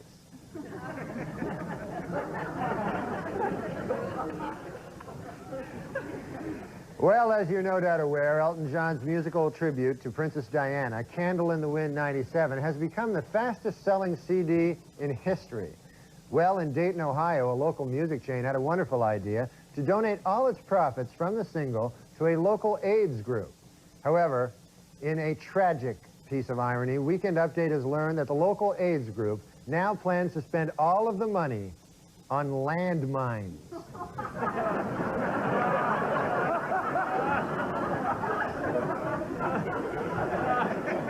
What a world we live in.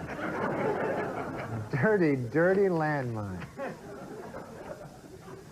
Richard Thomas of Chicago is taking a novel approach to getting his wife Sally to quit smoking. He is suing her in U.S. District Court, asking a judge to order her to quit. Legal experts say that considering all factors, Mr. Thomas actually has a very good chance of never having sex with his wife again. According to published reports, Michael Jackson's wife is now pregnant with the pop star's second child. Asked why he decided to become a father again so soon, Jackson explained that his 7-month-old son is starting to lose his looks.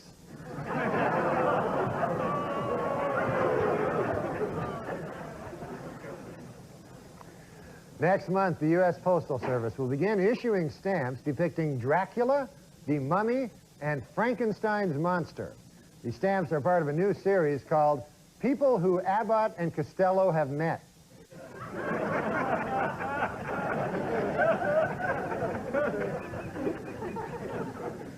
According to new medical research, crack babies are as happy and healthy as normal children. You know, that's amazing, you know, because I thought they'd be much happier with all that crack in their system. You know, it's crazy. Former President Ronald Reagan is selling his Santa Barbara ranch to the federal government, which will turn it into a California state park. In what can best be described as a sweetheart deal for Reagan, he will get $5 million for the 700-acre ranch, and he will still think he owns it.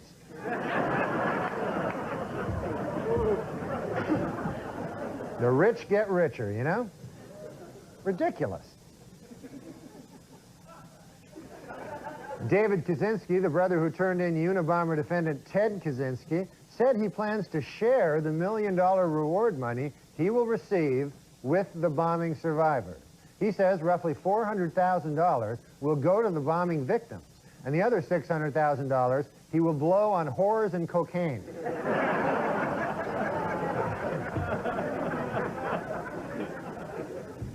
And in Central California, investigators have convened at the Tulane Canal to find out what killed 1,600 birds and over 1 million fish.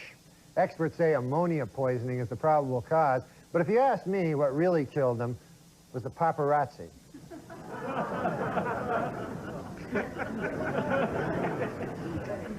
In a recent interview, Paul McCartney confessed that Bob Dylan turned the Beatles on to marijuana. In return, George Harrison turned Dylan on to looking old and haggard. Well, finally, our congratulations to musician Ike Turner, who recently got married for the 13th time. The ceremony marked the first time that a minister performing a wedding has ever asked, "Does anyone here not object?"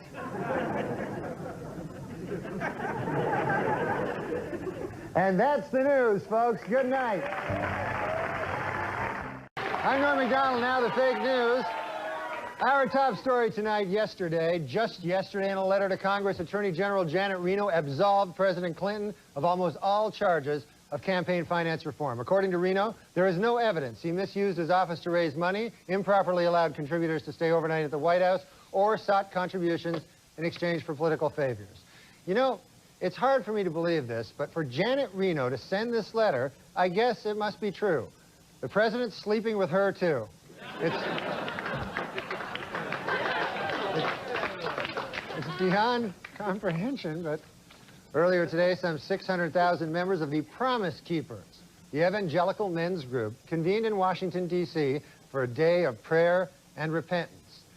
Oh, no, I promised to go to that thing, and I forgot. Damn it to hell! It's my wife's fault. She didn't remind me, that dirty... Oh, well. More bad news for O.J. Simpson. This week, a Los Angeles court ordered him to turn over his Heisman Trophy to the Goldman family. In addition, the same court may order Simpson to surrender a coffee mug inscribed, "World's Greatest Husband."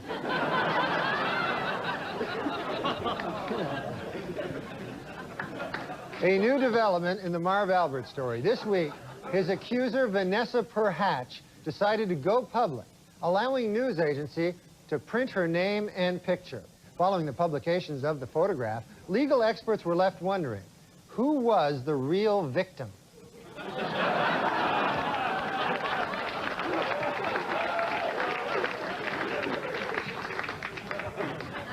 Not easy on the eye. In a recent interview on the subject of parenting, Jane Fonda admitted that it wasn't easy to talk to her children about sex, but she felt it was necessary because she did not want them to learn about sex the way that she did, by reading North Vietnamese propaganda pamphlets. We're not going to forget that. Hanoi Jane. It was a bad week for the restaurant chain Hooters. The company has been forced to pay $3.75 million to settle a sex discrimination suit brought by male job applicants who claim that its policy of hiring only women is unfair. The settlement was hailed as a landmark case for guys who try to ruin everything.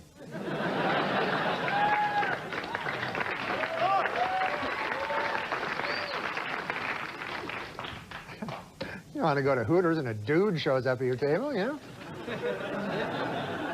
Action star Arnold Schwarzenegger is reportedly planning to appear in an upcoming production of the Broadway musical The King and I. Schwarzenegger says that in contrast to other actors' portrayals of the King of Siam, his will be really, really horrible.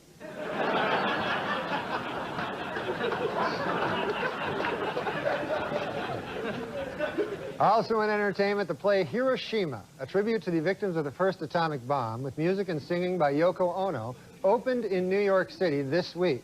One tearful Japanese survivor of the attack who attended the premiere called the play, quote, the most horrifying experience of my life.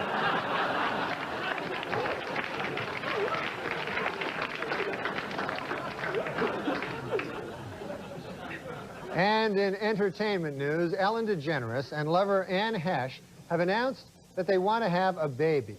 However, their plan has hit a snag. They are both women. It is not possible to have a child. Well, Bart, the 1,800-pound bear who co-stars with Anthony Hopkins and Alec Baldwin in the movie The Edge, reportedly earns a whopping $10,000 per day as a Hollywood actor. A small amount of the grizzly's income goes toward the preservation of bears' natural habitat. Bart spends the remaining money on bear whores and cocaine.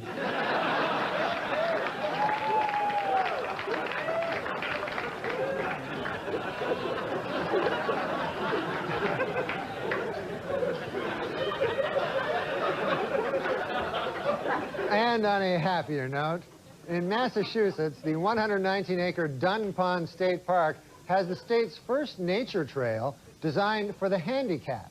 Along the trail, you will find a rich variety of birds, lizards, and insects, all of them handicapped. So,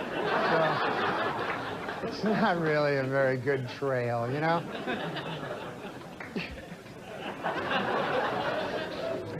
And next summer in Battle Creek, Michigan, Kellogg's will open Cereal City, a new $18 million theme park. Note to self, start buying up land next to Cereal Theme Park, then open Milk Theme Park. And watch the money roll in.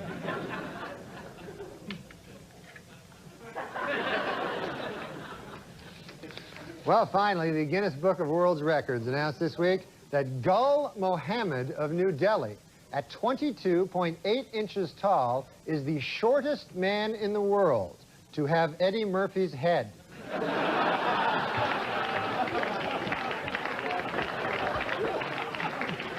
And that's it, folks. Thanks a lot.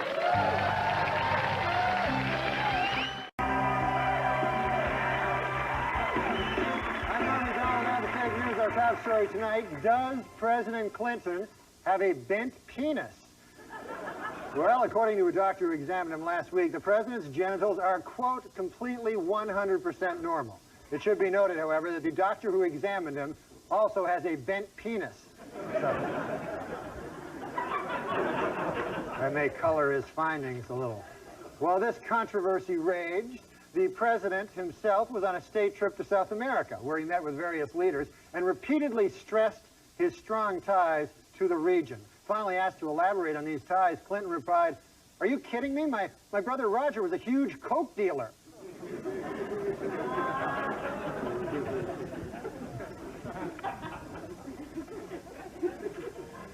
As his last stop on the trip, the president met in Buenos Aires Thursday with Argentinian President Carlos Menem. During the meeting, Clinton asked Menem to continue with economic reform and protect democratic freedoms. Menem, in turn, asked Clinton to show him his bent penis.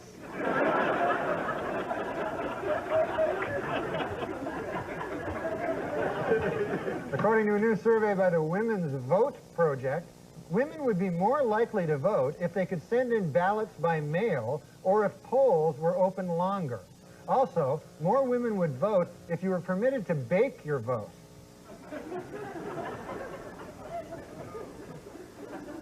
They like to bake.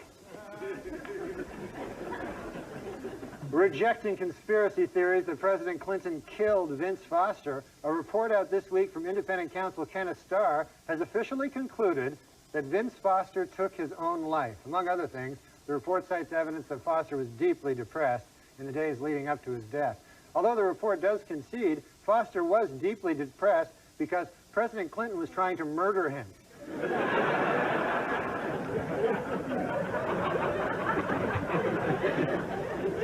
Visitors to Yellowstone National Park are being advised to carry pepper spray to defend themselves against bears. According to park officials, pepper spray is inexpensive, and it is far more effective against bears than their first idea, which was honey spray. That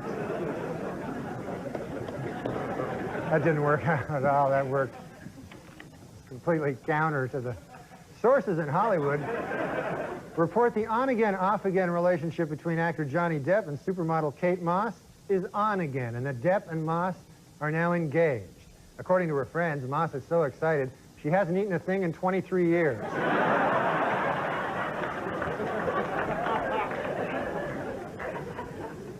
In other entertainment news, a religious group in Chile is trying to ban a new Claudia Schiffer film which features explicit lesbian sex scenes.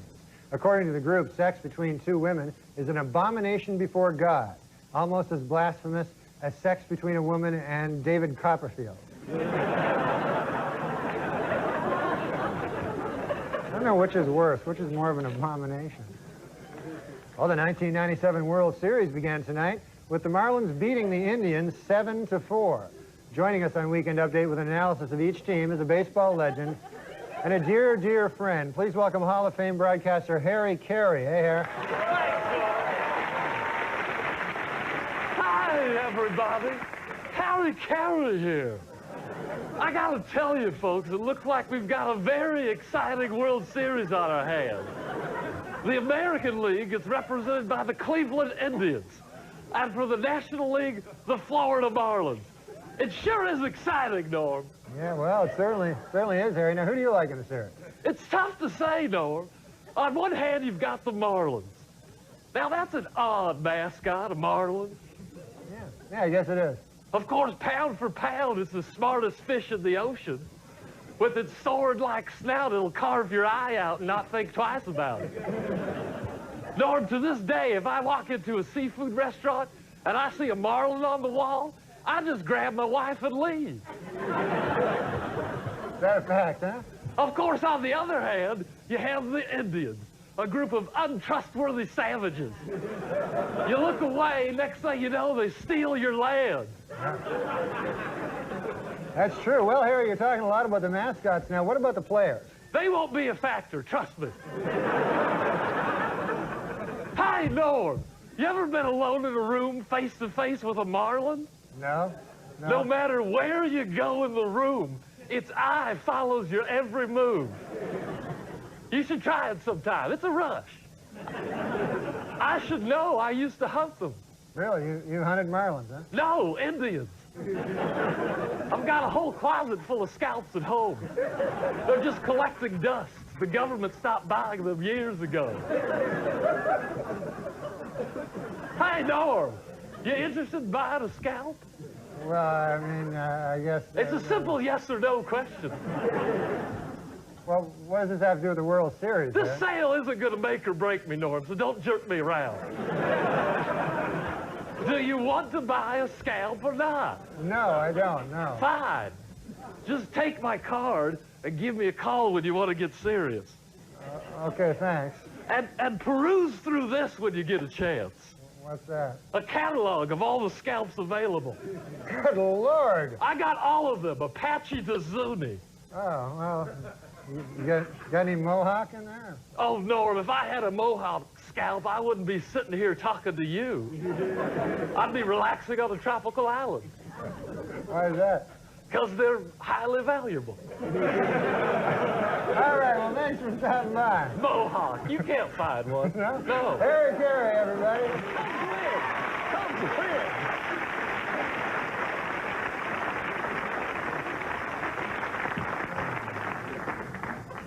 Exotic dancers say city ordinance requiring them to keep 4 feet away from their customers will put them out of business in Shoreline, Washington. Or as I now refer to it, Nazi Germany. Quite a world we live in. And in Oklahoma, prison officials are considering an interactive video system for parole board hearings, which would eliminate the need for inmates to travel to hearings from prison. Inmates say they will go along with the video idea, but they will not rule out raping the camera guy. And in Idaho, a $5 million project to fix cracks in the Dworshak Dam has been a huge success, according to officials from the Army Corps of Engineers. However, the dam could easily have been fixed at a far more reasonable price tag, according to this beaver.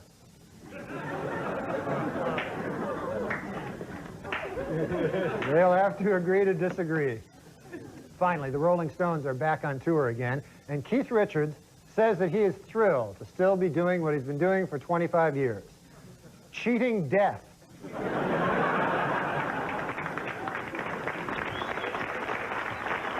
the news. Weekend Update with Norm MacDonald.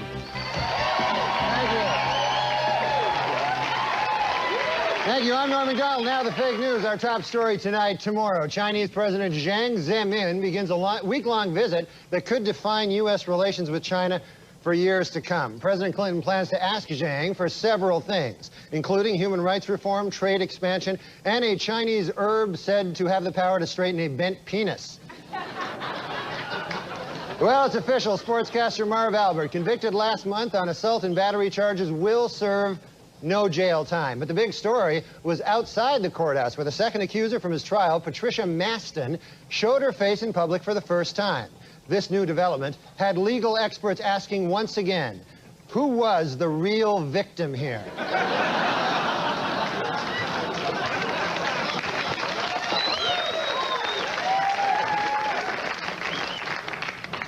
Incidentally, Ms. Maston will be represented in her civil suit by feminist attorney Gloria Allred, who is also quite unattractive.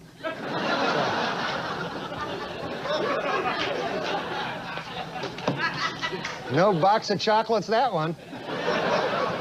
Well, this week, Attorney General Janet Reno charged software giant Microsoft with trying to monopolize access to the internet and has asked a federal court to fine the company $1 million per day. Analysts say that at this rate, Microsoft CEO Bill Gates will be broke just 10 years after the Earth crashes into the sun. He's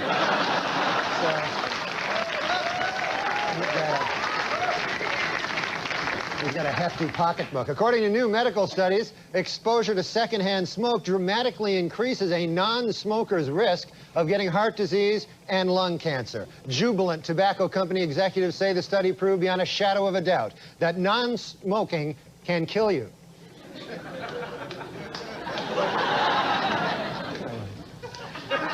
That one wasn't very good, but try to laugh anyway, because it helps Farley have a little rest. Dr. Jack Kevorkian announced this week that he will start to offer organs taken from his suicide patients to people who need transplants. In addition, Kevorkian promised that anyone who does not get a life-saving organ will receive a free murdering.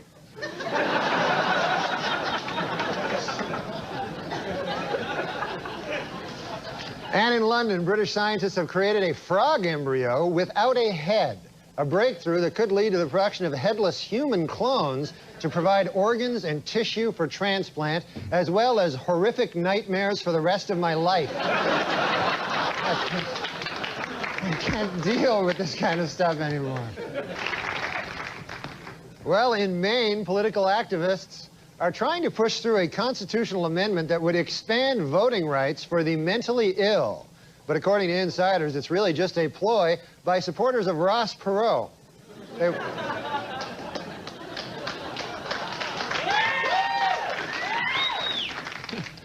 Okay. And in New Orleans this week, Doonesbury creator Gary Trudeau was honored by the Drug Policy Foundation, a group which seeks to legalize marijuana. Also honored this week by the foundation, weed.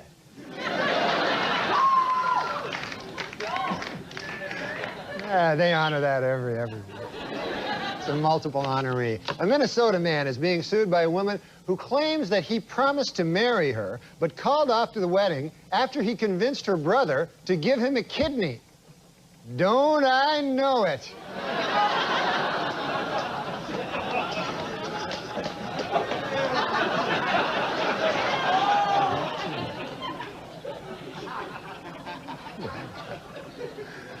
Well, according to fire department officials in Wisconsin, many of the state's communities can't find enough people to be volunteer firefighters. As a possible explanation, officials cite the extreme danger of the job combined with the complete absence of pay.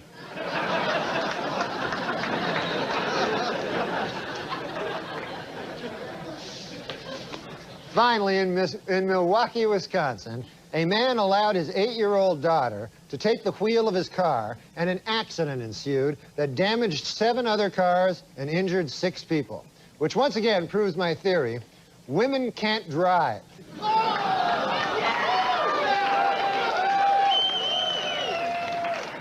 Okay, folks, that's the news.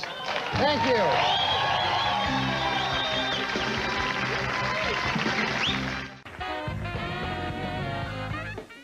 Thank you. I'm Norm MacDonald. Now the fake news. Our top story tonight. Last night, ex-sportscaster Marv Albert and fiancée Heather Faulkner appeared on 2020 with Barbara Walters in what Albert admitted was an uphill battle to have a really hot three-way.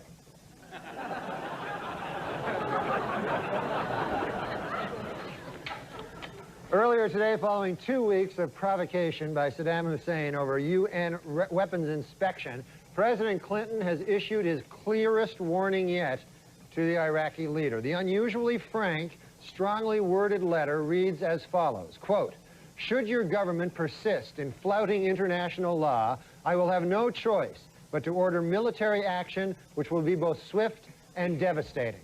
Of course, when the time for military action comes, I may simply panic, flee to England, and smoke dope until the whole thing's over. But then again, I may not."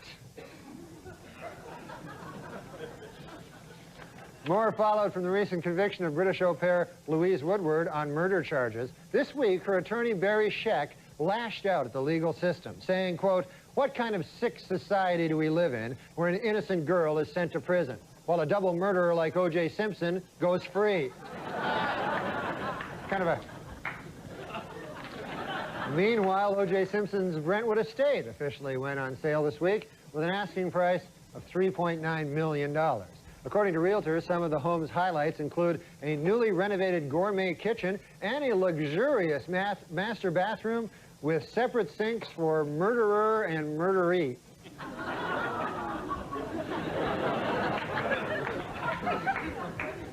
Murderer, murderee.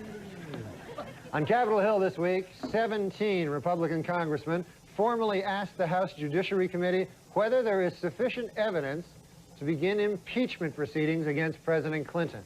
In response, the president said, quote, "Hey, you know who would have the answer to that question? Vince Foster."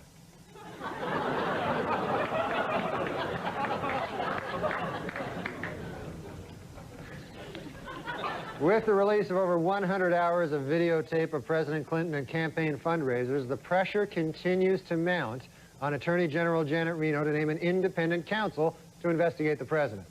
In addition, some senators are said to be furious that instead of watching the videotapes, Reno has been taping over them with episodes of Xena Warrior Princess.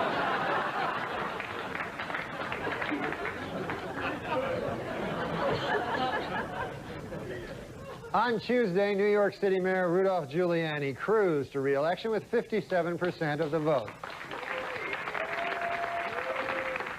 The mayor credits his victory to strict enforcement of quality of life ordinances, while loser Ruth Messenger blamed her defeat on low voter turnout by aggressive panhandlers and squeegee men.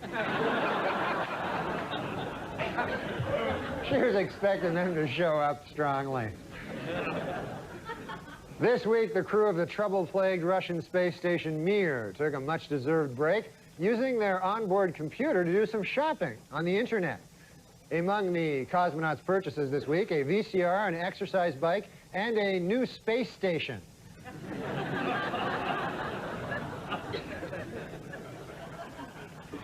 The Franklin Mint has announced plans to market a Princess Diana porcelain doll, and the timing of the move has made some people very unhappy. Critics charge that the doll is in poor taste, and they're even more upset about the Franklin Mint's other new offering, porcelain landmines.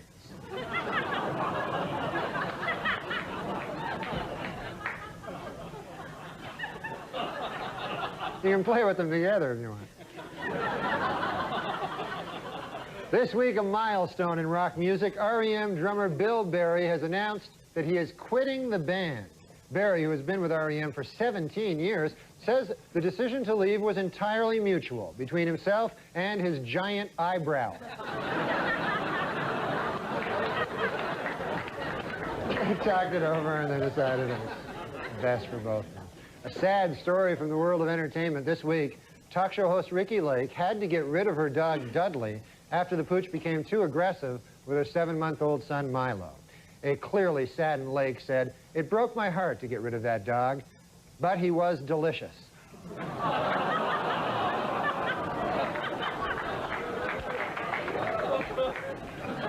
She ate a whole dog.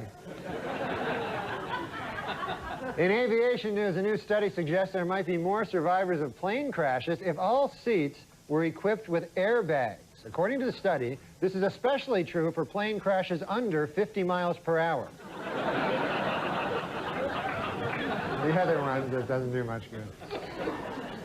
In Waukesha, Wisconsin, 5 grade school students have been charged with holding down a boy and giving him a wedgie, tearing his underwear in the process. The students now face 3-day suspensions as well as fines of up to $140. Meanwhile, the boy himself faces more wedgies. In New Zealand, a convicted swindler who weighs 670 pounds has been sentenced to house arrest because he is too big for prison. According to prison officials, it took 4 inmates just to rape him.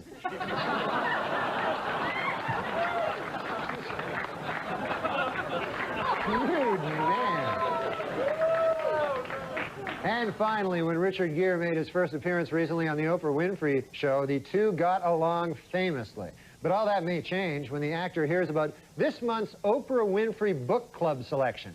It's called What Really Happened by Richard Gere's Gerbil.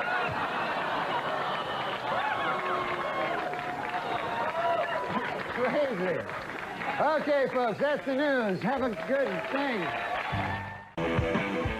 Weekend Update with Norm MacDonald.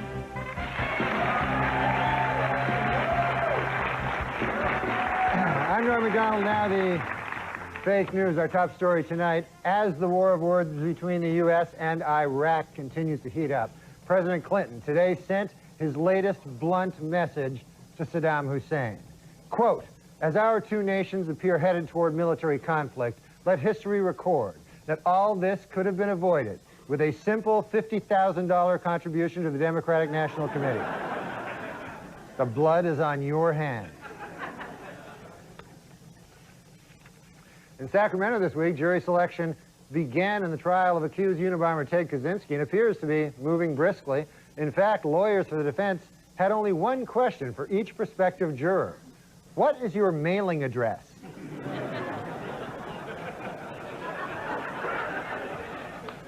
Just days after she was freed by a Massachusetts judge, British nanny Louise Woodward has received numerous job offers from families seeking an au pair. Although her attorneys refuse to say precisely who has made these offers, speculation has surfaced that JonBenet Ramsey's parents are expecting. Yeah, they're going to have a little bundle of joy there in their life. A frightening moment this week for First Lady Hillary Clinton. Her plane, en route to the former Soviet Union, was forced to make an emergency landing when it was discovered that a frayed wire in the engine was causing serious malfunctions. The president was said to be furious and demanded an immediate investigation of what went wrong with Operation Frayed Wire.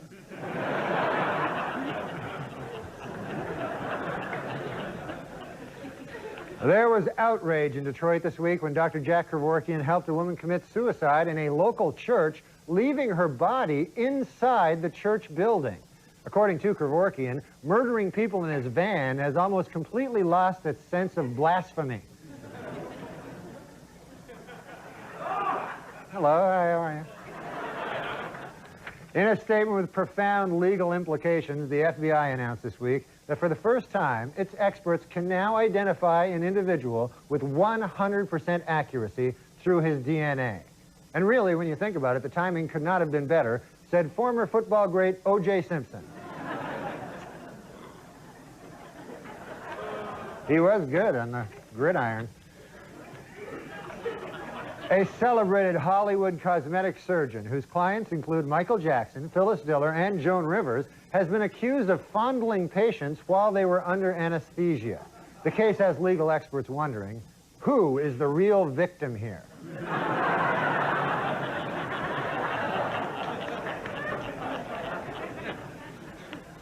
In Bridgeport, Connecticut, Robert Auger, who suffers from emphysema, blew up his home trying to smoke a cigarette while breathing with an oxygen tank. In response, the R.J. Reynolds Company has presented him with its Lifetime Achievement Award. In Washington, D.C., several local activists are trying to gather enough signatures by December to put a medical marijuana initiative on the ballot. Meanwhile, one local activist is trying to do the same thing for medical crack.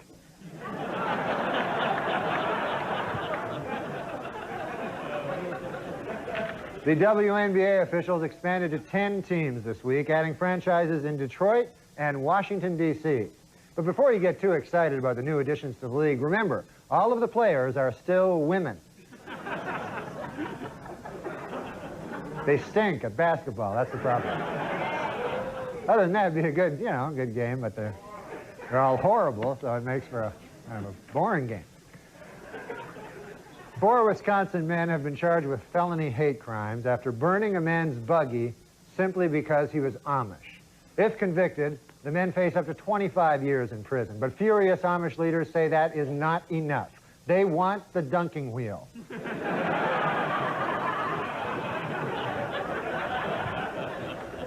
A Tampa businesswoman who bought several of Princess Diana's gowns as a collector is now putting them on display to raise money for charity.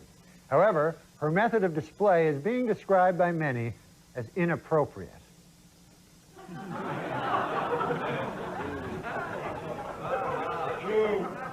Still, for 4 bits, it's a good deal.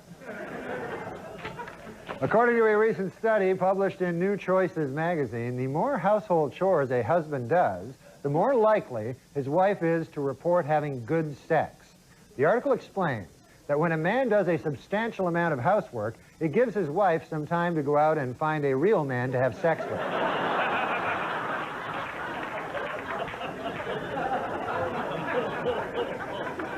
And in Sugar Land, Texas, a Florida-bound Amtrak train collided with the back of a tractor-trailer carrying bagged sand.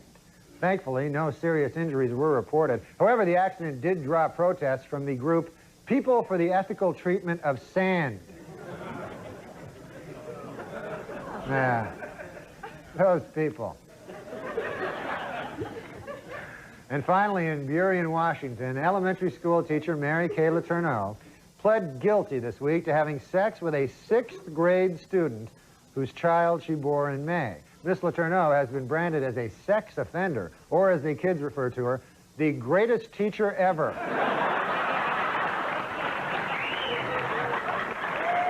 And that's it, folks.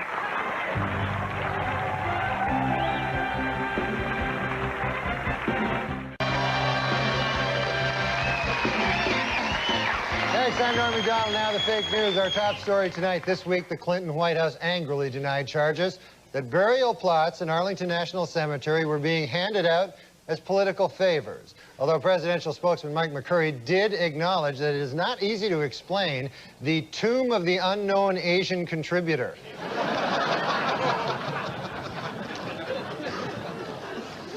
This week, an angry President Clinton demanded that Congress stop dragging its feet on something he has long championed, a medical Bill of Rights for U.S. citizens. In all, there are 10 items in the President's Bill of Rights, running from number 1, a rich, satisfying sex life is the foundation of good health, to number 10, a straight penis is not a privilege, it is a right.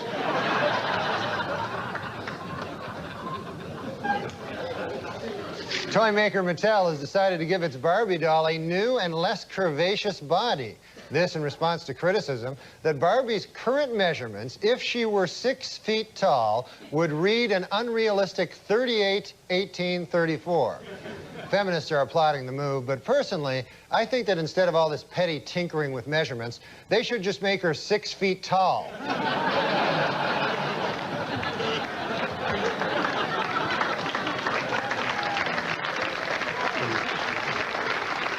Speaking of toys, this year's survey of the 10 most dangerous toys has been released. Topping the list this year, Tyco's new throat clogger upper.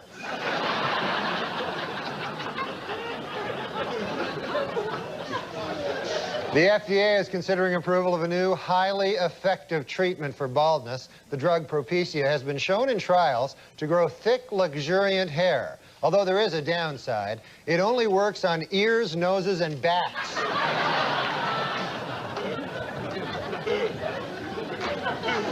In next week's Life magazine, pop star Michael Jackson appears in a pictorial with his infant son. The photos show Jackson changing, feeding, and cradling the baby boy in what Jackson himself promises will be Life magazine's sexiest issue ever.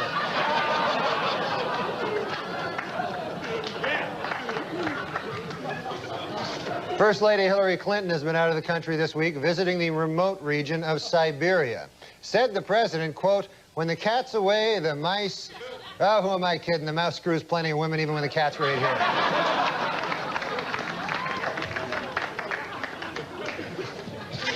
Has the lure of the almighty dollar finally made us forget the true meaning of Christmas? Well, in my opinion, the answer is yes. When you consider that it's not even Thanksgiving, but the Christmas issue of Blacktail magazine is already on newsstands.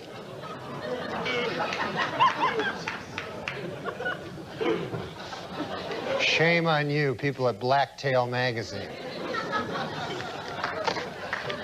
Wednesday on CBS's This Morning program, correspondent Eleanor Mondale went toy shopping with Kato Kalin.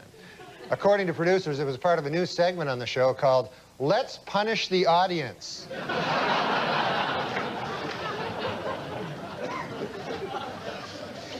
Well, now there is finally a matchmaking service for dogs.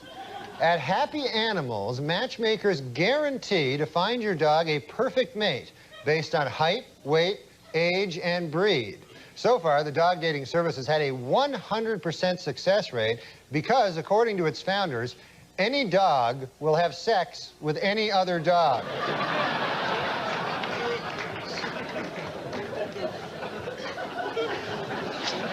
An extremely rare albino lobster found recently in Maine will not end up on a dinner table, but will instead live out its days in a private aquarium. The lobster has already been flown from Casco Bay to Texas, where it will be lovingly cared for by rock legend Johnny Winter.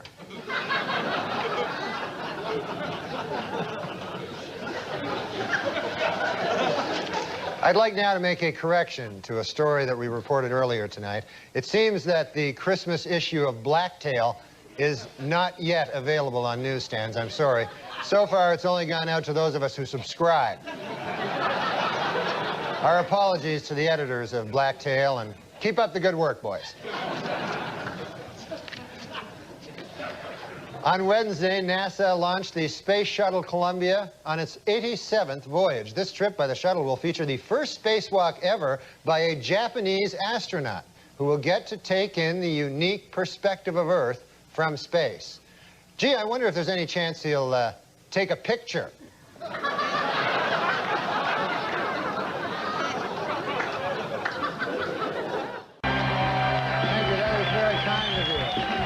I'm Norm MacDonald. Now the fake news. Our top story tonight. This week, Attorney General Janet Reno announced she will not name an independent counsel to investigate campaign fundraising by the president. At a press conference, she said, quote, "The decision was mine. It was based on the facts, on the law, not pressure, not politics, not any other factor." She was then led away at gunpoint by the First Lady and 9 Chinese guys. Meanwhile, President Clinton was in Akron, Ohio this week, presiding at a town meeting about race relations in America. The president chose Akron as the site of the meeting, partly because it is the home of the Coming Together Project, an organized effort to end racism, and partly because it is the home of Suzanne Rosenberg, an old classmate from Oxford the president still has sex with.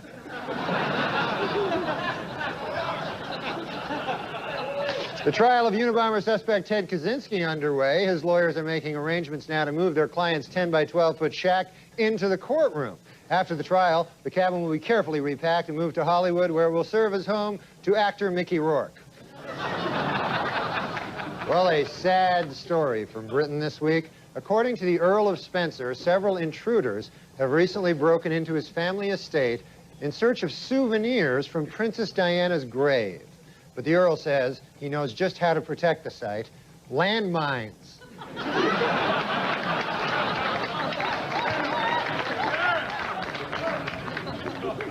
This week in the former Soviet Union, an American engineer for a San Diego-based company was arrested and charged with spying for the United States.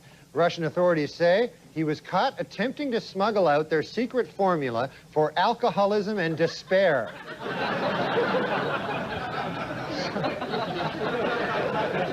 A new study has found that Americans are in the best of health and the worst of health, with lifespans that can differ by as much as 40 years from one U.S. locality to another. The longest lifespans are found in Stearns County, Minnesota, while the shortest lifespans are found in Drunk Driverville, New Jersey.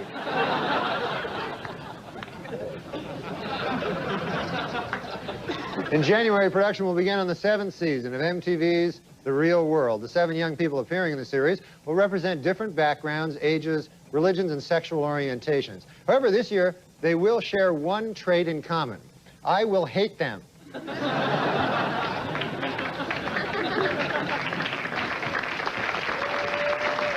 In Maryland, Bell Atlantic plans to offer a service that would allow customers to learn the address of any listed telephone number in the state.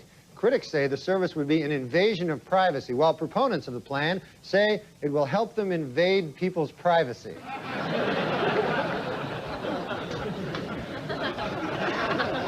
On Tom Snyder this week, actor Tony Danza said he thought the recent open display of affection by lesbian couple Ellen DeGeneres and Anne Hesh in front of President Clinton was extremely disrespectful. On hearing the comment, President Clinton responded, "Someone should tell Tony Danza to shut the hell up."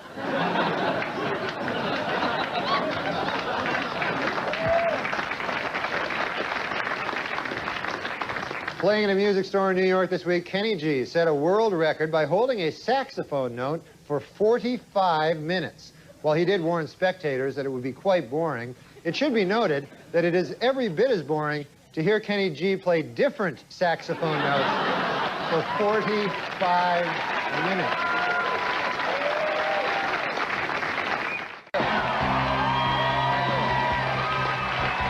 Thank you. I'm Norm MacDonald, and now the fake news. Our top story tonight this week, following revelations that he lied about his military service, the body of former diplomat and Democratic contributor Larry Lawrence was removed from Arlington Cemetery. Commenting on the affair, an angry President Clinton called it, quote, "the most outrageous deception regarding one's military service since me." At a press conference this week, FAA officials studying last year's crash of TWA Flight 800 announced that they have pinpointed the cause: a frayed wire leading from the jet's fuel tank. According to the investigators, the wire became frayed when it was struck by a missile.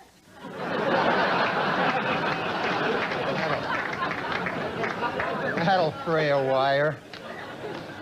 Golden State Warrior star Latrell Sprewell, suspended last week for attacking and choking his coach, has hired attorney Johnny Cochran to represent him. At a press conference Tuesday, Cochran said that his client did not choke his coach, and even offered a reward to help find the real chokers.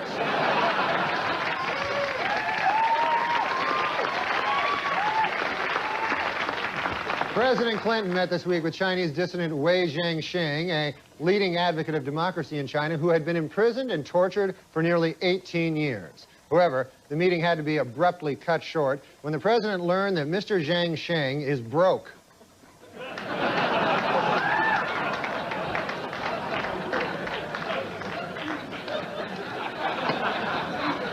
At a congressional hearing this week, Republicans blasted Attorney General Janet Reno for her refusal to investigate White House fundraising. Responding to criticisms, Reno said, "Wow, some congressmen must really want their homes firebombed and run over by tanks, huh?" Well, our best wishes to North Carolina Senator Jesse Helms, who at 76 years old recently underwent surgery to repair an old knee injury. Doctors say the senator will no longer need his cane for walking, but Helms says he will continue to use it to scare off young whippersnappers. Nothing better than a cane to scare off young whippersnappers. This week, computer hackers broke into Yahoo, the internet's most popular website, and vowed to unleash a crippling computer virus if a fellow hacker is not released from prison. Experts warn that catching these cyber terrorists will not be an easy task and may require the cooperation of both nerds and geeks. Well, President Clinton received an early Christmas present this week, an adorable Labrador puppy. And presidential historians say that it will be good for his image. According to these scholars, in comparison to a male dog, the president's sex life will seem relatively normal.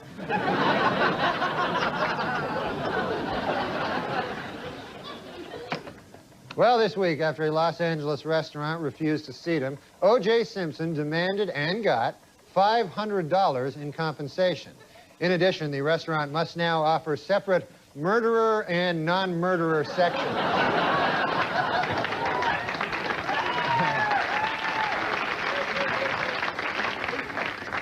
Who are safer drivers, men or women? Well, according to a new survey, 55% of adults feel that women are most responsible for minor fender benders, while 78% blame men for most fatal crashes. Please note that the percentages in these pie graphs do not add up to 100% because the math was done by a woman.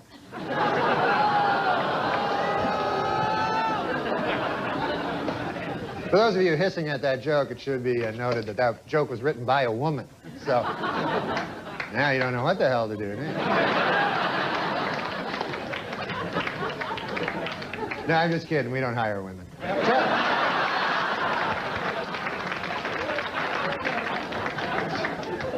Tel Aviv's Hard Rock Cafe, which is sandwiched between the sites of two gruesome suicide bombings, has closed due to slumping tourism in Israel. Also contributing to the closing of the Hard Rock, the restaurant's best piece of rock memorabilia is Henry Kissinger's ukulele. Well, a sad story from the world of entertainment this week. Actor Bob Bell, better known to millions as Bozo the Clown, has died at the age of 75. Commenting on his passing, President Clinton said, quote, "You know, for $50,000, he can be buried next to JFK."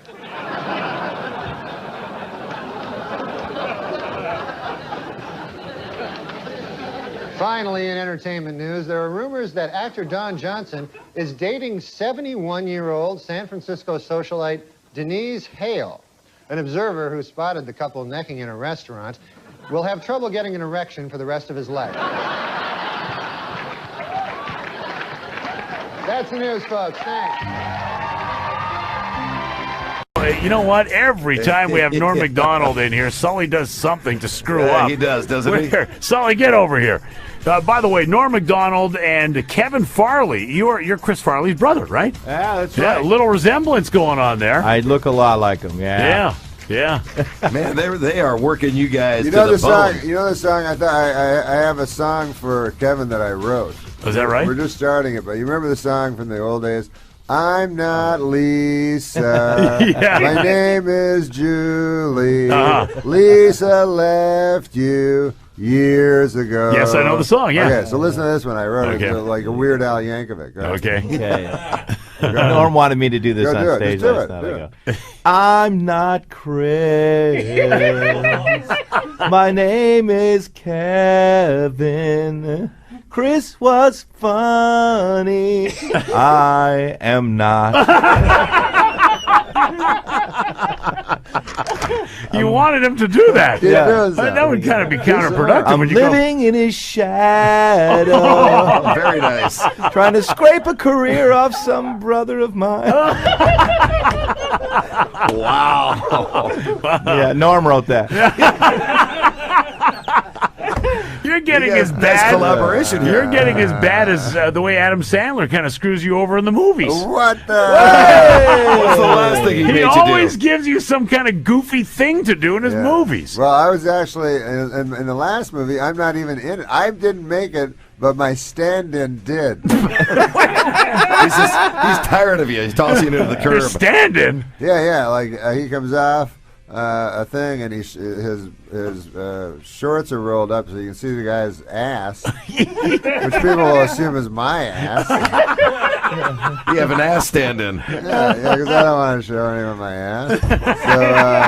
So anyway, an ass double. Very, very seldom does the stand-in get more face time than the actual actor. Or ass time. It did happen this time. So now, has he picked any other weird roles for you at all? I just did a table read with Al Pacino's in his next movie, so you do the table read. Really? And it's really funny when you do a table read and there's an actual actor there. And all the rest of us are just trying to, because you get your script and you read your line, then you go, hey, and the night before you read it in the mirror or some stupid thing. I think that was what real actors do. And then I just pick a word that I'll emphasize. I go, I'll say that louder than the other one. Well, that's what Pacino does. I underline that word. Yeah. But no, you know what Pacino did? It was really weird. He didn't even go off the words, like maybe I don't know, maybe because he's a real actor. I don't know. Because everyone else was saying the exact words, and he can read, but I think he was just trying to get the emotion or something. So maybe the line would be like, hey, you better not go out with that Joan. Don't you know that I'm the one that loves her? I love her. Yeah. And then he'll really go like, you're going out with Joan, I see. I don't know if that's I like it. I don't know if I like that. I don't know if I like you going out with Joan, because the thing is that I love him myself. I love it, I love him myself. I can't do an impression of him, but like he was just all over. He was just trying to find. It was interesting to watch. Yeah. So you should do that the next time you do a read. Me? Yeah. Just learn to act within now and then. Yeah. Just start making up your own lines when you do these things. Yeah. No, but if I did it, like if nobody knew Al Pacino and we were at that table read, he would be fired by the middle of the table read. Because in the table read, he was the worst actor of anyone. Is that right? Really? Yeah, like if you saw him, if you didn't know. But it was because it was like watching like if Tiger Woods on practice day or something, just trying stuff over a tree or something. You know what I mean? Like he doesn't care. What does he care? He's Al Pacino. Like if he was if Tiger was playing me, he goes, I guess I'll just try this. I'll do it left-handed with my foot. So that like Pacino just stumbling around, was knew how to act, and everybody else is like, I can read. So hey, we've got now. How long have you been touring? How long have you been touring with Kevin Farley? Kevin Farley is my new experiment. Really? How long have you been experimenting? He's experimenting on me. There's 40 days straight. I think we have 78 shows or something. Wow. By the end, he's going to be a stand-up. Well, no, because he's just starting. I'm just starting. Yeah, Really? I just started. I'm more of a. Technically, he's a stand-up. But I mean, an actual, Yeah. I got a lot to learn. I learned from the pro because I came from improv. I'm not. I did Second City and that thing. Yeah. So stand-up's kind of new. So how's the experiment going so far? He's experimenting on me. You can tell he's studied improv by that great exchange. You're like, you did, huh? Yes. Bagging on You good at improv, were you? Yeah. Yeah. Did it for a year. Yeah. You can tell the experimenting will go on. This is what he calls experimenting. Like, come on into my room at 2 a.m. I got an experiment I got to try on you. Come on in. We got some pizza. Let me experiment on you. All right, Norm. No problem. Well, Norm, you're looking good. Yeah. Yeah. I did, really? Yeah, you've been looking good. You got a tan going on. You've been hanging Well, around the pool. No, I don't have a tan. It's a skin disease. Big difference. Well, it's easy to confuse the two. Well, I mean, it's not serious or anything. But it's just. What is it? I'm supposed to apply ointment to it because it gives. What it is it's some yeast thing. It gives me rosy cheeks, but then people always think I'm healthy. So Yeah, you're looking good. Yeah, you got a roof. I should just. Why am I even saying I have a skin disease? I should just accept it. Yeah, I've been feeling good about things. You got any ointment? I get out. That's all I'm doing is I'm actually trying to to tamp it down with the ointment. Sully do a decent job on the coffee or what? Yeah, look at it, man. What is that? It's crap is what it is. The thing I like is he says, I'd like some coffee. Sully just ran out of here and didn't ask what you I wanted. know, I was in trying it. to say it. I was like, I can't cream. It doesn't matter, I guess. I guess it just comes one way. There's only one way here. Yeah. That's like when I was a kid. My dad was real old when he had me. He was like 50. Yeah. So I lived in this little farm, and everybody was like old men. And all the younger, like the old men's kids, had already fled to the city. So it was just my old. We were the only kids, just old men. But I forgot what I was saying. Your dad was old. Yeah, but what were we talking about just before that?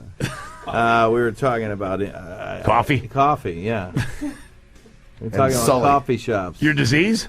Your skin disease. And the kids fleeing to the city. I can't remember. I can't remember. No, I go on my little side.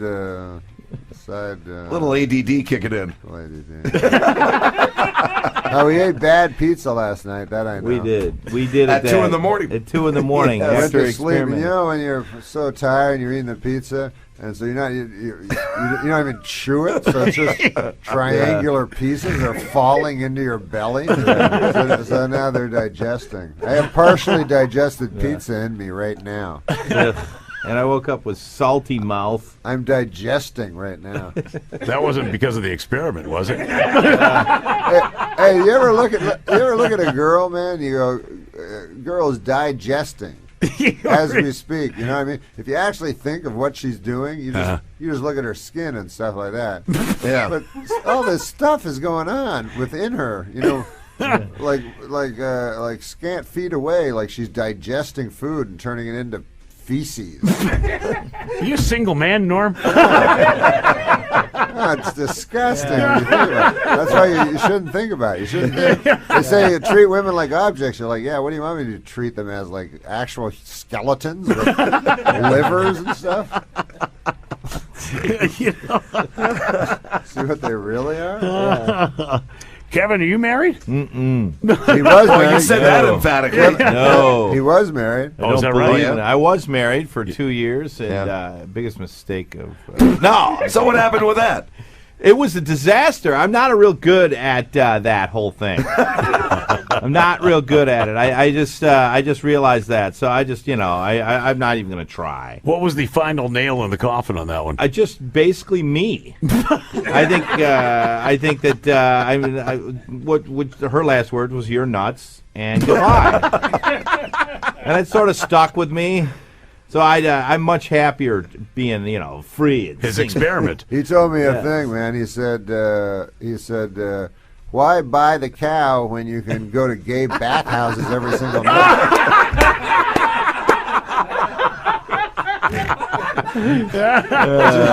You even have him blushing on that one. He looks like he's been in the sun now. You have a skin disease, do you, Kevin? Why do you think I took the San Fran gig? Guy waits 35 minutes to do the comeback. That's his improv. That's his improv. Yeah. Timing. Right. It's timing. Yeah, it's all timing. He has a typewriter. We have to stop. A little pregnant pause. We have to read a newspaper while you're typing. And then he goes, we're in San Francisco. No laugh at all. Norm MacDonald and Kevin Farley playing at Cobb's Comedy Club. Guys. No, weren't you born in San Francisco? No. I thought you were. It's crazy. I'm sorry. I don't know. Where were you born? Oh, you were reared in San Francisco. No, I know there was something where he was. Yes. You spent a significant part of your youth in San Francisco. I didn't know the exact story. What? Jim McAleese. Did you Google him yet? You know what? I'm trying over here. Well, wouldn't you want to get a hold of Jim It's hard to McAleese? Google Canadians. Because I told you he's your doppelganger. He's exactly like you. He looks telling like me- you, and he has the same sense of humor as you. Really? And he talks like you. What does he do for a living? He's done a little broadcasting, Unemployed? but he's a stand-up comedian. Really? But he's a lot like you, and I always go, I don't know, last time I told you when I was here, and you still never found him? No, I've never found him. Well, how would you like he could be a guy you talk to? You go, what's going on in Canada? Because you're just like me, so you could have his experiences, and you'd relate to everyone because you have the very same viewpoint. You're like the same guy. You know what? I think this may be a movie for you. No, just do it in real life. It would be fun. You can find people anywhere now. Are we doing another segment or is this it? This one went so long, I think that was it. All right, man. Well, Google and find his Facebook. Jim Macleese is MCALEESE. Oh, you know, Baby Huey's going to find him for me now. Yeah. Put it on the YouTube saying, find Jim Macleese. And then you can put that up on the YouTube, me saying that he should do it. Norm MacDonald, Kevin Farley playing at Cobb's, Cobbs.com for tickets. Yeah. Tonight, tomorrow, and Sunday as well, or no Sunday? Sunday? No, you guys got a show Sunday, right? Wow. Yeah. The experimentation continues. Yeah. There you go. He'll be better by Sunday, bro. Guys, thanks for dropping by. Yeah, it was Thank fun, you, man. All right. Lamont and Tonelli, weekday mornings 5 to 10 on 107.7 The Bone.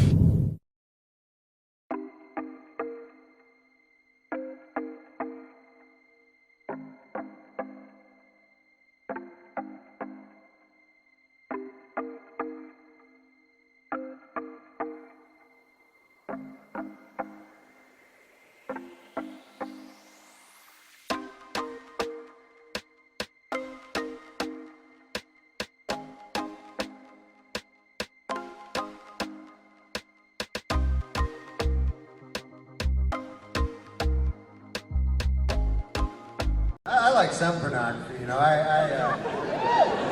Sometimes I just get so repelled by it, you know. Oh, you ever have those friends of yours go, hey man, I got a video of a guy fucking a pig. You're like, I don't care, yeah, it's on my computer. I'm a computer expert. Yeah, I'm right into the computer. I got snakes coming out of ladies' asses. I can show it to you. Come on in mine. I'm like, no, that's all right. I don't want to see it. Some guy fucking a pig, man. I didn't even think that was real. You know, that's bestiality, right? That's what they call it. Bestiality. That's a real thing, man. I never heard of a dude doing that. Like, nobody. I know a lot of people, man. None of them, to my knowledge, have ever fucking animal. You know what I mean? I never even heard a guy knew a guy. You know what I mean? But I know that people fuck animals on account of they got that word bestiality. You know what I mean? That's not easy getting a fucking word. You know what I mean? It's hard getting a word going. They had to have calls at the goddamn dictionary office going, hey man, what the fuck am I supposed to say when I fuck my animal? I got no word, there's no word for that. You guys gotta put a word there in the dictionary. Now they got some lobby going there because people are fucking animals. I don't understand.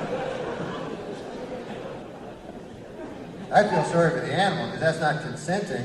And, you know, also, man, can you imagine if you're a pig, you know, and you're having sex with a beautiful lady, right? And then, afterwards, you gotta go home and fuck a pig. Right? Before, you didn't know. You were like, hey, this pig's all right? You don't know it's a dirty pig. And then you're having sex with a beautiful lady, and then they're like, yeah, go fuck pigs again. You're like, you dirty bastard. You burned me.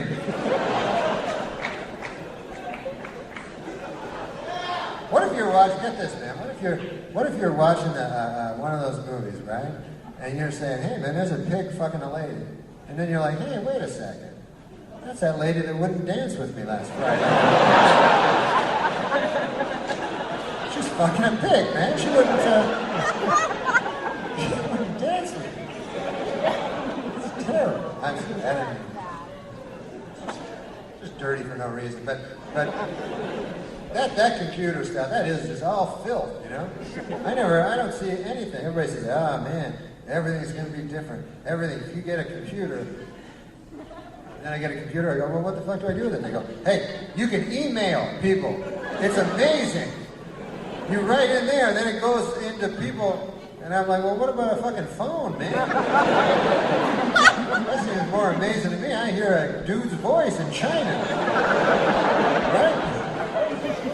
They invented that like a couple hundred years ago. How many invented it? Could have been 2 million.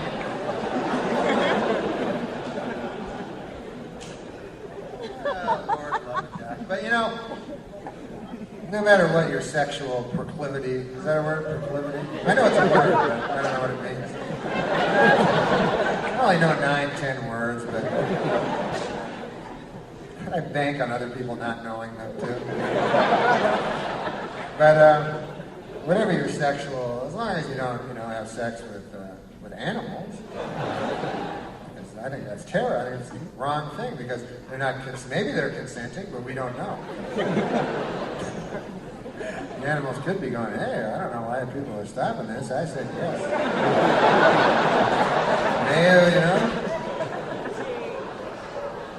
No means no. I said fucking oink.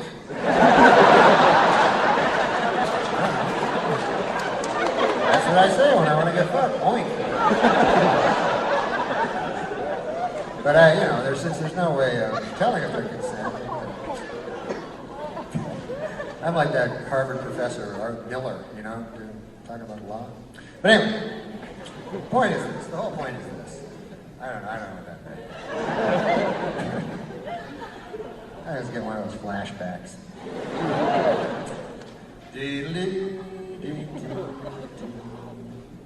Rocky Mountain drinking water. You ever get those? Some of them are like glacier. It's all water, right? They don't actually go to a glacier. They don't go over to the Rocky Mountains to get this water, right? You just get it. You get it over at Ralph's. That's your bullshit. Anyway, I say, everybody's the same. And, well, not everybody, but I guess nobody's really the same. I take it back. I gotta come up with some opinions. That's my problem. I got no opinions. The guy tells me one thing, I'm like, yeah, that's right. The guy can come up and go, hey, abortion, man, that's a woman's right to choose what she does with her body. I'm like, you're fucking right. And another guy go, hey, it's baby murder. I go, good Christ, is it? Yeah, it's terrible. I don't know which is right. I don't know how people come up with these opinions. I have no idea.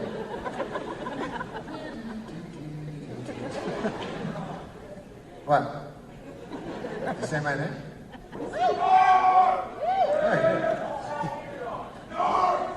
Hi, how you doing?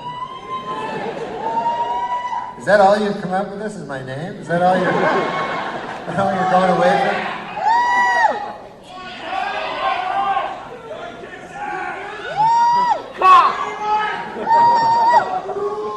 Suck it! Last time I heard this noise, I was raped afterwards.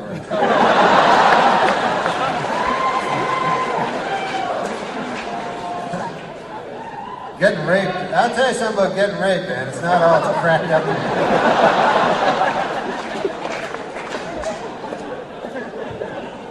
That's why I don't want to go to prison, man. Getting raped. God damn. And they know it, those fucking guys, They're like, they know that that's the real punishment. But they don't say it, But they know. They're always like, oh, how terrible it is to lose your freedom. What the fuck is that? You just read a book and work out in the gym and shit like that, But the real punishment is, they get fucked in the ass. But the judge, he doesn't even bring it up, you know what I mean, at the sentencing. He doesn't even mention it to you.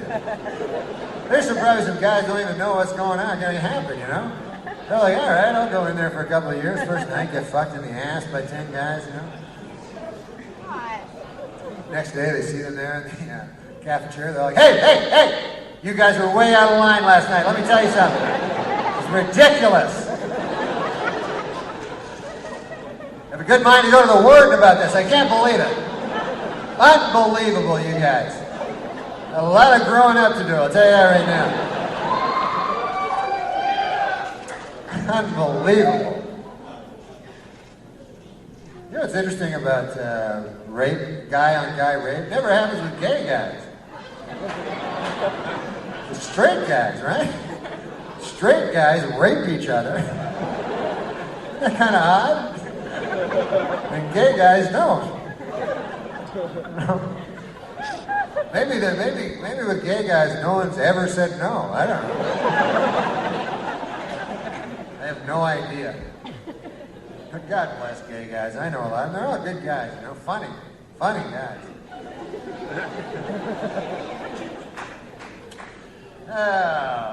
One time I saw, you ever see a gay pride parade? That's taking a little too far to be being proud or something like that. Because, that's just what you are, man. You're gay. How can you be proud of that? You know what I mean?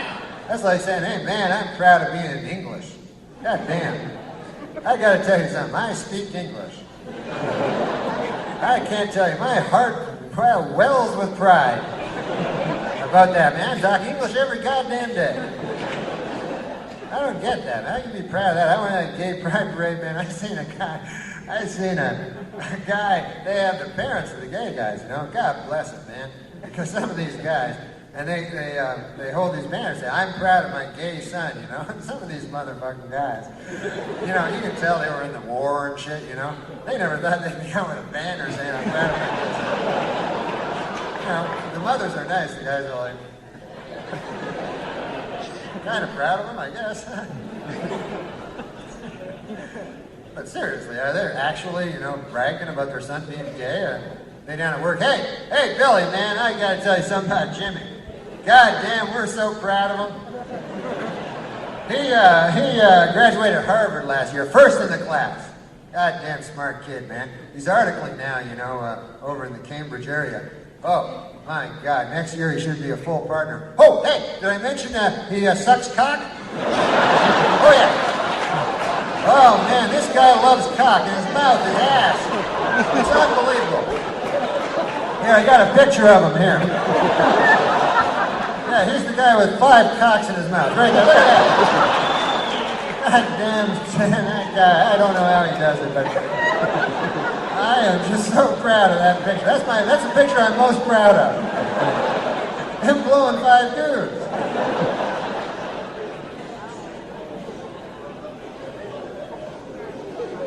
God bless gay guys. They make me laugh because I don't like homophobia because if you're mean to people, man, that's horrible. So I don't mean anything back. And I know people, hate people for all kinds of reasons. Some people hate people because they're a different color, black or white or something like that. I don't care if a guy's black. Hey, let me tell you something. I got a thing I realized. When a guy's racist is when he if he says something like this. He goes, I don't care if a guy's black or white or brown, yellow, blue, green, or anything. You're like, what the fuck is green? I don't care if a guy's purple. Any of those goddamn non-human colors, all the same to me. Purple, black, same thing to me. If the guy's a black guy or a purple guy, I treat him the same. Isn't a purple guy? That's a fucking monster from outer space. Who the hell likes those guys? You gotta kill them. You gotta kill those guys, right?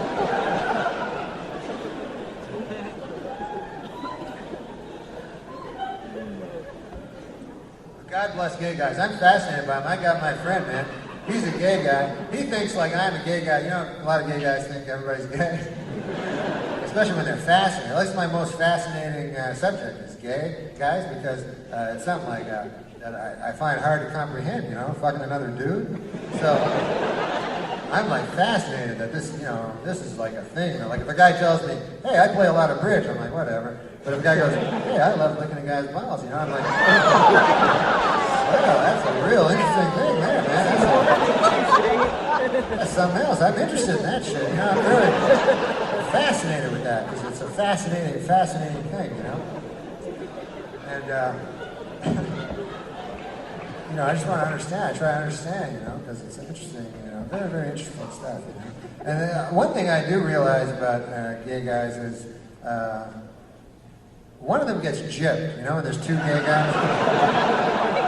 That's for goddamn sure. One of those guys is having a grand old time, The other guy, man, he got the wrong end of the thing.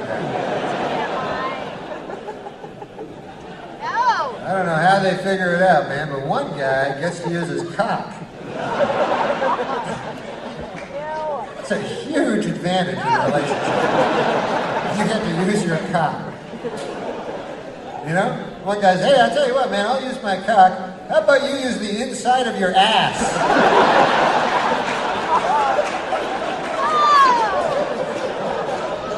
The guy's like, I'm not sure that's fair, man. Are you sure this will be as fun for each of us here?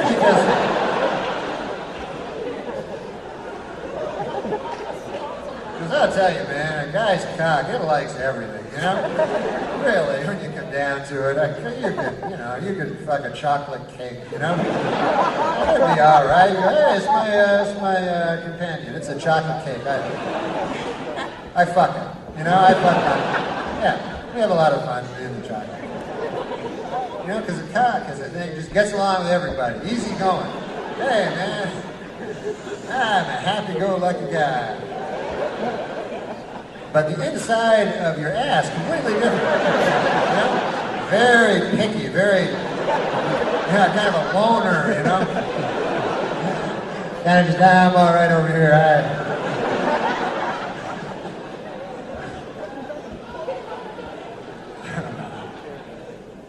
And then there's gay ladies, too, lesbians, you know, that I think, like, for mainstream America, they're easier to accept, you know, because, there's no, like, anal tearing and stuff, so basically, I don't know what they do. I guess they just, like, lick each other or something, I don't know. They can't fuck because they got no cock. So I don't know how they can't have sex, right? All they can do is go buy a cock. They go to, like, stores. You know what, man, I hate that real cock, but I love that big fake plastic cock. It's too complicated for me to understand. I'm saying, like, things that are completely ill-informed. But I'm just trying to figure it out. Oh, God bless, though. God bless everyone.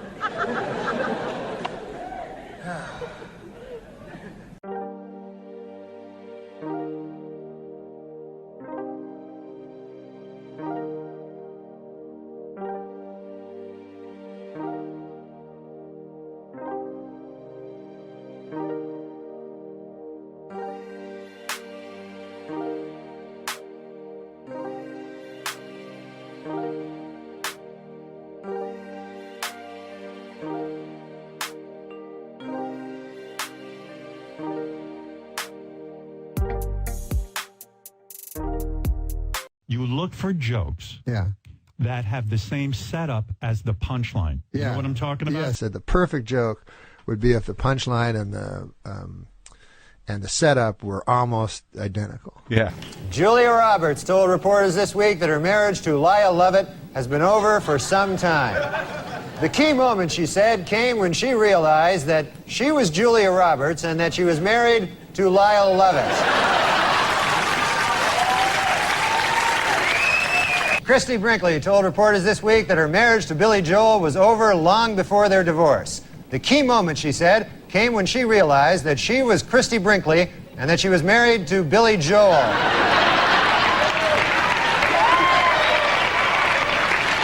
According to an obscure 14th century law, British Army Captain James Hewitt could be hanged for having an affair with Princess Diana. The punishment for having sex with Princess Diana is death. The punishment for having sex with Princess Anne is having sex with Princess Anne. A new development in the O.J. Simpson civil trial this week. According to sworn testimony, Nicole Brown Simpson had told her therapist that she was afraid of getting beaten by O.J. Simpson. Asked why he didn't report this earlier, the therapist said, "I was afraid of getting beaten by O.J. Simpson." Our top story tonight comes from the O.J. Simpson civil trial, where this week it was revealed that in his first interview with police, Simpson had refused to take a lie detector test. His reason? It detects lies. When I was a kid, my dad would tell me that this man was a gold medal decathlete. Why, the greatest athlete in the world. And now I have to tell my kid that this man is a man. A Labor Department task force says it will crack down on sweatshops in New York's Chinatown, where employees work 90-hour weeks for as little as 75 cents an hour. A spokesman for the sweatshop owners said, quote, "That's all we can afford to pay. This is a sweatshop. We make sweat." 18-year-old Julie Wozchak will be going to Paris after winning an essay contest sponsored by the Dayton Daily News. She won for her essay, which was entitled, "Why I Want to Go to Paris with Some Old Guy from the Daily Dayton News." Dayton Daily News. Like that would have helped. Okay. A 3-year-old Texas boy remains in fair condition after being assaulted by the family's pet cougar. No one knows why the attack occurred, but hey, how about because their pet is a cougar? How about...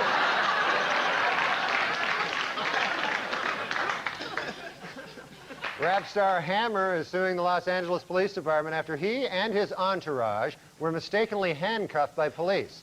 The most shocking part of this story, Hammer has an entourage.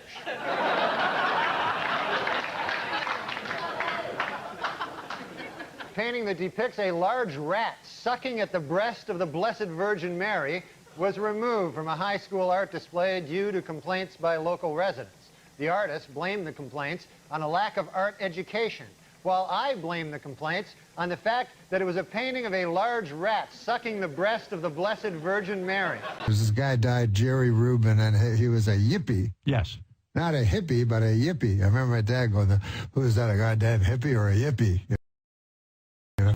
Yippee! Jerry Rubin died last week. Oh, I'm sorry, that should read, Yippee Jerry Rubin died last week. Sorry about that. I'm sorry. My mistake completely. Just, I didn't read it right.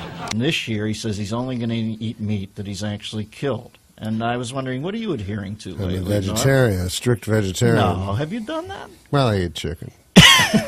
Let's not all that. That's not vegetarian. I'm not. I said I'm not strict. I eat chicken and steaks beef. Pork. I ate raw game. Did you ever eat? It's not dead yet. No, you're over and you there. eat it, and as you're eating it, their death throes are making you hungrier. There's nothing. That's better than a soybean. Yeah, you're right. Which sounds better, that or soybean? Listen. According to retailers, the most popular Halloween mask this year is O.J. Simpson. And the most popular Halloween greeting is, "I'll kill you and that guy who's bringing over your glasses," or treat.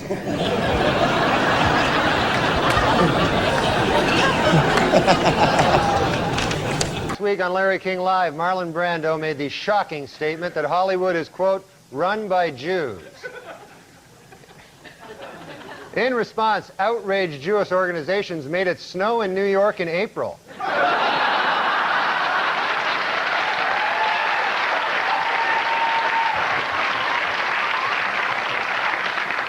See, I think we should get the homicide out of the White House and get like a fresh start, because we don't want any more murderers. I think we should just go on to the next question. Oh. Who are the murderers? Yeah. Oh, Clinton, he murdered a guy. No, you know, we're not allowed to, you're not allowed to put out no accusations without That's a little too far. That's the way it does work. Let's just go on to the next question. Yeah. This is not my week. What can I tell you? Oh, it's not mine either, and I'm being very nice, okay? Be a good boy. Now, Norm. Do you never hear that? No. Listen, we don't need to talk want to get about into this, and I don't want to hear it, and this is not the place to make those accusations, and you're supposed to be funny. Let's get on to the next question. So get with it. There you go. This is a live show. Not for nothing, Norm, but you have been properly chastised by Barbara, so I'm now going to ask the next question. I thought it was a matter of record. Shut up! Shut up! Look, Okay. let me do this, okay? I'll tell you what's a matter of record. You will not be invited back if you don't shut up. All right, Now, you've admitted that you're lazy. I think you've read 6 books in your life. I've read 6. 6. What kind of a woman would be attracted to you, do you think? Well, I have a lot of money.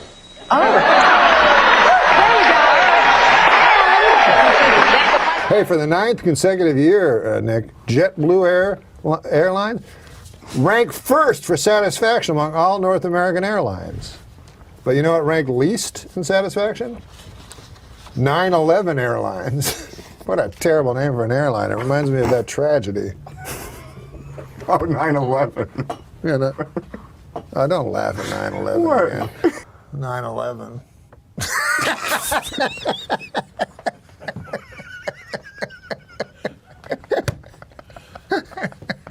I tried to tell him not to laugh. Adam. I know. I walked through blood and bones in the streets of Manhattan trying to find my brother. Jesus. Yeah, he was in northern Canada. Here we see the president and the first bitch.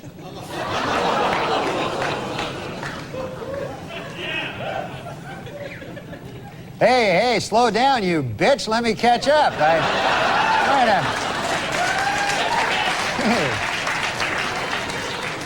When I accepted the honor of performing here tonight, one thought crossed my mind, and that was, please, God, don't let me bomb in front of the president.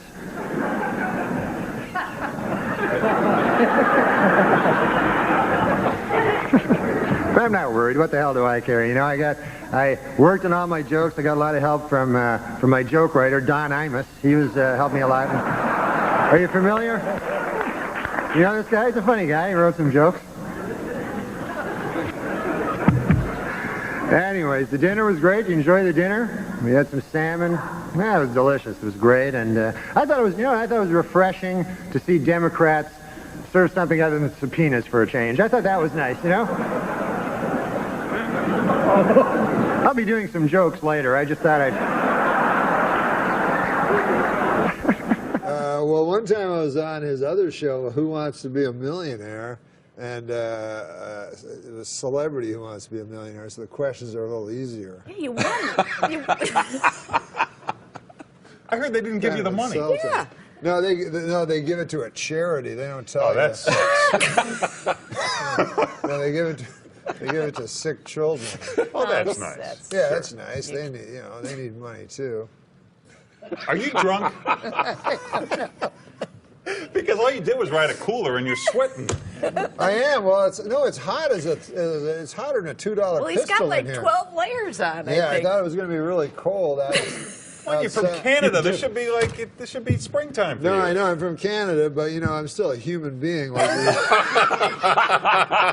it's not like we evolved differently. I'm from the frozen north. Yeah. Yeah, it gets colder than It gets colder than a... Here it comes. Get your finger on the panic button. No, it gets colder than a vampire's demeanor. Okay, that's better. Wow. Surprisingly cerebral. What are you guys up to, man? We're joined by the talented trio called the Lonely Island. Yeah, who will be on the big... What do you call them? I call them Sandberg and the other couple of fellows. The Mind Squad is how Rolling Stone put it. The Iron Horse of broadcasting. It's iron. You don't pronounce it iron. That's what everybody tells me. It's the Iron Horse. Like Lou Gehrig was the Iron Horse of baseball. Yes. The word I-R-O-N is iron. No, iron. Iron. That's what makes English the world's toughest language. Yeah. Right? Sure. It is the Because toughest language. to To me, learn. it's the easiest. Yeah, well, you were born with it. In his book, O.J. Simpson says that he would have taken a bullet or stood in front of a train for Nicole. Man, I'm going to tell you, that is some bad luck when the one guy who would have died for you kills you. That's probably... You don't get worse luck than that. You know about this girl? She's mad at you. She was on the Greg Fitzsimmons show. Did you hear anything about this? I know Greg Fitzsimmons. Yeah, Greg does a show for us, and Greg was interviewing some girl, and she was going off. I know who it is. What's the girl's name? Me and Norm have worked with her before. That's why he's going to laugh when I say the name. Laura Keitling hates your guts. Did you know she hates you? No. Oh, my God. Do you want to hear the clip? Sure. All right, hold on. By the way, can I interrupt your old friend, Norm MacDonald? Did you guys write together on... He's not a friend of mine. Roseanne, right? Well, I was just using it loosely. Now, you had a reaction just now to Norm MacDonald. Mm-hmm. Not a friend, not a fan. You worked with him, though. Mm-hmm. At Saturday Night Live. Roseanne. No, I missed him at Roseanne. Well, I came in, and he was supposed to be the my kind of my guide through SNL, and it turned out that. Well, I mean, I barely remember Laura from the show, except for her hit characters, obviously. I don't even know who she is. But she's very talented. She makes Morweena Banks look like Gilda Radner. But no. You had a look of surprise on your face, even when this woman said, well, Norm was supposed to be my guide through Saturday Night Live. Guide? Did anyone inform you that you were her guide? No.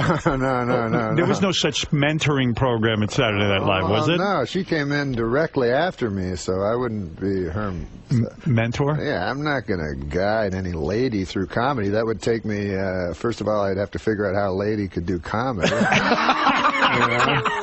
I'd have to... The new people. Hey, guess what? There's a young girl that's middling attractive that swears a lot. Let's get her. What? Is that the new fucking thing? Yeah. Sarah Silverman, hysterical. Right. Who's funnier than her? Nobody. No, except dudes. But, Nobody. And people had very strong opinions on the election. Some people had very strong opinions one way, and other people had strong opinions the other way. And I didn't have any opinions at all. I don't have really any opinions on anything. Like, you ever watch the CNN, and they'll have the polls, and it'll be like, what do you think about embryonic stem cell research? And then it'll be like, see, there you go. It'll be like 52% yes, 46% no, 6% I don't know. See? And that's me. I don't know.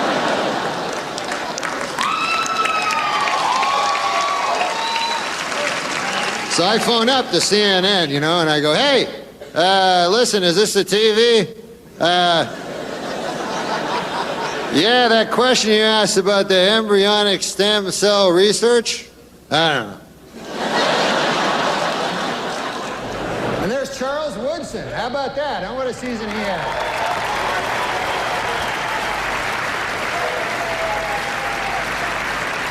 Great, man. He became the first defensive player to win the Heisman Trophy. And congratulations, Charles. That is something that no one can ever take away from you. Unless you kill your wife and a waiter, in which case... all bets are off. Just a word of advice. How's life on the road? I got a kid.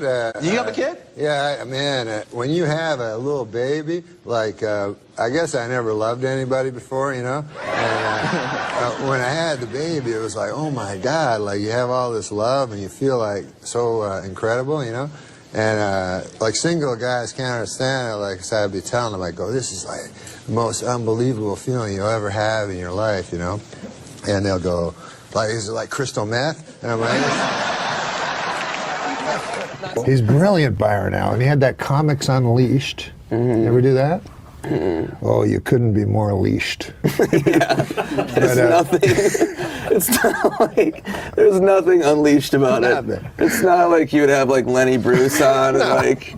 And he has no segue. So this is what he said to John Lovitz one time. He said, he just turned to him from, he's talking to Schimmel, and then he goes to John Lovitz. He goes, now, John, I understand you're growing older. This is my promise to the people of the Video Podcast Network world. I will not eat a single morsel of food until Margaret Thatcher is dead and buried. She died 3 weeks ago.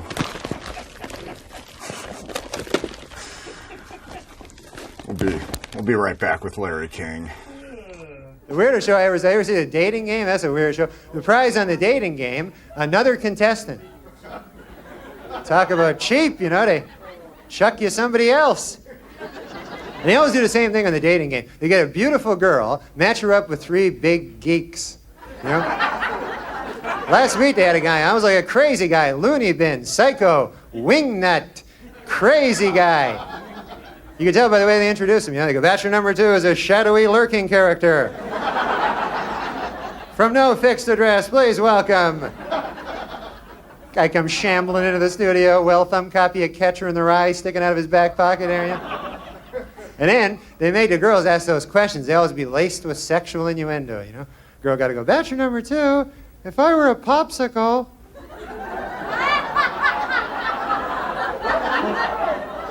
What would you do to me then? What? That's what it says on the card here, something about a popsicle. And then the guy goes, well, if you're a popsicle, huh? Well, first of all, I guess I'd take your wrapper off. If you know what I mean. Then I'd grab a hold of your sticks. If you know what I mean. Then I'd press you against the counter till you're broken too.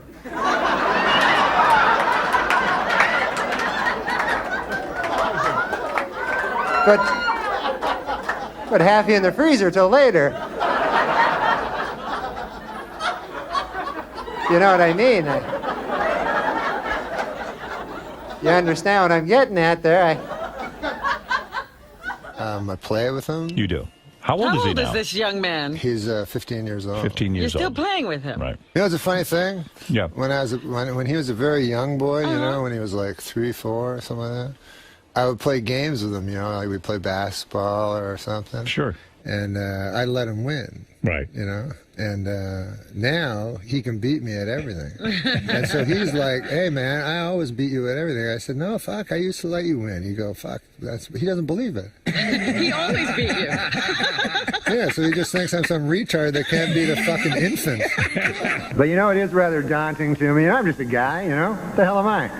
And here I am, you know, I look out, I see President Bill Clinton, you know, I see Secretary of State Madeleine Albright, you know, media mogul Rupert Murdoch, you know, broadcast legend Larry King, you know, pornographer Larry Flint, you know, Dick Morris. The list is starting to drop off a little, folks, but still, you get the idea. It's daunting. And of course, it was very inspiring to see President Clinton up here on crutches making a speech. I mean, I thought that was just amazing, you know. I mean, it's been difficult for the president. You know, he can't jog now, and he needs help getting around, and he still occasionally suffers great pain, you know. On the upside, you got your medical marijuana, so that's, you know.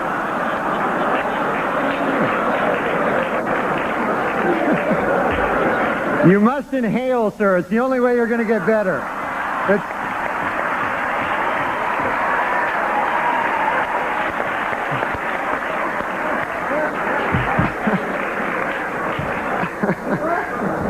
How's the family? How's everything going? Ah, great, man. Couldn't be better. Life is fantastic. Yeah. I like life, man. You do, really? Oh, my God. People that complain about it. First of all, you're lucky enough to be alive when you think about it. You know what I'm saying? Your mother had to have sex with your father. That your grandparents had to have sex. Great-grandparents had to have sex. It's lucky you're alive, my God. It's amazing. And I'm so happy every day that I'm alive because it's just a fluke. There's so many more people that never got to be alive. You know? And, that's an interesting point. I guess you're right. If you do the math. So when people carp about it, I'm like, man, it's the greatest gig in the world, being alive. You get to eat at Denny's, wear a hat, whatever you want. Yeah. Get haircuts. It is. Well, good. I'm glad. It was revealed today that O.J. Simpson told police that Nicole Brown Simpson used to beat him up. He also claimed that she and Ron Goldman killed him.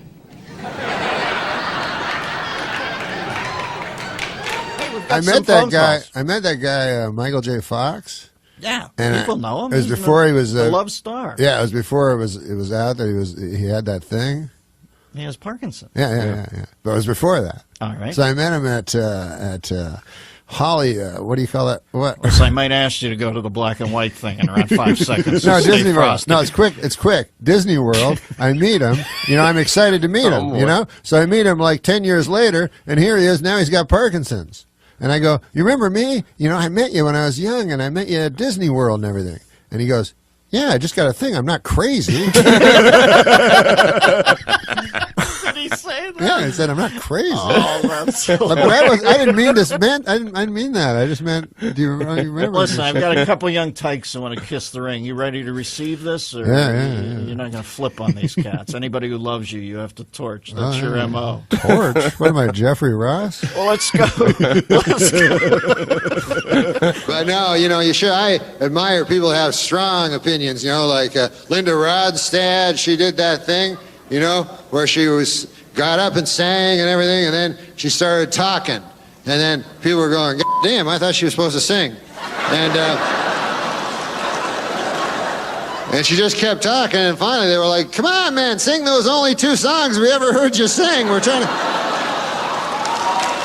$45 ticket I'm holding here. Celebrities have, they can speak up, they're smart, some of them, most of them are dumb, but some of them, because I meet celebrities, I'm a celebrity, and so I meet celebrities, and I know as soon as I shake their hand, I know, hey, there's a dumb guy. Because I'm a dumb guy myself, and I got that, how gay guys have the gaydar? I'm like that with dumb people. I'm like, hey, how's it going? Hey, I could have a conversation with you, man. People are just like me and you. I know. How many times do I have to tell you that? Well, you tell me that all day. How I'm just like all the gay people. Gay people are the same as everybody. No, you mean you always tell me specifically how I think you're just calling me gay. It's one of the. It's not an insult. He thinks it's an insult. No, I didn't mean it. Why would being gay be an insult? Yeah, I love gay people. Yeah, I know. Well, let's get to O.J. O.J. Simpson's lawyers say they don't want the families of Nicole Brown and Ronald Goldman in the courtroom during the trial. They're afraid the presence of the family members will just remind O.J. of how much more killing he still has to do.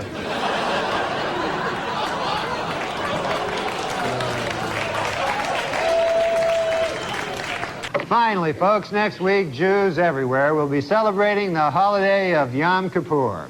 Or, as non-Jews refer to it, Wednesday. But Bob is a very, very funny man, and I often go in the booth with him, Oh, sure. So one time we were there, and John Fogerty was in the audience. Mm-hmm. A fortunate son, So John Fogerty was there, so Bob Uecker is a very interesting guy. He thinks of everybody as the same. He doesn't think of people as stars or anything like that. He's a very down-to-earth guy. So he was talking to me, and he says, "Hey, man, you know that guy?" I go, "Yeah." He goes, "That's John Fogerty, rock and roll singer." So I go, yeah, I know who it is. He goes, "Yeah, man." He goes, "But I played in a golf tournament with him." He goes, "You probably think of him as some that likes to bite the heads off of chickens, but this guy can..."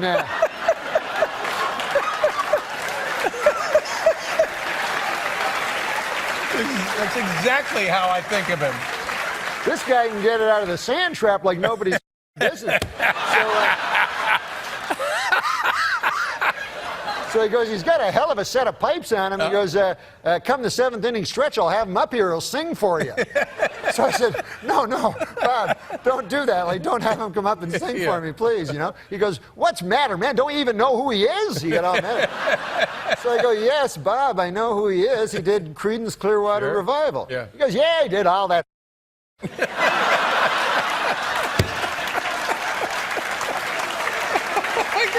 Now, do you think Cosby's legacy will be hurt? Yeah. You do, huh? I mean, there was a comedian, Patton Oswalt, he told me, I think the worst part of the Cosby thing was the hypocrisy. And I disagreed. You disagree with that? Yeah. I thought it was the raping. That's my feeling. Most rapists are hypocrites. You don't meet many who go, "I like raping, and I know it's not politically correct, but by God," people go, "Well, he's not being a hypocrite, and that's the worst part." No, it's a question from Blake's good friend, Norm. No, Blake, it's fun watching you this year. Wasn't it cool? Yeah. Thank you. And I was wondering, like, there's a kind of a curse with Rookie of the Year. Nobody's ever repeated it. I didn't think about that. Well, I'll try as hard as I can next year, but All right, man. I don't know. I don't know. Thank you for that question, though. That's going on top of the goals for next year. Do you know the Harlem Shake? Yeah, I've seen it on every single commercial. You've seen it. Then you'll appreciate this joke. I remember back when the Harlem Shake was just a black fella holding me upside down off a fire escape trying to collect his money. Can you find out what... You know, it just occurred to me, Mr. President, you are now handicapped, and you're the President of the United States. You must have an unbelievable parking spot, you know?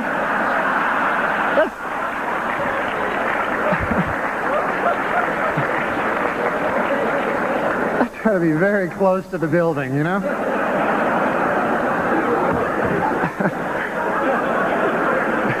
Reveal this week that defense lawyer Johnny Cochran once abused his first wife. In his defense, Cochran said, "Hey, at least I didn't kill her like some people I know."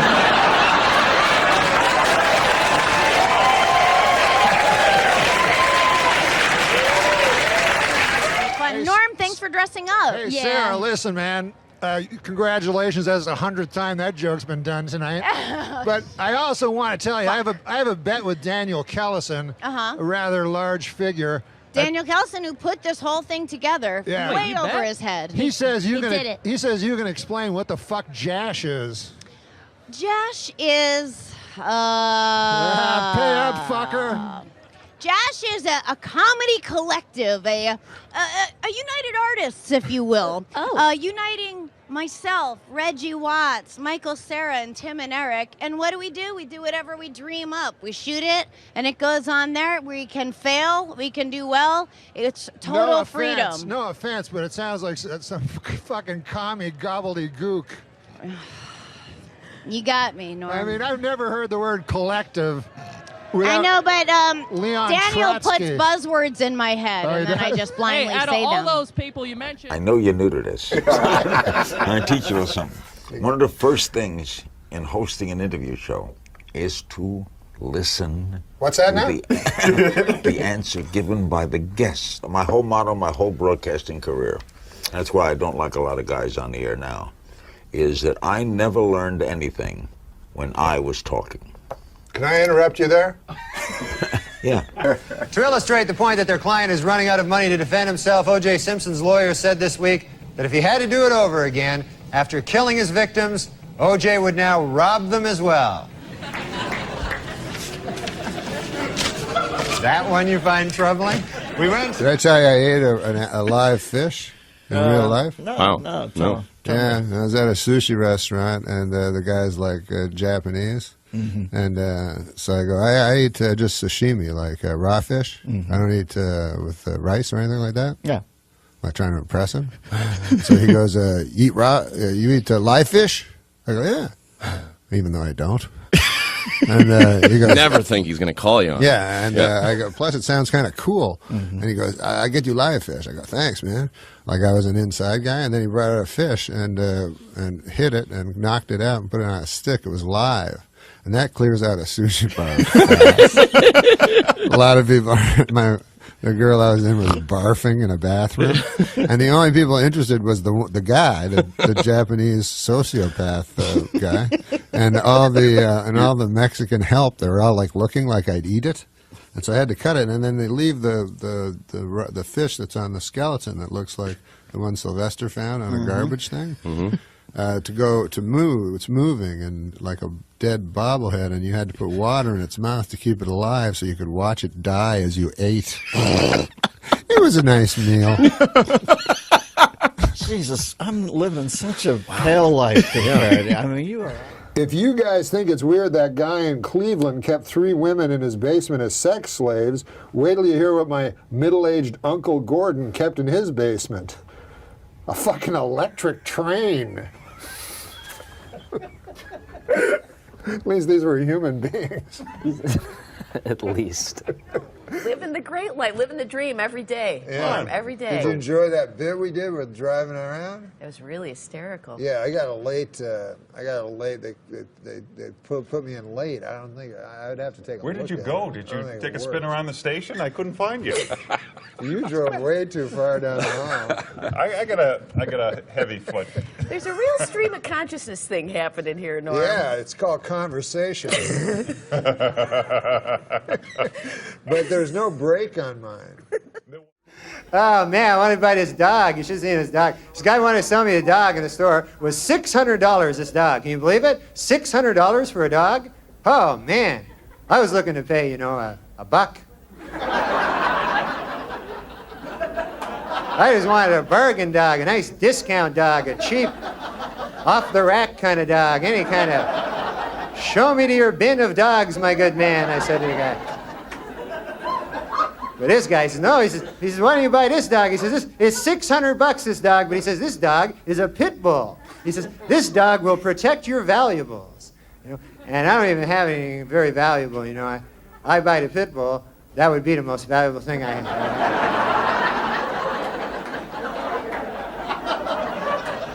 I'd have to buy something to protect it then, I'd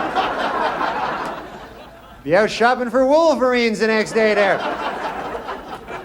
Show me something in a timber wolf if you could. Of course, they say the White House was haunted. Did you know that? And I thought this was kind of sad. I heard last night that President Clinton charged Abraham Lincoln's ghost $10,000 to sleep in his own bed. So that doesn't seem right to me, I mean...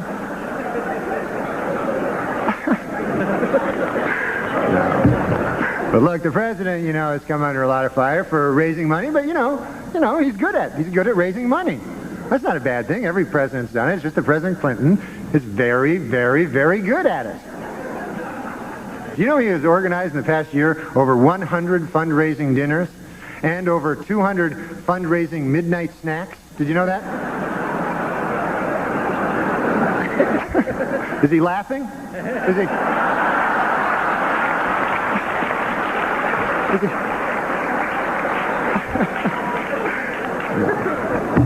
O.J. Simpson's lawyers have decided to skip hearings on DNA evidence and go right to trial. Asked why they did this, the lawyers replied, "We want to get O.J. acquitted as speedily as possible so he can get back to doing what he does best, killing people."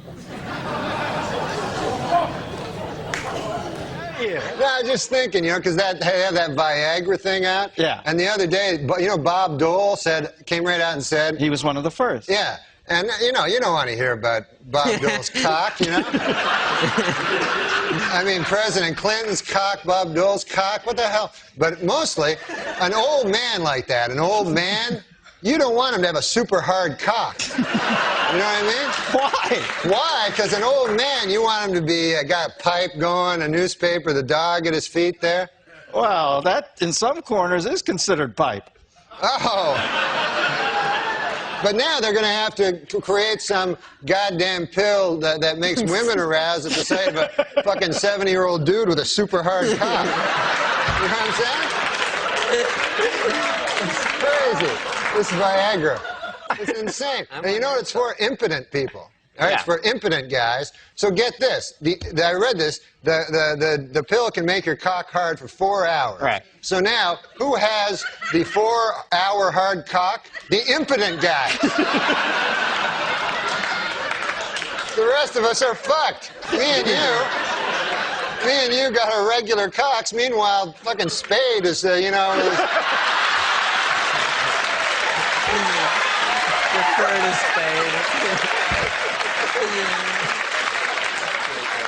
Oh, man.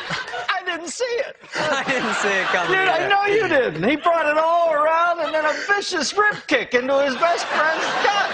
Once there's too much cock talk, I try to just zone out for a minute till it goes back the other way. If there's too much cock talk, this guy has fevered nightmares all night. Dreams, I mean, like sweaty, fevered dreams from the cock talk that's been all over his head. Why bury me twice? He's killing me. No, he's a good man. That erased it. All right. No, he's a good man. Who cares? After all that, that's nice. You know, I'm old enough to remember back to simpler, more innocent times when the worst thing you'd hear about the news was hijacked jetliners flying into buildings. Oh, now, Gilbert, you're going to get into trouble again. What I wanted to show you is how easy it is to watch yourself and other live streams on your tablet device. On the computer. On the computer. Yeah. Go ahead and hit play there. Okay, It's oh, right I there see. in my. It's so simple. Do you see your face? Oh, yeah, it's me with a huge, fat fucking face. Yeah, I didn't want to be the one to say it. Yeah, I've been having a lot of trouble. My doctor, he said, he's not a very nice guy. He said, open your mouth and say oink. Yeah, you need to get better insurance, Norm. Insurance? He was calling me a fat pig. Well, I mean, nobody's going to disagree with him. Oh, chasm. I'm sorry, Norm. I've got an acid tongue. You do. You're an acid-tongued Arab. Well, one time I was hosting, and there was 3 guys. I've never hosted. How many times have you hosted? Just one time. It was a mistake. Did it not go well? It was all right. Did you do update? No. You didn't even do update? It was right after I got fired from update. I thought it'd be funnier back then. But anyways, so there were three guys doing music, you know. Yeah. And I don't know music. I just know old music. Like again, Lauren would go, "Who do you like?" And I go, "You like the, you know, this guy." Bobby Goldsboro. Yeah, Bobby Goldsboro. Eddie Cantor, is he around? And Lauren go, "You've got to go," you know. So who'd they have on? Very hip. So they young had kids. hip guys that everyone else knew except me. It was Snoop Dogg. He just changed his name, and he was angry because I kept getting it wrong. It used to be Snoop Doggy Dogg. It was Snoop Dogg and Eminem and Dr. Dre. That's a pretty heavy lineup. Yeah, but to me it was 2 black guys and a white guy. So I go to introduce them. You're beautiful. And they were all just standing, trying to get this into the barn. Don't go black white on. They were all standing like in rap. There was Francis Farmer. You're about to go up and take me with you. They were standing in rap positions, as you know, like against, and I'm about to introduce them. So they're standing in that rap position where it looks like they'll either start singing rap or pull a gun and kill you. So then I go, as a joke, I look at them, because I remember this is kind of a Letterman-y thing to do, but I go, "Fellas, are you ready? Are you ready?" Which forces them to go shake their heads slightly. Even though they're in this crazy dangerous all posed up. All posed up. So I thought that was funny. But then I learned later they were geniuses, and I should have befriended them. You're a freaking genius, Norman. The oddest slogan I've ever heard. What happens in Vegas stays in Vegas, they say. Of course, it's not true. You can't kill a person and leave. They'll follow you across state lines and bring you back, and you'll face a jury of your peers. So I said, what does that mean? What does it mean? Like, what are they getting at, you know? I started ruminating about it. I whittled. I started whittling. Oh, you whittle? Yeah, when I ruminate, I whittle. Whittle and ruminate. Yeah, whittle. Hand in hand. And I said, what does that actually mean? What happens in Vegas stays in Vegas? And it came to me in a sudden. What it means is you can have sex with a prostitute in Las Vegas, and she will not tell your wife. They're very discreet in Vegas. They're not like these gossipy small town whores. You know.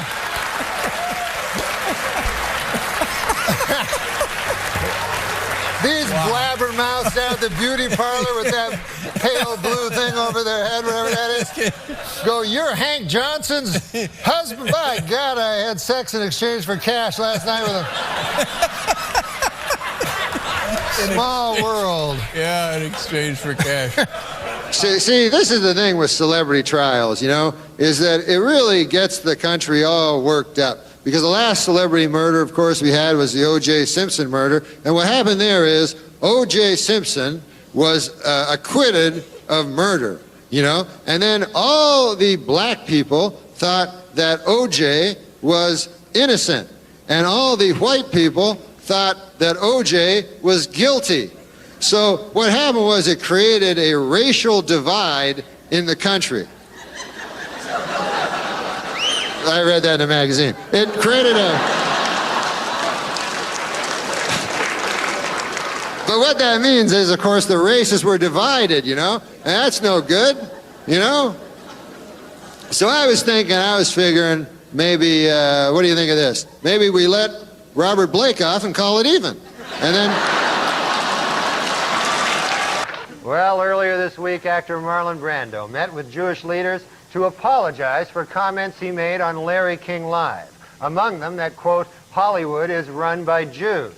The Jewish leaders accepted the actor's apology and announced that Brando is now free to work again.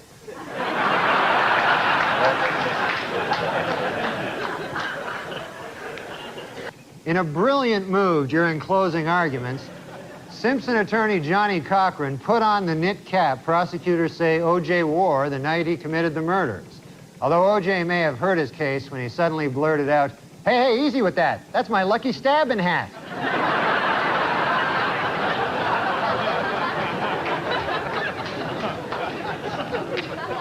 One of the biggest anti-Semites I've ever known. Rushing away from I had a Jews. bar mitzvah. What? I had a bar mitzvah, Norm. Yeah. You did?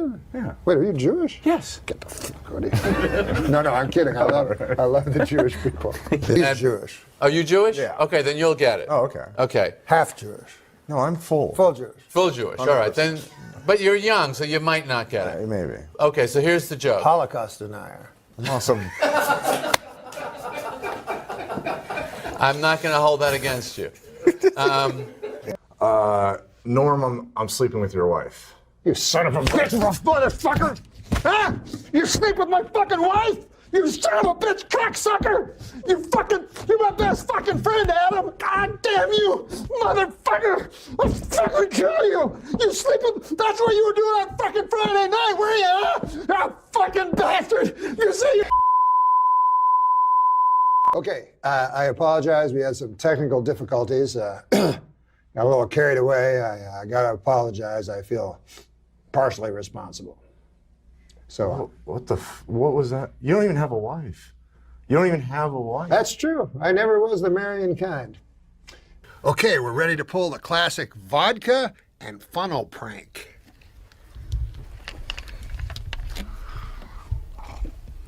Yeah, you swallow that, you fucker. You drink that down. You don't fucking spit that out. Yeah, you like it, you fucker. Drink it. Fucking swallow that fucking... What the fuck is...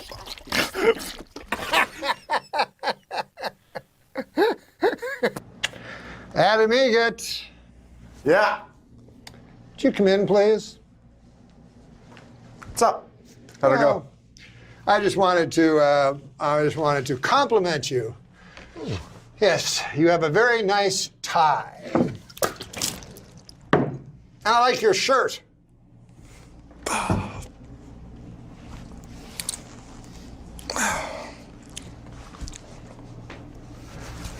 Louisville Slugger. Oh, God. You see, I care enough to use a brand name. That's right, Dandy. Why don't you just say Brand X, you bum? It's called authenticity. Well, you're not worth a bent penny, you damn drunkard. Just got to do something, though. Okay. What? You have like somewhere to be? No. I just got to do something. Oh, no! Oh, good Christ almighty! That is a lot of pain! Oh, God, you're kicking me in the belly! Why? Oh, please stop! Okay, fair enough. Just don't kick me in the face.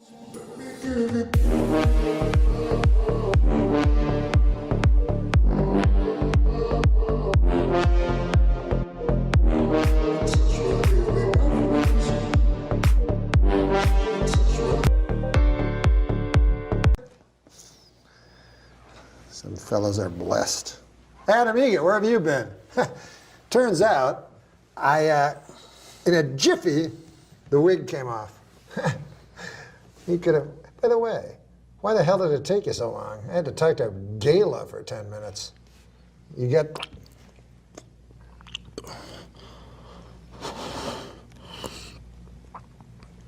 Fucking suck that venom. Yeah, you fucking suck that fucking venom. Yeah, you want to spit it out? You got a fucking mouth water. Ah, fucking shoot it out of your face, you fucking cunt. You fucking whore. Ah! Oh, thanks, dude. I didn't get any of that in my mouth. Yeah, no problem, man. We'll be back with Simon Helber. You fucking sit down.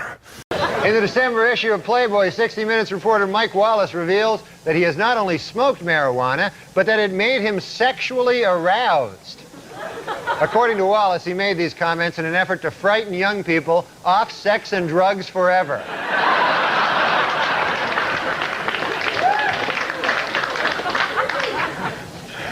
In an interview this week, Bob Dole said he is strong enough to handle the pain of losing the presidential election, although he did admit that the shock of winning would give him a giant heart attack.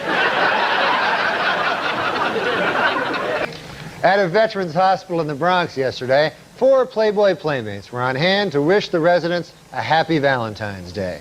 One veteran who was there called it an afternoon of, quote, hellish, agonizing sexual frustration.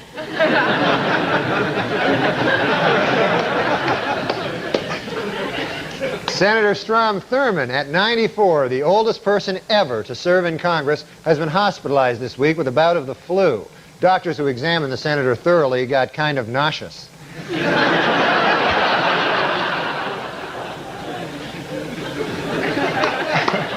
Embattled House Speaker Newt Gingrich may finally have solved his financial troubles. On Thursday, Gingrich announced that former Senator Bob Dole has loaned him the $300,000 needed to pay his ethics committee fine.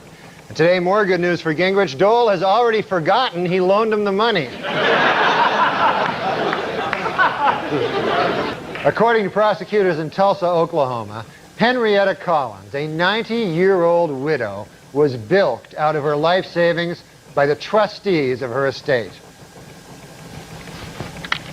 Note to self, forget trying to bilk Henrietta Collins out of her life savings. Some dirty bastard got there first.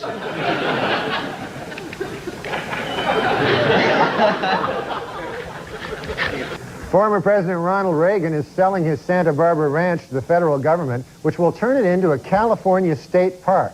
In what can best be described as a sweetheart deal for Reagan, he will get $5 million for the 700-acre ranch, and he will still think he owns it.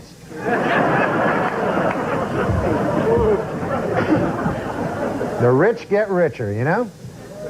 Ridiculous. Well, our best wishes to North Carolina Senator Jesse Helms, who at 76 years old recently underwent surgery to repair an old knee injury. Doctors say the senator will no longer need his cane for walking, but Helms says he will continue to use it to scare off young whippersnappers. Nothing better than a cane to scare off young whippersnappers. Finally, in entertainment news, there are rumors that actor Don Johnson is dating 71-year-old San Francisco socialite Denise Hale. An observer who spotted the couple necking in a restaurant will have trouble getting an erection for the rest of his life. Former First Lady Barbara Bush published her memoirs this month. Readers were shocked by her revelation that while living at the White House, she had sex with former President George Bush. Former First Lady Nancy Reagan reports that her husband has been relaxing at their ranch, riding horses and chopping wood. Sadly, eyewitnesses report that he was actually riding wood and chopping horses.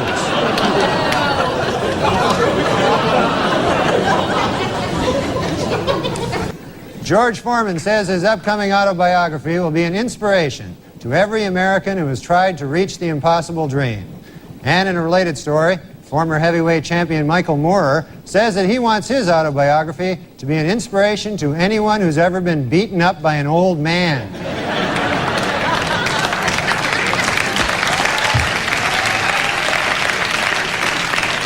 Well, next Tuesday is Halloween, or as evil old people know it, Razor Apple Day.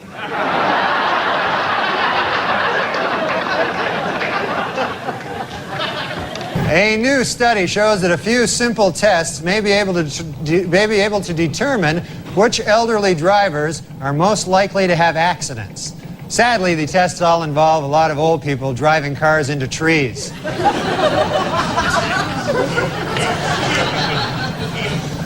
Kind of sad. This week, President Clinton played golf with ex-presidents Gerald Ford and George Bush. Bush hit an old lady in the face with a golf ball, giving her a broken nose and 10 stitches. But don't be impressed. It took him 5 strokes to do it. So. Cowboy legends Roy Roger and Dale Evans launched an internet site on the World Wide Web yesterday so hackers can learn more about the Western duo. The most asked question so far, hey, aren't you guys dead?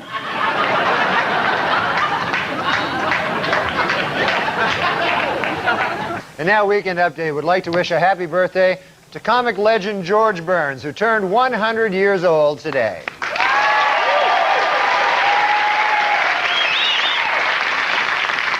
You know, I don't know the secret to his longevity, but I think I speak for all of us when I say I hope Pauly Shore doesn't know it either. A shocking crime in Bunnell, Florida, where a 92-year-old man in a nursing home has been charged with sexually assaulting an 85-year-old woman. A nurse who witnessed the attack has not stopped vomiting.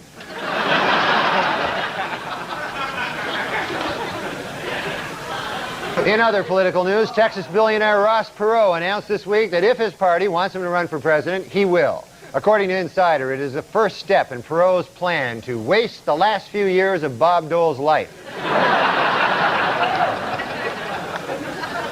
This week, after 50 hours of failed budget talks with Bill Clinton, a frustrated Bob Dole said, quote, "We ought to have a new president," and added, "and he should be a really, really old guy."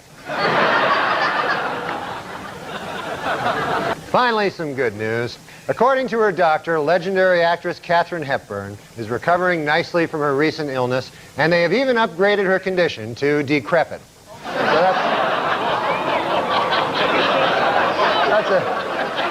that's nice.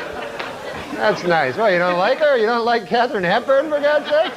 And come to think of it, I got addicted to you. Oh, no, no, no. And come to think of it, I need somebody like you. Oh, no, no, no. I need someone like you. An 89-year-old Washington man fought off a robber with a golf club. Though, to be fair, the only reason the guy was swinging the golf club was because he mistook the robber for the grim specter of death. Oh, goodness. Goodness gracious. What kind of joke is that? I don't know. That's Adam Egan's going to read That's one not now. a joke. It's sort of not. Why can't I have a good joke with a good I'll give you a good punchline? one. I'll give you a good one. Does that make sense to you? You're a golf guy. Is that, It makes some sense. Here's a joke about an old guy. This is actually, the premise of this is true. The world's oldest man died yesterday. Yeah. So what do you think of this joke? Man had died. Cause of death, everybody yelled surprise. Oh, it's You don't read it to yourself. That's also got a Japanese ending where they yelled supplies.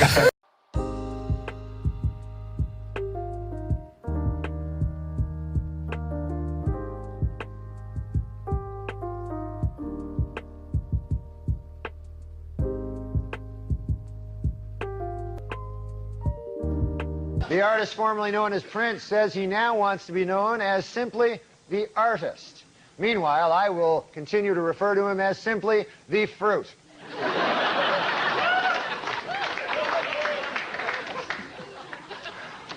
In other music news, several major acts are on tour this month, including the Counting Crows, Metallica, and the Fruit. I knew that was coming. Here's SNL right away. Yes. It's me. I was fired from SNL. Actually, not for the reason you heard. It's because I'm terrible at improv, and this is gonna be bad. They didn't care. This press release, you get your ass fired. Is that true? No, you didn't get fired. Yeah, they fired No, me. they didn't fire you. No, I'm serious. I talked to a guy that said I'm fired. Then it occurred to me, I haven't gotten funnier.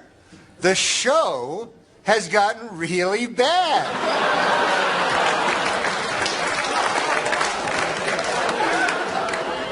So, yeah, I'm funny compared to, you know, well, you'll see later. But... Okay, so let's recap. The bad news is I'm still not funny.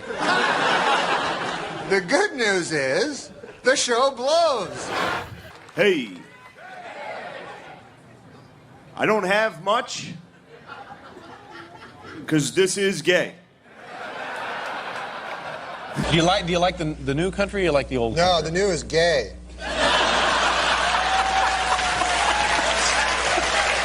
Down syndrome? All right. I'll do that. That was not my suggestion. But I will say this. I like it. I'm pro it. I have family members that have it. It's fun. That is weird because everybody's always like, oh, it's the best thing you could be. They're happy. They have the best life. I love. My best friend had Down syndrome, you know? I love people with Down syndrome. I wish I had Down syndrome. And I'll tell you why. Because they're happy. You know what I mean? They're happy. What's wrong with that? Man, I wish I was happy, you know? Dude, autistic kids, they're like cats. A little skittish. You're not sure if they like you at all. Down syndrome are dogs. They're the dogs, dude. You get home from somewhere, they're like, where the fuck have you been, dude? I got so much to show you. This is gonna be the best day.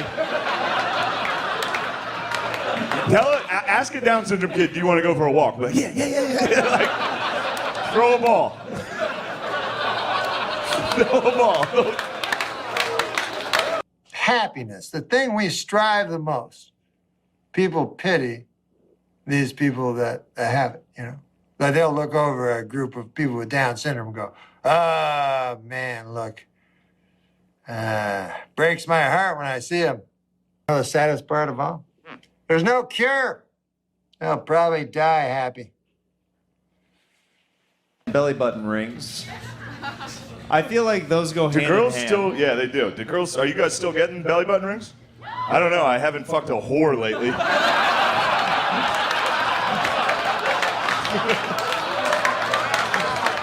I'd like to thank Ari and his people for this beautiful weather.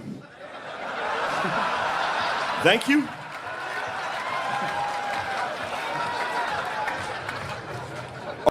Ari is edgy and shocking, which is a really cool thing for a 50-year-old guy to be. Isn't it cool? Ari's yoga videos suck and are gay. Kim hasn't made it yet, but she's knocking on the door. Yeah, she's knocking on the door and saying, housekeeping? Kim is getting fat.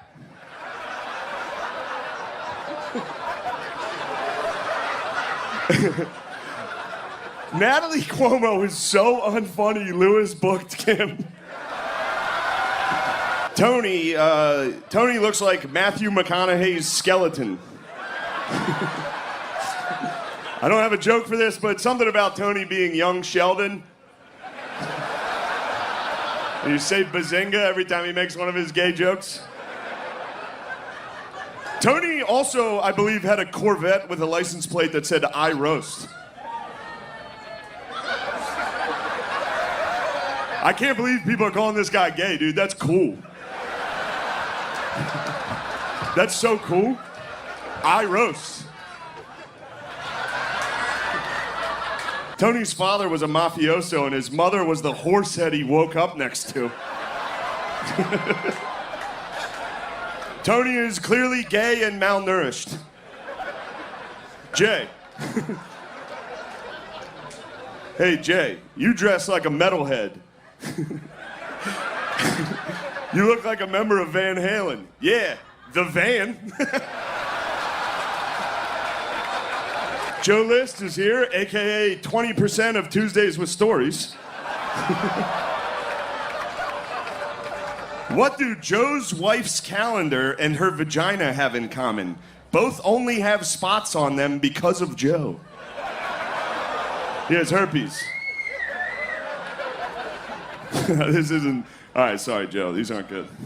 Bobby used to be a hot jock. Now he looks more like a fish that lives at the bottom of the sea. As Bobby gets fatter, he gets less successful. Take note, Kim.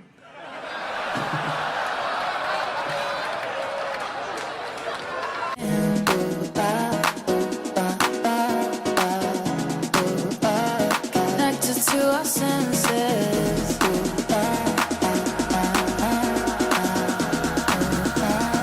Found a way to let you share. To catch a predator, I used to kind of cheer a little for the Predators. And I'll tell you why, I didn't want them to get laid. I mean, if it's a football game, they are the away team. They're going into hostile territory. But they also, like, that show, if you watch that show, it's not, look, I think pedophiles are bad. Let me lead with that. He's running for office next year, by the way. Let me just say, I'm gonna go ahead and pedophiles say are bad. this, but if you watch that show again now, they're just trapping, like, very, like, mentally handicapped guys and Indians. That's all they're getting. They're getting me and Akash. Every day, me and Akash show up. And that's all they got. They tricked them. And then the Indian, the best are like dudes directly from India, where they were just like, they're like, sit down. Do you know this girl's 15? And they're like, yes. And they're like, you understand you're going to do. It's like, why? Why am I in trouble? This is going to be the best day. Because that's their culture, and I respect other cultures. Canadian, right? Canadian, right? Yes. Funniest, besides you, funniest comedian to come out of Canada. Norm MacDonald. Norm? Correct answer. We were talking about that before the show. Thank you. Yeah, I love Norm. Oh, he's so good. I mean, me doing stand-up, if you haven't heard a good comedy album lately, get me doing stand-up. That's not me, but that's the name of his Yeah, comedy that's album. is that the one where he's in the blue shirt and the leather jacket? Is that I've seen the one on I've seen the special. It's one of his more recent ones, and oh man, when he talks about like Tiger Woods and OJ and Is that the same one? Alcoholism is the best disease. Yeah, is that the same that's the one. Yeah, if you're gonna have a disease, because you get drunk. You should just do Norm's bits. I should just sit here and do Norm's bits here for a half You're both hour. from Canada. It's the law. You can steal it. It's fine. I think over the border you can do whatever you want. Have you met Norm MacDonald before? I got to work with Norm, and I guess I mean I hope he doesn't mind if I tell him because this is a very endearing. Oh, Last Comic Standing. No, I did. Right? I did That the was season before. Okay. But I got to work with him 1 week, and we. What did you do? Oh man, I watched every single set he did, and it was so cool. And we actually got. You know what? I already got into the story, so I got to tell. But Yeah, let's hear it. Yeah, that's fine. He wanted to get high. Yeah. And so I was like, okay, I don't really get high before shows, but afterwards, cool. And Sure. he's like, no, now. Well, when Norm MacDonald says now, right? You say yes. Yeah. Correct. And he goes and hands me the joint, and I was like, okay. And then he hands it back for a second hit, and I was like, no thanks. And he goes, what's your problem? And I go, well, I'm just worried I'm going to repeat a joke, and I still have to go up and bring you up because the opener was on, right? And I was hosting. So I still have to go up there and bring you up, and I just don't. I already did some jokes earlier, and I just don't want to tell the same joke again. And he goes, "That's insane. You're an idiot. Smoke this." and so I smoked it, and then we go inside, and I'm so high. I go, "I'm just gonna bring you up. I'm not gonna do any time. I'm just gonna bring you up." And he's like, "No, do a couple minutes." And I go, "No, but please, just let me just bring you up." And he goes, "No, do 5 minutes." This guy's doing really well. Give me, take a little, Sure. do a little time in between. you need a little buffer between comments. Yeah. Right. I said, okay. So I went up there and I was so high, I was like, I don't even remember what I said in the Oh, first wow. half of my set. So I'm just going to tell jokes that I haven't told in years. And when I told a joke, So you told the audience, you let the audience in on the fact that you had been. no, the audience didn't know. They didn't so know. I would just Oh, tell. okay. Oh, so you just said that to yourself. I'm just going to do jokes I haven't done in 5 years. Yes, and I walked on stage and I would tell a joke, and then I would watch the audience, and if they laughed, I would relax and go, okay, that one down. And I did that the whole set. It was horrible, I was so stressed out, and then I just said, "Ladies and gentlemen, Norm MacDonald," and I look over to my right, and there he is walking the opposite way, and the feature turned him around and pointed him to the stage. Over here, Norm. That's how high we got by accident. By accident, like you tripped on a joint. Right. But I mean, I love the peer pressure from Norm, though. That's awesome. It's like a high school, middle school, all over again. And he's my hero, so I just, for me, that was I was a little worried about him. But then he walked on stage and he opened it up with this great bit, and he was crushing. Right. He was destroying, and then he got the light, and then he started to wrap it up. And he started to tell the joke he opened with. And I started to freak out. Like I was like, oh no. Yeah. And the audience thought it was a joke. They thought he was being Norm. Sure. But when he delivered the punchline, and it was the same punchline, they realized he had just forgotten his joke, and they didn't laugh. They felt a little betrayed, and he walked off stage in complete confusion. And that bit usually kills. And then the feature goes, "You told the same joke twice, you idiot." And he goes, "No." And then he looks at me and he goes, "This is your fault." And I never got to work with him again. That was the last time I worked with Norm. But you know what? With Norm MacDonald, though, that's Norm. He's so irreverent that you'd almost expect it. He can do that. Yeah. And that's a bit in itself. I mean, look at the cauliflower joke he did on the roast with Bob Saget. Yeah. That bit, he purposely went up there on that roast and bombed on purpose. Yeah. And it was genius. Yeah.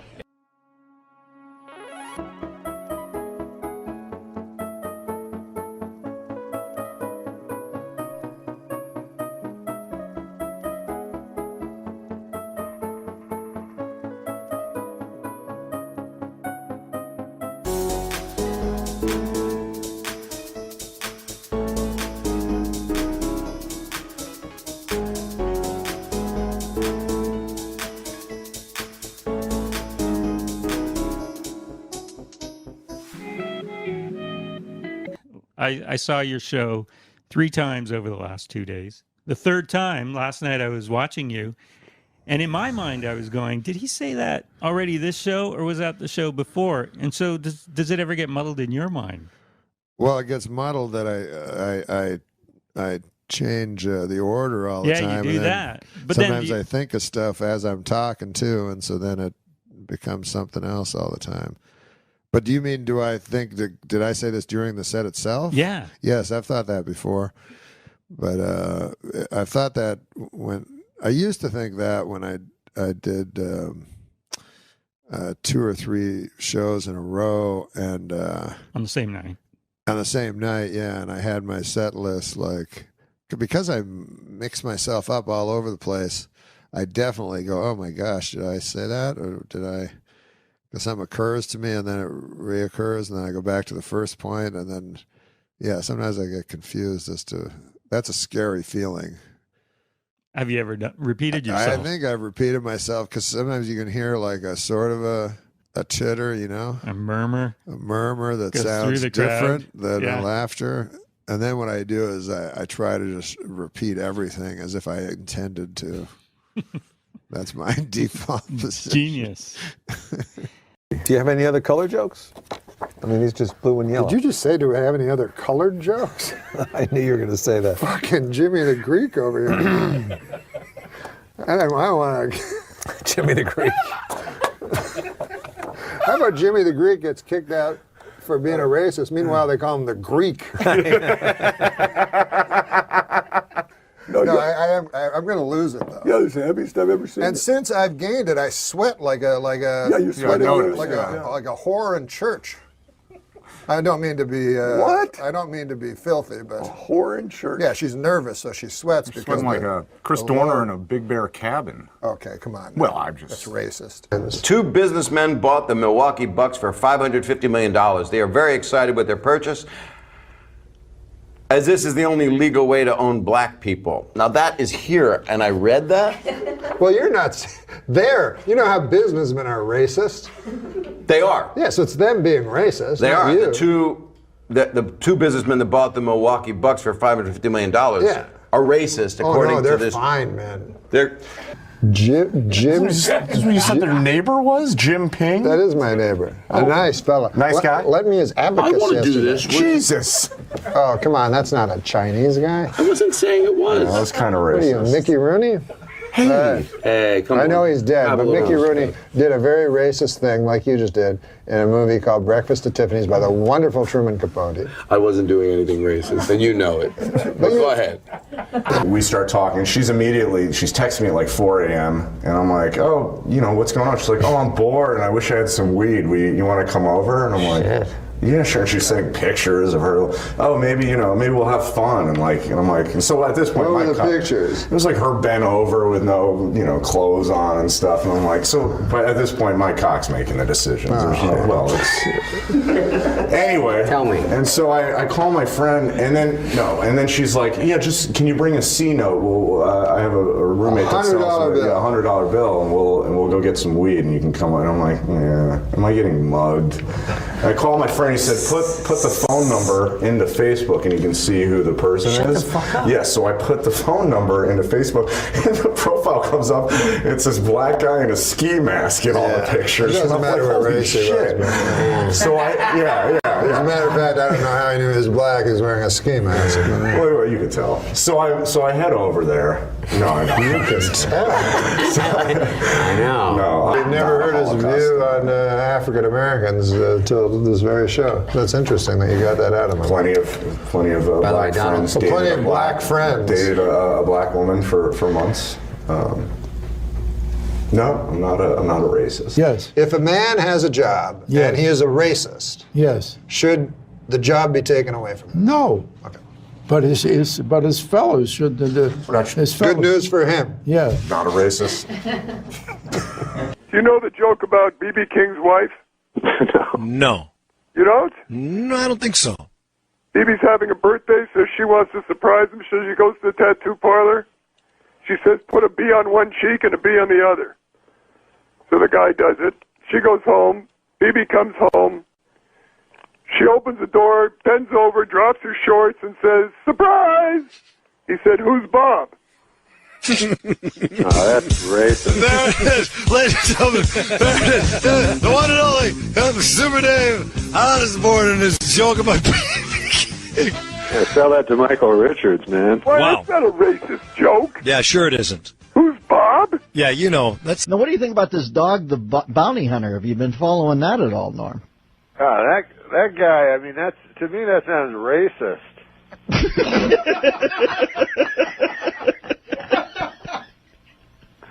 But like you gotta remember that even though that is a racist comment, listen, man, we've all known bounty hunters in our time, and they have that thing like curse like a sailor. Well, that could go for bounty hunters just as well. They just chose sailor. Those guys. I mean, they're not like you or me, No, they're bounty hunters.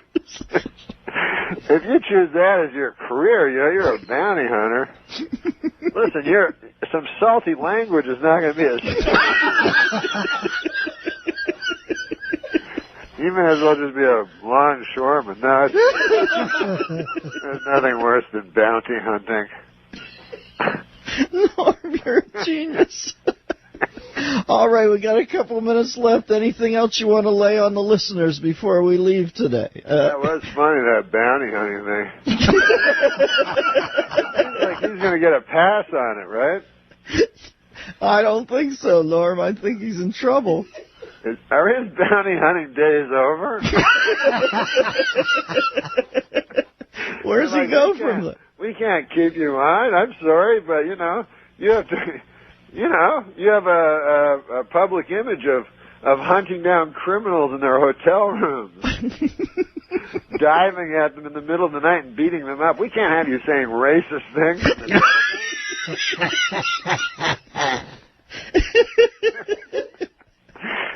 I don't know.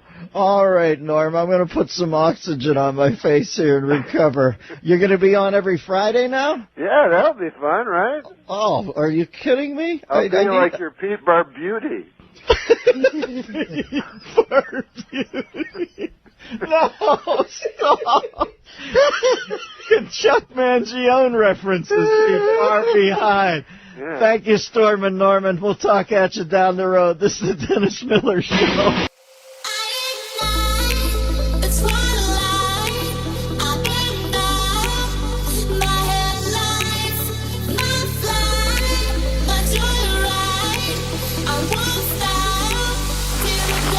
Norm, come to my 5th grade class. I dare you. Well, where does she? Is it? Are there black people there? Oh my God! Where's what does the that have to 925? do with it? Well, Why is it harder if there's black people Because there? black people are generally poor, and poor people are generally dangerous. Oh my God! Wow, I can't Norm. believe you just went there. What? Black people are rich? Their black people span all the strata. No. And you're saying you and gotta white check people your are statistics. poor and No, my black God. people are poorer than white people. You didn't know that? Are you telling Norm. me that you think black? What I'm saying is that I try not to pigeonhole people into black people truth. are poor, not into the truth. Listen, there's a huge ignored middle class black population out there. How dare you say black people are poor and therefore dangerous? Because I want them to be not poor. That's why. And really, how are you what's your plan? My plan is to first of all admit that the black people have less money than white people. Because we Black live in a people, racist our phone number is society. 800-400-FM97. If you'd like to talk with Norm MacDonald, I'm sure he'd love to take your call Absolutely. right now. Michelle, you're on the air. I just wanted to say that was one of the funniest things I've ever heard. And you need What, that to, black you're people not- are poor? It's no, hilarious. The teacher thing, and Oh. you need to probably act like you're not offended by that, because first, you don't have a right to act like you're offended, and that was funny as hell. He is right about black people being poor. You know it. I know it. Oh, and the my black God, people know what it. has happened on this show? Well, he taught us a lot today. I think moms. Oh, it's a learning show. Mom's That's an what it easy is. job. Where have Teacher's you an guys easy been job. living for the last 300 years? Paris, you are on the air. I think that is completely untrue. Go on. Not all black people are poorer Amen. than Sister? white. Oh, I didn't say that. That's what you No, said. you said I black said people black have people less money have than less white people. money than white people. You've yeah. been to West Virginia? Because there's some white people with no money there. Well, exactly. Well, okay. You're saying one black person has more money than one white person. What True. about Eddie Murphy? Yeah, what about Eddie Murphy? You're Yeah. saying by and No, large, you're right. if you You're break right. it down. You're right. Yeah, of course, black people have less money than white people. As not an average. true. Not all black people have less money than white people. Oh but my he's talking God. okay. Oh my We all God. get what he's saying. Listen. Guys in wheelchair. There's a guy in a wheelchair that can go faster than me in a race. But if I said guys in wheelchairs are generally slower than me, you know, come the on. way you said it was so harsh that to Give say. your head a shake. Give your head a shake. Oh my God! All right, thank you. Hey, it's Danielle from Big Brother, famously black woman. Where's my 40 acres and a mule? I need my 40 acres and a mule. But Ex- you know what? He's right. Yeah. Go on, Danielle. I mean, if you think School about us. it, there's been cases where the same person will apply for a job, and at times the other race gets the higher pay. I'm just keeping it real, folks. All right, thank you, Danielle. Absolutely. All right. Yeah. All right, just sum it all up, Norm MacDonald. Well, I'm saying that having Try less to offend everyone equally. having less money or having or not having less money is not a product of your nature. It's that you don't have the money because the white people don't give you the money.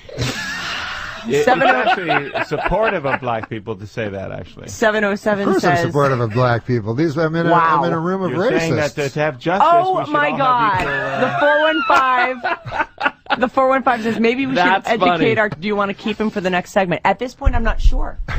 I'm finding Norm to be somewhat on the offensive side. You know what, though? I love that he's saying all this stuff and then looks over with a big smile. I know, and big smile. He's like, oh man, they're going to talk about this all day. Well, I didn't know that everyone. I thought San Francisco was a little more open than. No, San Francisco actually They're isn't. racist? No, they're not racist. Well, so far, by the way, most people have agreed with me. Well, thank you very much. I'm very excited to be here, you know, and I was asked to host the ESPYs this year. Yeah, hi, that's my name, Espen. When I was asked to host the ESPYs this year, folks, I said yes immediately for one reason and one reason only. This show has interns.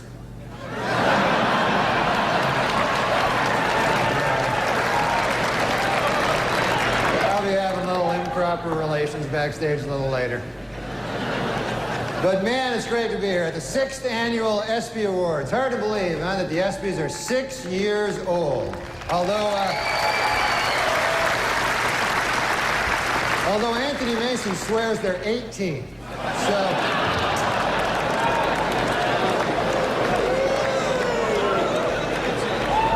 yeah, he'll be having sex with the ESPYs in about 12 years. So,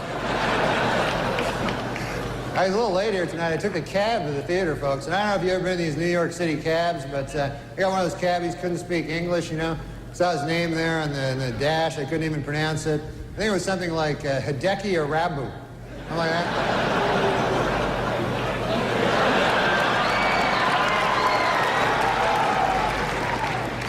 Arabu's been having some trouble, man. They fired his translator. Steinbrenner fired his translator. And people see that as cruel, you know, but I don't know, you know. I mean, if you're not doing well in Yankee Stadium, you know, do you really need a translator? Do you want that, you know? You know? Hey, what'd they say? They say you suck. You should go back to Japan, you dirty foreigner. Okay, I got it. I'm trying to pitch over here. It's great to be here on ESPN. I love sports, man. Man, you can see sports on ESPN you don't see on other networks. You know, like kickboxing. That's my favorite sport. Kickboxing is great. When you think about it, it combines the style and grace of boxing with kicking. This seems kind of immature. Just backstage, a lot of celebrities back there, man. I was talking to Jerry Jones, you know, the Cowboys owner, and he's disappointed, obviously. Yeah. Well, he's a good guy, though, man. He's talking about rebuilding the team, you know. And he told me, he says, we have to get back to what made us a championship team. Strippers and crack.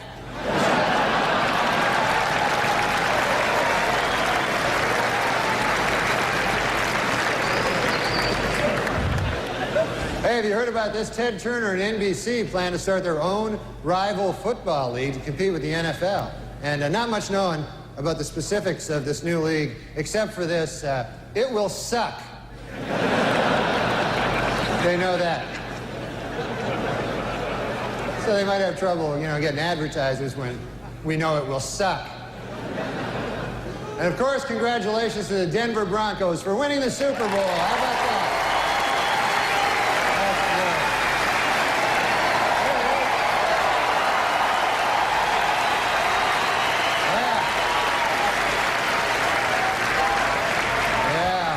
Denver did great, you know. There he is. I love the Denver fans, you know, because for one thing, they don't wear food on their heads. That's nice.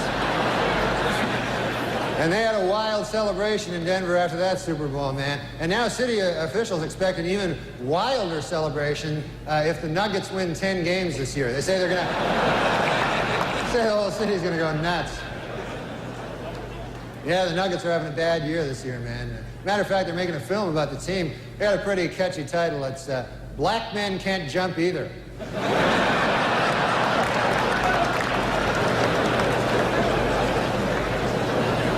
Well, NBA All-Star Weekend over. That was exciting, man. The East beat the West. Jeff Hornacek won the three-point shootout.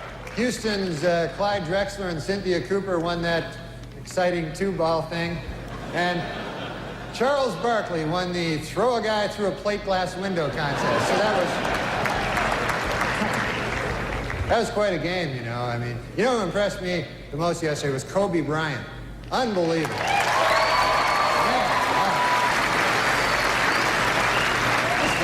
This guy's amazing. 19 years old, the youngest starter ever in the All-Star game, and he played so well that today he was named spokesman for NBC's new public service campaign called Screw It, Who Needs College? Of course, the biggest story in basketball, no question about it, Michael Jordan may retire. Yeah, Michael Jordan may retire after this season, and it's terrible news for Bull fans, you know, but it is terrific news for golf hustlers. They're happy about it. But Jordan is very serious, though, about leaving. In fact, he's already called the Hall of Fame to make sure that his plaque bears his basketball nickname, Air Jordan, and not his baseball nickname, Senior Crappy.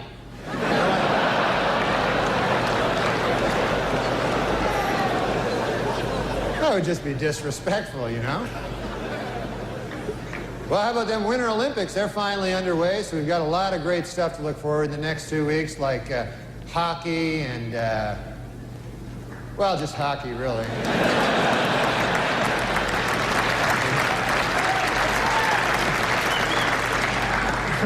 I was watching last night, I saw speed skating, and my goodness, you know, could the outfits they wear be any tighter? Holy Lord. There was an East German woman, I swear, you could see the outline of her entire penis. It was...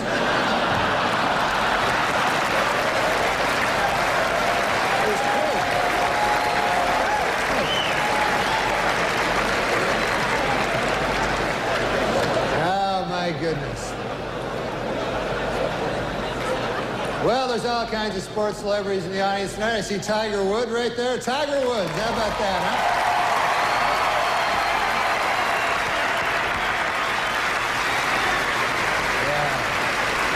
Yeah, he's up for golf. Of course, he's up for Golfer of the Year this ESPYs. And you know who I feel sorry for, folks, is the other two guys nominated for Golfer of the Year.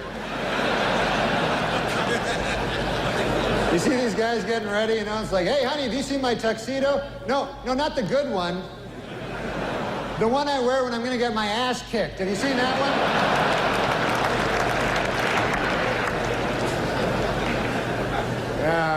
Boomer Esiason is with us. Boomer. How you doing, buddy?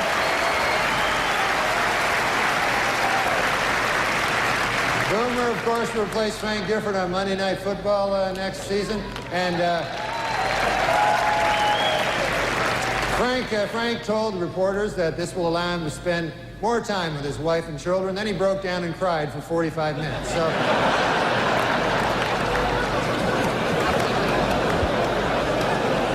And there's Charles Woodson. How about that? Huh? What a season he had.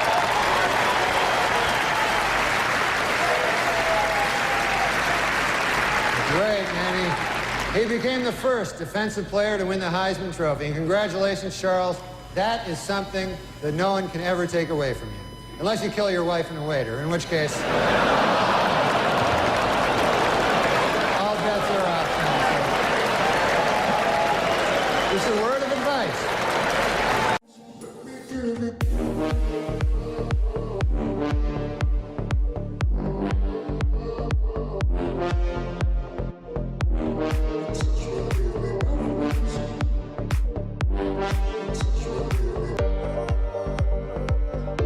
McDonald, I think, still with us, the actor comedian. Yeah, I'm here, man. You do a great job of always making me uncomfortable. When you hosted the ESPYs that one time. Oh, you were there. I remember that. Oh my God, you had jokes, but they weren't directed at me. I was uncomfortable, and they weren't even directed at me.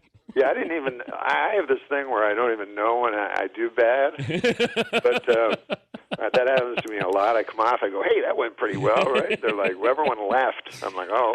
Well, we were thinking about you the other day because the ESPYs was on, and one of our favorite things to watch, and every once in a while, like Deadpan or somebody, every time the ESPYs rolls around, they'll put up they show the whole which was absolutely brilliant, but apparently not making many friends over at ESPN when you did that. They won't have me back as an ESPY host. What did they say to you after it was done? No, they didn't say anything.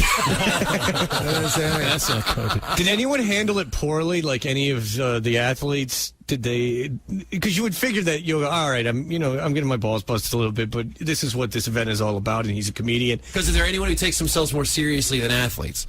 No, I didn't even stupidly. I didn't even know it was going that bad, and then it went great. It was by the way, great. It was hysterical. Yeah, the audience liked it. The New Yorkers, people liked it. Yeah. The only people that didn't like it are those idiots that started the stupid ESPY Awards in the first place for athletes that are already winning awards for their sports. Oh, I don't know, and games. It was weird the other night to see the Dallas win game of the team of the year. Yeah, and come up in their suits. Yeah, like oh hooray! Now we've really done it. Now we have this meaningless thing to go along with our world championship trophy and all the money that we've accrued. Yeah, that's exactly. Now since the parade's over and the trophies have been given out and the bonuses have been given out, now I get to stand here like an idiot with some stupid award made for television. Absolutely. Yeah. It really is up to the comedian and the host to save it.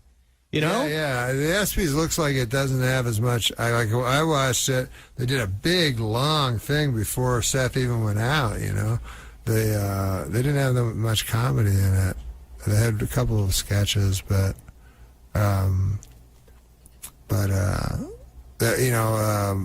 there's a lot of amazing things, but it'd be soccer and stuff. Well, you can't even tell if it's a good goal. But it was cool. And then they had some guy that I never even heard of that was in jail for 50 years. Oh, you know what? It's the Arthur Ashe Award. They do. Listen, it's great that they do it, and it's awesome because, from what I saw of it, before I started fast forwarding, it was very good. But that thing must have been like 15 minutes long. Oh, it was forever. It was really, really long. And at some point, people are just going to, like me, go, okay, I understand this guy's story. When are we going to give another award? And you just fast forward right was through. that guy a famous athlete? I don't know. I was watching it in fast forward. Apparently, the 15 minutes didn't describe very well what his situation was. At the end, he got out of jail. He was 50, and he took boxing in jail. But I don't think he did anything. Oh, he's just like, hey, I warded off rape. Yeah, with these fists. Well, and then the sports thing hasn't worked out because. The ESPYs, too. You were the greatest host in the ESPYs history. You were the only good thing about the ESPYs ever.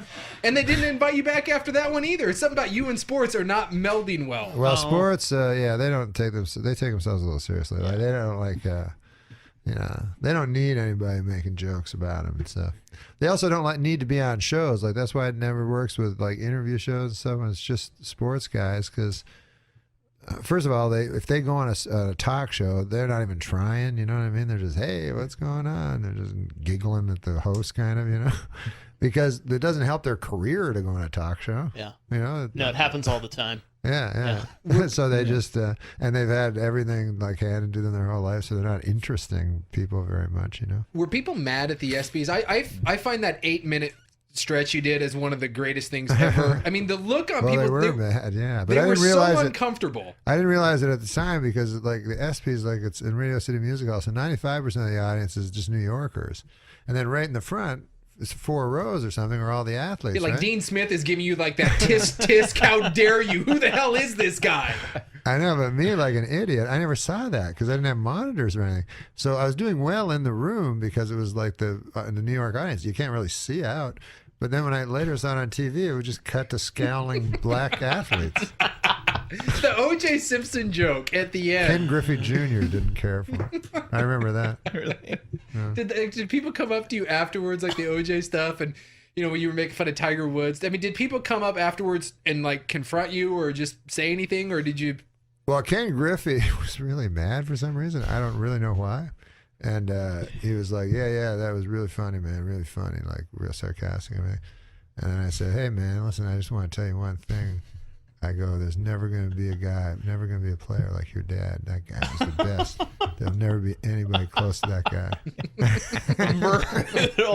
What did he say? He just looked at him. He didn't know what to do because what are you going to do? Go, my dad, I'm way better than him. But he knew that was what was in his head. What did you say about him in the show? I didn't say anything. I said it was an OJ joke or something.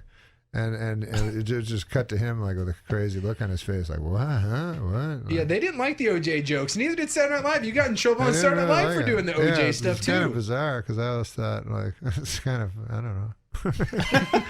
It's hard to believe anybody would believe that he wasn't guilty, but I will say this though, like, because every black guy I knew, like, we go like, I go, you think he's really innocent? And they go, yeah, kind of, but you could tell like they maybe not, but they were just backing him up. So, but then I was like, that's weird. But then I understood it later because when Robert Blake killed his wife, or allegedly did, I loved Beretta. You're like, oh, yeah, so I was like, I don't care. I just want him to. I don't really care. I don't know who this lady is. Like, but it'd be cool to have. I don't want Beretta to go to jail. I don't know. So that's the white man's equivalent of O.J. Simpson is Beretta. Beretta with the cockatoo and stuff. You can take that to the bank, right? Wasn't that the greatest movie? Remember when you were a kid watching Beretta and like all the other cop shows, like the were Equalizer and things like that. Yeah, and then you see Beretta be like, just Martin Scorsese's TV show. It's all gritty and. It's a great name for a TV show too. What? Beretta. I guess. Norm MacDonald with us, based on a true story. It's available September 20th. We're going to do Celebrity Prognosticator with him in just a second, but he's an unusual person, and he likes awkward comedy. Most people are not comfortable with awkward comedy. He likes to make you uncomfortable. Oh, and great. And there's never been anything in the history of the ESPYs better than his monologue. So I want to go back there for a second with Norm. Thank you for making time for us. What do you remember most about all of that ESPYs thing that you did that made everyone uncomfortable and was hugely great, and instead of celebrated, got everyone mad? Oh, hi, guys. Hello. Hi, Norm. No, this is what happened. I'm sure you guys have been to the ESPYs.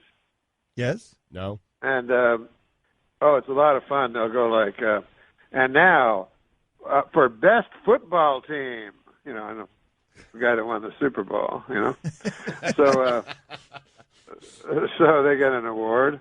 And so I was doing my stand-up, but the audience is like 90% just New Yorkers, And then right at the first few rows are all the athletes.